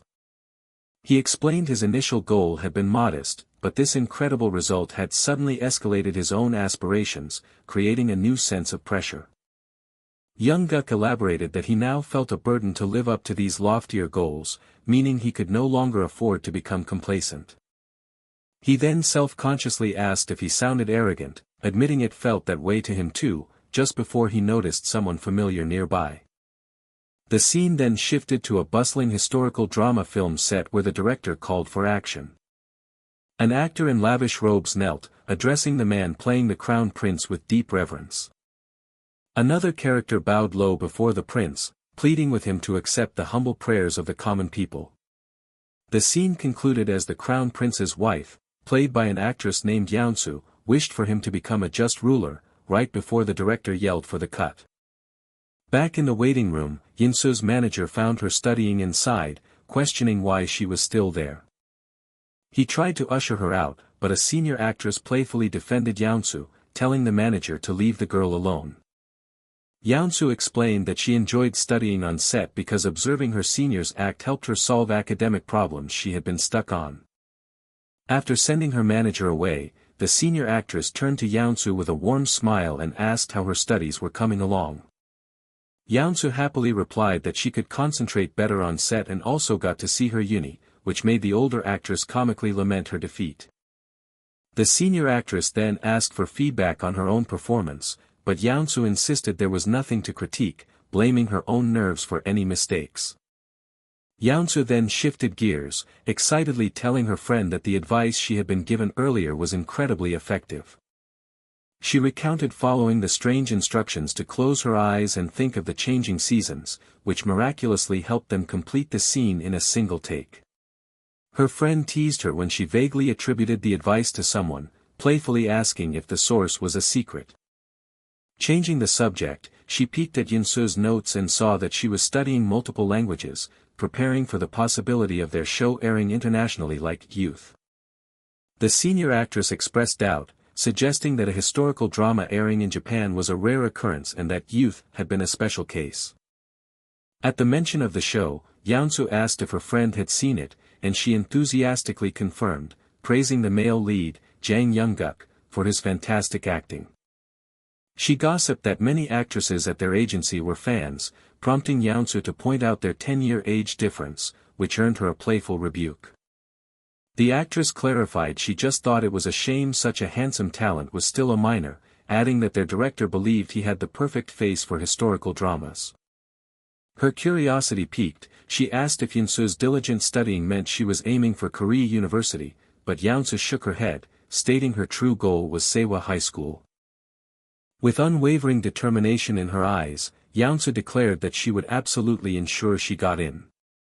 The senior actress was completely taken aback by this unexpected answer, repeating the name of the high school in disbelief. Miles away, Jang Young-guk felt a sudden tingle, getting the distinct and unexplainable feeling that someone was talking about him.